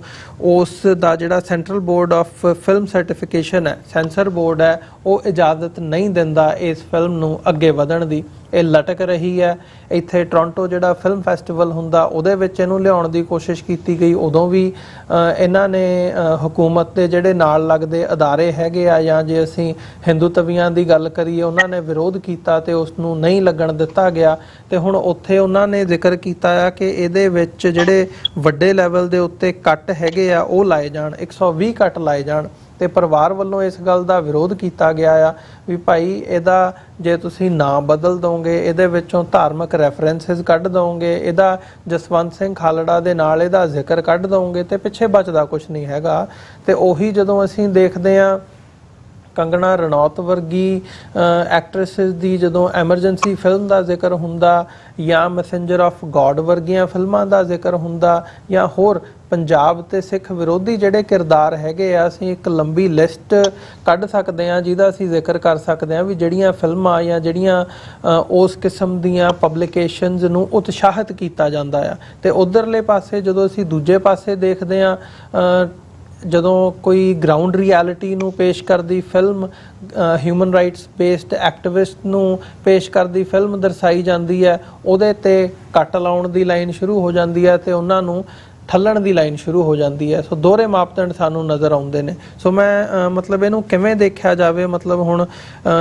ਕਿ ਇਸ ਪੰਜਾਬ 95 ਫਿਲਮ ਨੂੰ ਜਿਵੇਂ ਇਹਨਾਂ ਨੇ ਰੋਕਿਆ ਹੋਇਆ ਆ ਸੈਂਸਰ ਬੋਰਡ ਦੇ ਉੱਤੇ ਜਸਵੰਤ ਸਿੰਘ ਖਾਲੜਾ ਹੋਰਾਂ ਦੇ ਪਰਿਵਾਰ ਦਾ, ਬੀਬੀ ਖਾਲੜਾ ਦਾ, ਪਰਮਜੀਤ ਕੌਰ ਖਾਲੜਾ ਹੋਰਾਂ ਦਾ, ਉਹਨਾਂ ਦਾ ਵੀ ਉਹ ਹੁੰਦਾ ਹੈ। ਸੋ ਮਤਲਬ ਉਹ ਦੇਖਣ ਵਾਲਾ ਉਹ ਬਣ ਜਾਂਦਾ ਵੀ ਹੁਣ ਇੱਕ ਤਰਾਸਦੀ ਕਹੀ ਜਾ ਸਕਦੀ ਹੈ ਵੀ ਅਸੀਂ ਜਿਨ੍ਹਾਂ ਹਾਲਾਤਾਂ ਦੇ ਵਿੱਚੋਂ ਕੌਮ ਲੰਘ ਰਹੀ ਹੈ, ਅਸੀਂ ਇੱਕ ਫਿਲਮ ਦੇ ਉੱਤੇ ਵੀ ਉਹ ਨਹੀਂ ਕਰ ਪਾ ਰਹੇ। ਦੇਖੋ ਅਮਰਵੀਰ ਸਿੰਘ ਜੀ, ਗੱਲ ਜਿੱਥੇ ਤੱਕ ਫਿਲਮ ਨੂੰ ਲੈ ਕੇ ਆ, ਕਿਉਂਕਿ ਜਦੋਂ ਇਹ ਫਿਲਮ ਦਾ ਐਲਾਨ ਹੋਇਆ ਸੀ ਕਿ ਭਾਈ ਜਸਵੰਤ ਸਿੰਘ ਖਾਲੜਾ ਦੇ ਉੱਤੇ ਦਿਲਜੀਤ ਦੀ ਫਿਲਮ ਆ ਰਹੀ ਆ, ਤਾਂ ਕਈ ਜਿਹੜੇ ਤੋਖਲੇ ਵੀ ਸੀ ਪੰਥ ਦੇ ਵਿੱਚ ਕਿ ਕਿਉਂਕਿ ਅਸੀਂ ਇਹ ਦੇਖਿਆ ਵੀ ਜਦੋਂ ਭਾਰਤ ਦੇ ਵਿੱਚ ਸਿੱਖਾਂ ਦੇ ਕਿਸੇ ਟੌਪਿਕ ਨੂੰ ਲੈ ਕੇ ਫਿਲਮ ਬਣਦੀ ਆ ਤਾਂ ਪਹਿਲਾ ਤੋਖਲਾ ਇਹ ਹੁੰਦਾ ਆ ਕਿ ਉਹਦੇ ਫਿਲਮ ਦੇ ਵਿੱਚ ਜਿਹੜੀ ਸਟੋਰੀ ਆ ਕਿ ਉਹਨੂੰ ਜਿਹੜਾ ਸਿੱਖ ਸੰਘਰਸ਼ ਜਾਂ ਸਿੱਖ ਪਰਸਪੈਕਟਿਵ ਆ ਉਸ ਨਜ਼ਰੀਏ ਤੋਂ ਸਹੀ ਫਿਲਮਾਇਆ ਗਿਆ ਜੀ, ਜਾਂ ਫਿਰ ਉਸ ਕਹਾਣੀ ਨੂੰ ਜਿਹੜੀ ਆ ਸਟੋਰੀ ਨੂੰ ਤੋੜ ਮਰੋੜ ਕੇ ਇੰਡੀਅਨ ਨੈਸ਼ਨਲਿਜ਼ਮ ਦੇ ਜਿਹੜਾ ਸਾਂਚਾ ਆ ਉਹਦੇ ਚ ਪਾਇਆ ਗਿਆ। ਤਾਂ ਇਹ ਤੋਖਲਾ ਸੀ। ਪਰ ਜਦੋਂ ਭਾਈ ਜਸਵੰਤ ਸਿੰਘ ਖਾਲੜਾ ਹੋਰਾਂ ਦੇ ਪਰਿਵਾਰ, ਬੀਬੀ ਪਰਮਜੀਤ ਕੌਰ ਖਾਲੜਾ ਹੋਰਾਂ ਨੇ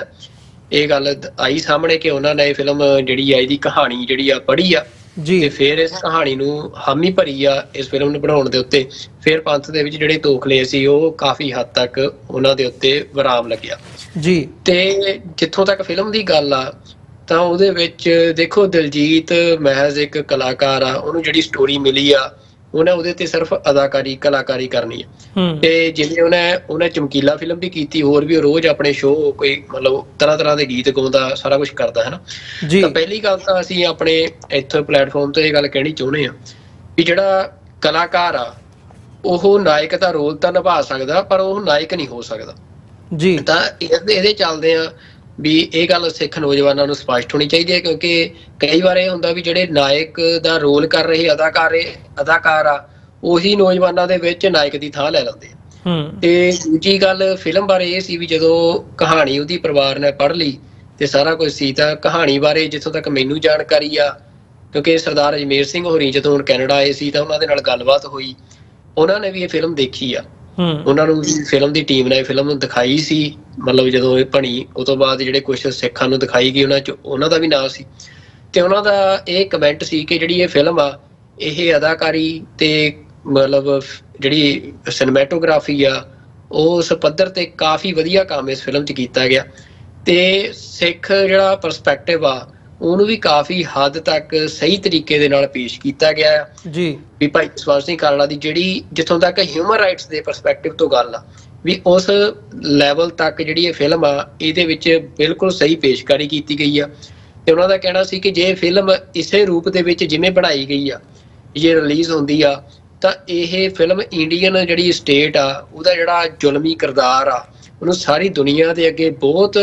ਵੱਡੇ ਪੱਧਰ ਤੇ ਨੰਗਾ ਕਰੂਗੀ ਤੇ ਜਿਹੜਾ ਸਿੱਖ ਮਨ ਆ ਖਾਸ ਤੌਰ ਤੇ ਜਿਹੜੀ ਨੌਜਵਾਨੀ ਆ ਉਹਦਾ ਜਿਹੜਾ ਮਨ ਆ ਵੀ ਤੁਸੀਂ ਕਹਿ ਸਕਦੇ ਵੀ ਉਹਨੂੰ ਐਡੀ ਕੁ ਬੜੀ ਸੰਵੇਦਨਾ, ਉਹਨੂੰ ਐਡੇ ਕੁ ਬੜੇ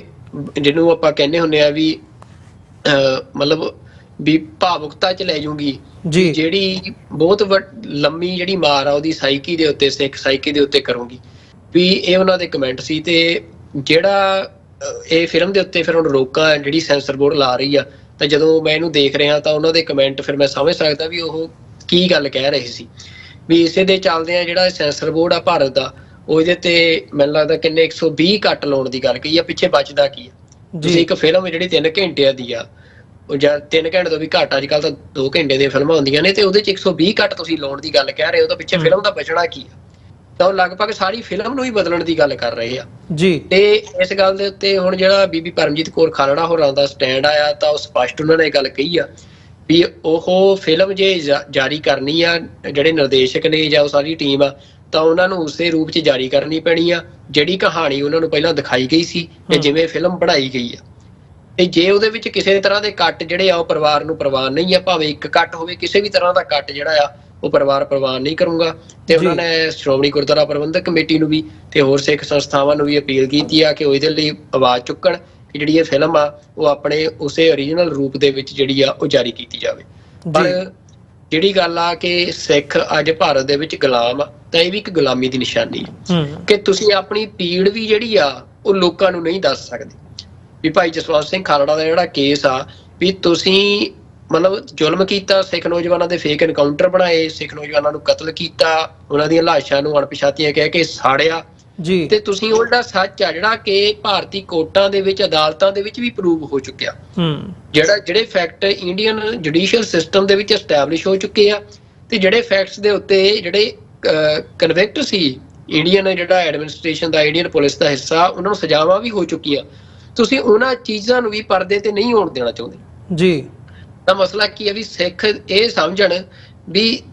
ਇੰਡੀਆ ਇਹ ਗੱਲ ਕਹਿ ਰਿਹਾ ਵੀ ਤੁਹਾਡੇ ਛਿੱਤਰ ਵੀ ਮਾਰਾਂਗੇ, ਤੁਹਾਨੂੰ ਕੁੱਟਾਂਗੇ ਵੀ, ਤੁਹਾਡਾ ਕਤਲੇਆਮ ਵੀ ਕਰਾਂਗੇ, ਤੇ ਤੁਹਾਨੂੰ ਰੋਣ ਵੀ ਨਹੀਂ ਦੇਵਾਂਗੇ ਜੀ। ਮਤਲਬ ਇਹ ਜਿਹੜੀ ਸਿਚੁਏਸ਼ਨ ਆ ਵੀ ਸਿੱਖਾਂ ਦੀ ਇਸ ਪੱਧਰ ਤੱਕ ਇੰਡੀਆ ਦੇ ਵਿੱਚ ਜਿਹੜੀ ਹੈਗੀ ਆ, ਤੇ ਅਸੀਂ ਦੇਖਿਆ ਵੀ ਲਗਾਤਾਰ ਭਾਵੇਂ ਉਹ ਕਿਤਾਬਾਂ ਦੀ ਗੱਲ ਹੋਵੇ, ਭਾਵੇਂ ਫਿਲਮਾਂ ਦੀ ਗੱਲ ਹੋਵੇ, ਵੀ ਜੇ ਤੁਸੀਂ ਸਿੱਖ ਨਜ਼ਰੀਏ ਤੋਂ ਸਹੀ ਜਿਹੜੀ ਆ ਕੋਈ ਵੀ ਜਿਹੜੀ ਆਰਟ ਆ ਉਹ ਕ੍ਰੀਏਟ ਕਰਨੀ ਆ ਤਾਂ ਤੁਹਾਡੇ ਤੇ ਪਾਬੰਦੀਆਂ ਲਾਈਆਂ ਜਾਂਦੀਆਂ ਨੇ। ਪਰ ਜੇ ਤੁਹਾਡੇ ਖਿਲਾਫ ਝੂਠਾ ਪ੍ਰੋਪੇਗੈਂਡਾ ਕਰਨ ਲਈ ਭਾਵੇਂ ਕਿਤਾਬਾਂ ਲਿਖਣੀਆਂ ਹੋਣ, ਭਾਵੇਂ ਫਿਲਮਾਂ ਬਣਾਉਣੀਆਂ ਹੋਣ, ਤਾਂ ਉਹਨਾਂ ਨੂੰ ਹੋਰ ਜ਼ਿਆਦਾ ਹੱਲਾਸ਼ੇਰੀ ਦਿੱਤੀ ਜਾਂਦੀ ਹੈ, ਬਲਕਿ ਉਹਨਾਂ ਨੂੰ ਫੰਡ ਕੀਤਾ ਜਾਂਦਾ ਹੈ। ਤਾਂ ਜਿਹੜਾ ਇਹ ਰਵੱਈਆ ਆ, ਇਸ ਕਰਕੇ ਆ ਜਿਹੜੀ ਤੁਸੀਂ ਗੱਲ ਕਹਿ ਰਹੀ ਸੀ ਵੀ ਅੱਜ ਸਿੱਖਾਂ ਦੀ ਸਥਿਤੀ ਇਹ ਆ ਵੀ ਉਹ ਆਪਣੀ ਫਿਲਮ ਨਹੀਂ ਜਾਰੀ ਕਰਾ ਸਕਦੇ, ਤਾਂ ਅਮਰਵੀਰ ਸਿੰਘ ਜੀ ਸਿੱਖਾਂ ਦੀ ਸਥਿਤੀ ਜਿਹੜੀ ਆ ਉਹ ਇਹ ਆ ਕਿ ਫਿਲਮ ਤਾਂ ਇੱਕ ਪਾਸੇ ਕਿ ਸਿੱਖ ਗੁਲਾਮ ਨੇ ਭਾਰਤ ਦੇ ਵਿੱਚ, ਤੇ ਸਿੱਖਾਂ ਦੀ ਉੱਥੇ ਕੋਈ ਸੇ ਨਹੀਂ ਆ। ਵੀ ਸਿੱਖਾਂ ਨੂੰ ਇਸ ਗੱਲ ਦਾ ਅਹਿਸਾਸ ਵੱਡੇ ਪੱਧਰ ਤੇ ਕਾਫੀ ਸਿੱਖਾਂ ਨੂੰ ਹੈ ਵੀ ਆ, ਪਰ ਜਿਹਨਾਂ ਨੂੰ ਨਹੀਂ ਆ ਉਹਨਾਂ ਨੂੰ ਹੋ ਜਾਣਾ ਚਾਹੀਦਾ ਹੈ। ਤੇ ਜਿਹੜੀ ਇਹ ਫਿਲਮ ਆ ਉਹਦੇ ਲਈ ਮਤਲਬ ਭਾਰਤ ਦੇ ਵਿੱਚ ਮੈਨੂੰ ਨਹੀਂ ਲੱਗਦਾ ਕਿ ਓਰੀਜਨਲ ਜਿਹੜੀ ਫੋਰਮ ਆ ਇਸ ਫਿਲਮ ਦੀ ਉਹਨੂੰ ਰਿਲੀਜ਼ ਹੋਣ ਦੇਣਗੇ, ਤੇ ਵਿਦੇਸ਼ਾਂ ਦੇ ਵਿੱਚ ਜ਼ਰੂਰ ਜਿਹੜੀ ਇਹ ਫਿਲਮ ਆ ਉਹ ਰਿਲੀਜ਼ ਕੀਤੀ ਜਾ ਸਕਦੀ ਆ। ਤੇ ਉਹਦੇ ਲਈ ਜਿਹੜਾ ਡਾਇਸਪੋਰਾ ਸਿੱਖ ਜਿਹੜੇ ਆ, ਉਹ ਫਿਲਮ ਦੀ ਟੀਮ ਆ, ਉਹਦੇ ਨਾਲ ਕੋਈ ਨਾ ਕੋਈ ਜਿਹੜੇ ਯਤਨ ਹੋਣੇ ਚਾਹੀਦੇ ਆ। ਪਰ ਜੇ ਇਸ ਫਿਲਮ ਦੇ ਵਿੱਚ ਕੱਟ ਲਾ ਕੇ ਇਹਨੂੰ ਰਿਲੀਜ਼ ਕਰਨ ਦੀ ਕੋਈ ਗੱਲ ਹੁੰਦੀ ਆ ਤਾਂ ਉਹਦਾ ਸਿੱਖਾਂ ਨੂੰ ਪੁਰਜ਼ੋਰ ਵਿਰੋਧ ਕਰਨਾ ਚਾਹੀਦਾ ਹੈ। ਜਿਸ ਤਰੀਕੇ ਦਾ ਵਿਰੋਧ ਜਿਹੜਾ ਆ ਭਾਈ ਖਾਲੜਾ ਦੇ ਪਰਿਵਾਰ ਨੇ ਕੀਤਾ ਆ, ਤੇ ਕਿਸੇ ਵੀ ਕੱਟ ਦੇ ਨਾਲ ਜਾਂ ਕਿਸੇ ਵੀ ਤਰ੍ਹਾਂ ਦਾ ਫਿਲਮ ਦੀ ਜਿਹੜੀ ਪਰਿਵਾਰ ਨੇ ਕਹਾਣੀ ਪੜ੍ਹੀ ਸੁਣੀ ਸੀ, ਜਿਵੇਂ ਦੇਖੀ ਆ, ਉਹਦੇ ਵਿੱਚ ਕਿਸੇ ਵੀ ਤਰ੍ਹਾਂ ਦੀ ਤਬਦੀਲੀ ਕਰਕੇ ਇਹ ਫਿਲਮ ਜਿਹੜੀ ਆ ਉਹ ਜਾਰੀ ਨਹੀਂ ਹੋਣੀ ਚਾਹੀਦੀ। ਉਹਦੇ ਨਾਲ ਇੱਕ ਗਲਤ ਸੁਨੇਹਾ, ਗਲਤ ਰੂਪ ਜਿਹੜਾ ਆ ਭਾਈ ਜਸਵੰਤ ਸਿੰਘ ਖਾਲੜਾ ਦੀ ਸਾਰੀ ਕਹਾਣੀ ਦਾ ਉਹ ਦੁਨੀਆ 'ਚ ਐਸਟੈਬਲਿਸ਼ ਹੋਣਾ ਆ, ਤੇ ਉਹਦਾ ਵਿਰੋਧ ਕਰਨਾ ਚਾਹੀਦਾ। ਪਰ ਜੇ ਸਿੱਖ ਜਥੇਬੰਦੀਆਂ ਜਿਹੜੀਆਂ ਆ ਉਹ ਜ਼ੋਰ ਪਾ ਕੇ ਕਿਸੇ ਤਰੀਕੇ ਦੇ ਨਾਲ ਉੱਥੇ ਕਰਵਾ ਸਕਣ ਤਾਂ ਉਹ ਚੰਗੀ ਗੱਲ ਆ, ਪਰ ਜੇ ਨਹੀਂ ਹੁੰਦੀ ਤਾਂ ਮੈਨੂੰ ਇਹ ਲੱਗਦਾ ਕਿ ਨੈਟਫਲਿਕਸ ਜਾਂ ਹੋਰ ਜਿਹੜੇ ਇਹੋ ਜਿਹੇ ਪਲੇਟਫਾਰਮ ਅੱਜ ਅਵੇਲੇਬਲ ਹੈਗੇ ਆ, ਉਹਨਾਂ ਦੇ ਉੱਤੇ ਜਿਹੜੀ ਇਹ ਫਿਲਮ ਦੀ ਟੀਮ ਆ ਉਹਨੂੰ ਇਹ ਫਿਲਮ ਜਾਰੀ ਕਰ ਦੇਣੀ ਚਾਹੀਦੀ ਆ, ਜੇ ਉਹਨਾਂ ਨੇ ਇੱਕ ਚੰਗੀ ਭਾਵਨਾ ਦੇ ਨਾਲ ਇਹ ਫਿਲਮ ਬਣਾਈ ਆ। ਤੇ ਜਿੱਥੋਂ ਤੱਕ ਫਿਲਮ ਦੇ ਅਸੀਂ ਕਹਿ ਸਕਦੇ ਹਾਂ ਕਿ ਖਰਚੇ ਦੀ ਗੱਲ ਹੁੰਦੀ ਹੈ ਜਾਂ ਕਮਾਈ ਦੀ ਗੱਲ ਹੁੰਦੀ ਆ, ਤਾਂ ਮੈਨੂੰ ਲੱਗਦਾ ਕਿ ਮਤਲਬ ਥੋੜਾ ਬਹੁਤਾ ਘੱਟ ਆ। ਜੇ ਤੁਸੀਂ ਐਡਾ ਇਹੋ ਜਿਹਾ ਟੌਪਿਕ ਲੈ ਰਹੇ ਹੋ, ਤੁਸੀਂ ਕਮਾਈ ਕਿਹਦੇ ਤੇ ਕਰਨੀ ਚਾਹ ਰਹੇ ਹੋ? ਕਮਾਈ ਤੁਹਾਡੀ ਤਾਂ ਹੈ ਨਹੀਂ, ਕਮਾਈ ਜਿਹੜੀ ਉਹ ਕਹਾਣੀ ਦੀ ਆ, ਉਹ ਕਹਾਣੀ ਜਿਹਦੇ ਪਿੱਛੇ ਕਿੰਨੇ ਨੌਜਵਾਨਾਂ ਦਾ ਲਹੂ ਲੱਗਿਆ ਹੋਇਆ, ਭਾਈ ਜਸਵੰਤ ਸਿੰਘ ਖਾਲੜਾ ਦਾ ਸਾਰਾ ਮਤਲਬ ਅਸੀਂ ਕਹਿ ਸਕਦੇ ਉਹਨਾਂ ਦੀ ਸ਼ਹਾਦਤ, ਉਹਨਾਂ ਸ਼ਹਾਦਤਾਂ ਦੀ ਕਮਾਈ ਆ। ਤੇ ਇਹਦੇ ਤੇ ਜੇ ਤੁਸੀਂ ਇਹ ਸੋਚ ਰਹੇ ਹੋ ਕਿ ਅਸੀਂ ਕਮਾਈ ਕਰਨ ਲਈ ਫਿਲਮ ਬਣਾਈ ਸੀ, ਫਿਰ ਤੁਹਾਨੂੰ ਬਣਾਉਣੀ ਨਹੀਂ ਸੀ ਚਾਹੀਦੀ। ਜੇ ਤੁਸੀਂ ਇਹ ਫਿਲਮ ਹੁਣ ਬਣਾਈ ਆ ਤਾਂ ਤੁਹਾਨੂੰ ਕਮਾਈ ਨੂੰ ਇੱਕ ਪਾਸੇ ਰੱਖ ਕੇ ਤੇ ਤੁਹਾਨੂੰ ਜਿਹੜੇ ਪਲੇਟਫਾਰਮ ਅਵੇਲੇਬਲ ਹੈਗੇ ਆ ਉਹਨਾਂ ਦੇ ਉੱਤੇ ਦੁਨੀਆ ਦੇ ਸਾਹਮਣੇ ਇਸ ਫਿਲਮ ਨੂੰ ਜਾਰੀ ਕਰਨਾ ਚਾਹੀਦਾ ਹੈ। ਤੇ ਸਰਕਾਰ ਦੇ ਅੱਗੇ ਦੇਖੋ, ਇਹ ਆਰਟ ਦੀ ਫਰੀਡਮ ਦੀ ਵੀ ਗੱਲ ਆ, ਜਿਹੜੇ ਉਹ ਕਲਾਕਾਰ ਨੇ ਉਹਨਾਂ ਨੂੰ ਵੀ ਚਾਹੀਦਾ ਹੈ ਕਿ ਉਹ ਸਰਕਾਰ ਅੱਗੇ ਨਾ ਝੁਕਣ, ਚਾਹੇ ਉਹ ਡਾਇਰੈਕਟਰ ਨੇ, ਪ੍ਰੋਡਿਊਸਰ ਨੇ, ਕਲਾਕਾਰ ਨੇ, ਤੇ ਉਹ ਆਰਟ ਦੀ ਫਰੀਡਮ ਨੂੰ ਮੱਦੇਨਜ਼ਰ ਰੱਖਦਿਆਂ ਆਪਣੀ ਇਸ ਫਿਲਮ ਨੂੰ ਜਿਹੜੇ ਇੰਡੀਪੈਂਡੈਂਟ ਪਲੇਟਫਾਰਮ ਆ ਉਹਨਾਂ ਦੇ ਉੱਤੇ ਜਾਰੀ ਕਰਨ। ਜੀ ਬਿਲਕੁਲ। ਸੋ ਇਹੀ ਅਸੀਂ ਆਸ ਰੱਖਦੇ ਹਾਂ। ਤੇ ਜਾਂਦੇ ਜਾਂਦੇ ਜਿੱਥੇ ਸਾਡਾ ਸਮਾਂ ਸ਼ੋਅ ਦਾ ਸਮਾਪਤੀ ਦੇ ਵੱਲ ਨੂੰ ਜਾ ਰਿਹਾ, ਕੁਝ ਮੈਸੇਜਸ ਜਿਹੜੇ ਸਾਨੂੰ ਆਏ ਆ ਉਹ ਲੈ ਲਈਏ। ਨਿਹੰਗ ਸਿੰਘ, ਮੋਹਨ ਬੋਇਲ, ਭੁਪਿੰਦਰ ਸਿੰਘ ਤੇ ਸੋਹਨ ਮਹੀਲ ਜੀ ਸਾਰੇ ਫਤਿਹ ਸਾਂਝੀ ਕਰਦੇ ਆ। ਵਾਹਿਗੁਰੂ ਜੀ ਕਾ ਖਾਲਸਾ, ਵਾਹਿਗੁਰੂ ਜੀ ਕੀ ਫਤਿਹ ਜੀ। ਤੇ ਭੁਪਿੰਦਰ ਸਿੰਘ ਜੀ ਲਿਖਦੇ ਆ, ਇੰਡੀਆ ਕੀ ਹੈ ਚੋਰ, ਸਿੱਖ 5i ਦੇ ਨਾਲ ਨੇ। ਬਿਲਕੁਲ ਭੁਪਿੰਦਰ ਸਿੰਘ ਜੀ, ਅਸੀਂ ਵੀ ਉਹ ਕਰਦੇ ਹਾਂ ਜਦੋਂ ਅਸੀਂ ਪੋਲੀਟੀਕਲ ਸਪੋਰਟ ਦੀ ਜਾਂ ਅਦਰਵਾਈਜ਼ ਅਸੀਂ ਦੇਖਦੇ ਹਾਂ ਕਿ ਸਿੱਖ ਸਮਰੱਥ ਨੇ ਆਪਣਾ ਮੁਲਕ ਬਣਾਉਣ ਦੇ ਲਈ। ਸਾਨੂੰ ਇੱਕ ਡਿਪਲੋਮੈਟਿਕ ਤਰੀਕੇ ਦੇ ਨਾਲ ਜਿਹੜੀ ਇੱਕ ਢੋਅ ਹੈ ਉਹ ਚਾਹੀਦੀ ਹੈ। ਉਹ 5i ਹੋਣ ਜਾਂ ਹੋਰ ਮੁਲਕ ਹੋਣ, ਉਸ ਕਿਸਮ ਦੀ ਅਸੀਂ ਤਵੱਕੋ ਰੱਖਦੇ ਹਾਂ। ਹਰਮਨ ਪੰਨੂ, ਜਸਪਾਲ ਸਿੰਘ, ਰੇਸ਼ਮ ਸਿੰਘ, ਜਸਕੀਰਤ ਸਿੰਘ ਤੇ ਸਟੇ ਸੇਫ ਸਾਰੇ ਜਿਹੜੇ ਹੈਗੇ ਆ ਇਹ ਫਤਿਹ ਸਾਂਝੀ ਕਰਦੇ ਆ। ਖਾਲਿਸਤਾਨ ਜ਼ਿੰਦਾਬਾਦ। ਜਗਦੀਸ਼ ਸਿੰਘ ਲਿਖਦੇ ਆ, ਦੇਸ਼ ਦੇ ਨੇਤਾ ਕਦੇ ਦੇਸ਼ ਭਗਤੀ, ਦੇਸ਼ ਲਈ ਮਰ ਮਿਟਣ ਦੀ ਗੱਲ ਨਹੀਂ ਕਰਦੇ। ਸ਼੍ਰੀ ਦਰਬਾਰ ਸਾਹਿਬ ਜੀ ਤੇ ਹਮਲੇ ਤੋਂ ਬਾਅਦ ਬੀਜੇਪੀ ਸ਼੍ਰੀ ਦਰਬਾਰ ਸਾਹਿਬ ਜੀ ਦੇ ਵਿੱਚ ਸ਼ਹੀਦ ਹੋਏ ਸਿੰਘਾਂ ਨੂੰ ਅੱਤਵਾਦੀ ਕਹਿੰਦੀ ਰਹੀ ਹੈ ਤੇ ਅਕਾਲੀ ਵੀ ਇਸ ਗੱਲ ਦੇ ਉੱਤੇ ਚੁੱਪ ਨੇ। ਬਿਲਕੁਲ ਜਗਦੀਸ਼ ਸਿੰਘ ਜੀ, ਅਸੀਂ ਜਦੋਂ ਦੋਗਲੀ ਨੀਤੀ ਦੀ ਜਾਂ ਦੋਹਰੇ ਮਾਪਦੰਡਾਂ ਦੀ ਗੱਲ ਕਰਦੇ ਹਾਂ ਤੇ ਸਾਡੇ ਵਿੱਚ ਵੀ ਉਸ ਕਿਸਮ ਦੇ ਬੁੱਕਲ ਦੇ ਸੱਪ ਜਿਹੜੇ ਆ ਉਹ ਹੁੰਦੇ ਆ। ਜਦੋਂ ਅਸੀਂ ਇੱਕ ਉਹ ਭਾਵਨਾ ਦੇ ਨਾਲ ਜਾਂ ਇੱਕ ਕਨਵਿਕਸ਼ਨ ਦੇ ਵਿੱਚੋਂ ਨਹੀਂ ਆਉਂਦੇ, ਉਹਨਾਂ ਦਾ ਜਿਹੜਾ ਰੋਲ ਹੁੰਦਾ ਉਹ ਹਾਲਾਤਾਂ ਨੂੰ ਦੇਖ ਕੇ ਜਿਹੜਾ ਆ ਉਹ ਬਦਲਦਾ, ਜਿਨ੍ਹਾਂ ਨੂੰ ਅਸੀਂ ਬਰਸਾਤੀ ਡੱਡੂ ਵੀ ਕਹਿੰਦੇ ਹੁੰਦੇ ਆ। ਵੀ ਉਹ ਜਿਹੜੇ ਹੈਗੇ ਆ ਉਹ ਇਸ ਕਿਸਮ ਦੀ ਨੀਤੀ ਦੇ ਨਾਲ ਹੀ ਚੱਲਦੇ ਹੁੰਦੇ ਆ। ਜਿਸ ਕਿਸਮ ਦਾ ਬਹਾਅ ਜਾਂ ਜਿਸ ਕਿਸਮ ਦਾ ਮਾਹੌਲ ਬਣਿਆ, ਉਹਨਾਂ ਨੇ ਉਸ ਕਿਸਮ ਦੇ ਰੰਗ ਦੇ ਵਿੱਚ ਰੰਗ ਜਾਣਾ ਹੁੰਦਾ ਹੈ। ਸੋ ਉਹਨਾਂ ਤੋਂ ਸਾਨੂੰ ਬਚਣ ਦੀ ਵੀ ਲੋੜ ਹੁੰਦੀ ਹੈ। ਅਵਤਾਰ ਸਿੰਘ, ਰਾਜਨਪ੍ਰੀਤ ਸਿੰਘ, ਸਿੰਘ ਗਰਚਾ, ਜੋਰਾ ਰਾਏ ਸਾਰੇ ਫਤਿਹ ਸਾਂਝੀ ਕਰਦੇ ਆ ਜੀ। ਵਾਹਿਗੁਰੂ ਜੀ ਕਾ ਖਾਲਸਾ, ਵਾਹਿਗੁਰੂ ਜੀ ਕੀ ਫਤਿਹ ਜੀ। ਦਵਿੰਦਰ ਸੰਧੂ, ਅਮਰਜੀਤ ਸਿੰਘ ਸੈਣੀ, ਇੰਦਰਜੀਤ ਸਿੰਘ ਸੰਧੂ, ਜੋਰਾ ਰਾਏ ਸਾਰੇ ਫਤਿਹ ਸਾਂਝੀ ਕਰਦੇ ਆ। ਖਾਲਿਸਤਾਨ ਜ਼ਿੰਦਾਬਾਦ ਕਹਿੰਦੇ ਆ ਤੇ ਨਾਲ ਲਿਖਦੇ ਆ, ਇਹ ਇੱਕ ਬੁਰੀ ਔਰਤ ਹੈ ਜੀ, ਇਹ ਬੀਬੀ ਨਹੀਂ ਆ, ਬੀਬੀ ਨਾ ਕਹੋ ਇਹਨਾਂ ਨੂੰ। ਠੀਕ ਹੈ ਜੀ, ਜ਼ਰੂਰ, ਜਿਨ੍ਹਾਂ ਦਾ ਅਸੀਂ ਜ਼ਿਕਰ ਕੀਤਾ ਆ ਪਿਛਲੇ ਸੈਗਮੈਂਟ ਦੇ ਵਿੱਚ। ਤੇ ਸੱਤ ਢਾਲੀਵਾਲ ਸਾਡੀ ਸਰਾਹਨਾ ਕਰਦੇ ਆ ਕਿ ਪ੍ਰੋਗਰਾਮ ਤੁਹਾਡਾ ਚੰਗਾ ਆ। ਤੇ ਐਚ ਬਲ ਸਿੰਘ ਸਲੂਟ ਭੇਜਦੇ ਆ ਸਰਦਾਰ ਜਸਵੰਤ ਸਿੰਘ ਖਾਲੜਾ ਨੂੰ। ਬਿਲਕੁਲ ਜੀ, ਅਸੀਂ ਵੀ ਸਾਰੇ ਉਹਨਾਂ ਨੂੰ ਸਲਾਮ ਕਰਦੇ ਆ, ਉਹਨਾਂ ਦੀ ਸ਼ਹਾਦਤ ਨੂੰ ਸਜਦਾ ਕਰਦੇ ਆ, ਜਿਨ੍ਹਾਂ ਨੇ ਲਾਵਾਰਿਸ ਲਾਸ਼ਾਂ ਦਾ ਜਿਹੜਾ ਸੱਚ ਹੈ ਉਹ ਜਗ ਜ਼ਾਹਰ ਕੀਤਾ ਆ। ਰਸ਼ੀਦ ਮੁਨੱਵਰ ਜੀ ਖਾਲਿਸਤਾਨ ਜ਼ਿੰਦਾਬਾਦ ਲਿਖਦੇ ਆ। ਨੂਪਾ, ਕਸ਼ਮੀਰ ਫਾਈਲਸ ਤਾਂ ਪੂਰੀ ਝੂਠ ਸੀ, ਉਹ ਰਿਲੀਜ਼ ਹੋ ਗਈ, ਪਰ ਸਿੱਖ ਆਪਣੀ ਹਿਸਟਰੀ ਵੀ ਦੁਨੀਆ ਨੂੰ ਨਹੀਂ ਦੱਸ ਸਕਦੇ, ਨਹੀਂ ਦਿਖਾ ਸਕਦੇ। ਬਿਲਕੁਲ ਜੀ, ਇਹ ਮਤਲਬ ਅੱਜ ਦੀ ਤਰਾਸਦੀ ਹੈ। ਸਤਨਾਮ ਸਿੰਘ, ਨਿਹੰਗ ਸਿੰਘ ਤੇ ਅਮਰਜੀਤ ਸਿੰਘ ਸਾਰਿਆਂ ਨੂੰ ਵਾਹਿਗੁਰੂ ਜੀ ਕਾ ਖਾਲਸਾ, ਵਾਹਿਗੁਰੂ ਜੀ ਕੀ ਫਤਿਹ ਜੀ। ਜਿਹੜੇ ਦਰਸ਼ਕ ਇਸ ਵਕਤ ਸਾਡੇ ਨਾਲ ਜੁੜੇ ਹੋਏ ਆ ਨਾਰਥ ਅਮਰੀਕਾ ਦੇ ਵਿੱਚੋਂ ਜਾਂ ਦੁਨੀਆ ਭਰ ਦੇ ਵਿੱਚੋਂ ਸਾਨੂੰ ਸੋਸ਼ਲ ਮੀਡੀਆ ਰਾਹੀਂ ਦੇਖ ਰਹੇ ਆ, ਸਾਰਿਆਂ ਦਾ ਬਹੁਤ ਬਹੁਤ ਧੰਨਵਾਦ। ਤੁਸੀਂ ਆਪਣੇ ਸੁਝਾਅ ਤੇ ਸਵਾਲ ਸਾਨੂੰ ਭੇਜ ਸਕਦੇ ਹੋ ਸੋਸ਼ਲ ਮੀਡੀਆ ਦੇ ਰਾਹੀਂ, ਜਾਂ ਫਿਰ ਜਿਹੜੀ ਸਕਰੀਨ ਦੇ ਉੱਤੇ ਤੁਹਾਡੇ ਇਨਫੋਰਮੇਸ਼ਨ ਆ ਰਹੀ ਹੈ, ਤੁਸੀਂ ਸਾਡੇ ਫ਼ੋਨ ਨੰਬਰ ਰਾਹੀਂ ਵੀ ਸਾਡੇ ਤੱਕ ਪਹੁੰਚ ਕਰ ਸਕਦੇ ਹੋ। ਸਾਡੀ ਵੈਬਸਾਈਟ ਰਾਹੀਂ ਸਾਨੂੰ ਡੋਨੇਟ ਕਰ ਸਕਦੇ ਹੋ www.tv84.tv ਤੇ ਜਾਂ ਚੈੱਕ ਬਣਾ ਕੇ ਸਾਡੇ ਐਡਰੈਸ ਦੇ ਉੱਤੇ ਸਾਨੂੰ ਮੇਲ ਕਰ ਸਕਦੇ ਹੋ। TV84 ਦੇ ਨਾਂ ਦਾ ਚੈੱਕ ਬਣਾ ਸਕਦੇ ਹੋ ਤੇ ਸਾਡਾ ਐਡਰੈਸ ਹੈ 3601 37th avenue, Long Island City, ਨਿਊਯਾਰਕ 11101। ਫ਼ੋਨ ਨੰਬਰ ਤੁਹਾਡੀ ਸਕਰੀਨ ਦੇ ਉੱਤੇ ਆ ਰਿਹਾ ਹੈ 5166191984। ਇਸ ਨੰਬਰ ਰਾਹੀਂ ਤੁਸੀਂ ਸਾਡੇ ਤੱਕ ਡਾਇਰੈਕਟ ਪਹੁੰਚ ਕਰ ਸਕਦੇ ਹੋ ਜਾਂ WhatsApp ਰਾਹੀਂ ਸਾਨੂੰ ਕਾਲ ਵੀ ਕਰ ਸਕਦੇ ਹੋ ਤੇ ਮੈਸੇਜ ਵੀ ਕਰ ਸਕਦੇ ਹੋ। ਇਹਨਾਂ ਹੀ ਸ਼ਬਦਾਂ ਦੇ ਨਾਲ ਵਿਊਅਰਸ ਅੱਜ ਦੇ ਇਸ ਪ੍ਰੋਗਰਾਮ ਦੇ ਵਿੱਚ ਇੱਥੇ ਹੀ ਤੁਹਾਡੇ ਕੋਲੋਂ ਇਜਾਜ਼ਤ ਚਾਹਾਂਗੇ। ਅਗਲੇ ਹਫਤੇ ਸੋਮਵਾਰ ਨੂੰ ਤੁਹਾਡੇ ਨਾਲ ਮੁਲਾਕਾਤ ਹੋਵੇਗੀ। ਫਤਿਹ ਦੀ ਸਾਂਝ ਪਾਈਏ ਸੁਖਵਿੰਦਰ ਸਿੰਘ ਜੀ ਅੰਤ ਦੇ ਵਿੱਚ। ਵਾਹਿਗੁਰੂ ਜੀ ਕਾ ਖਾਲਸਾ, ਵਾਹਿਗੁਰੂ ਜੀ ਕੀ ਫਤਿਹ ਜੀ। ਵਾਹਿਗੁਰੂ ਜੀ ਕਾ ਖਾਲਸਾ, ਵਾਹਿਗੁਰੂ ਜੀ ਕੀ ਫਤਿਹ ਜੀ।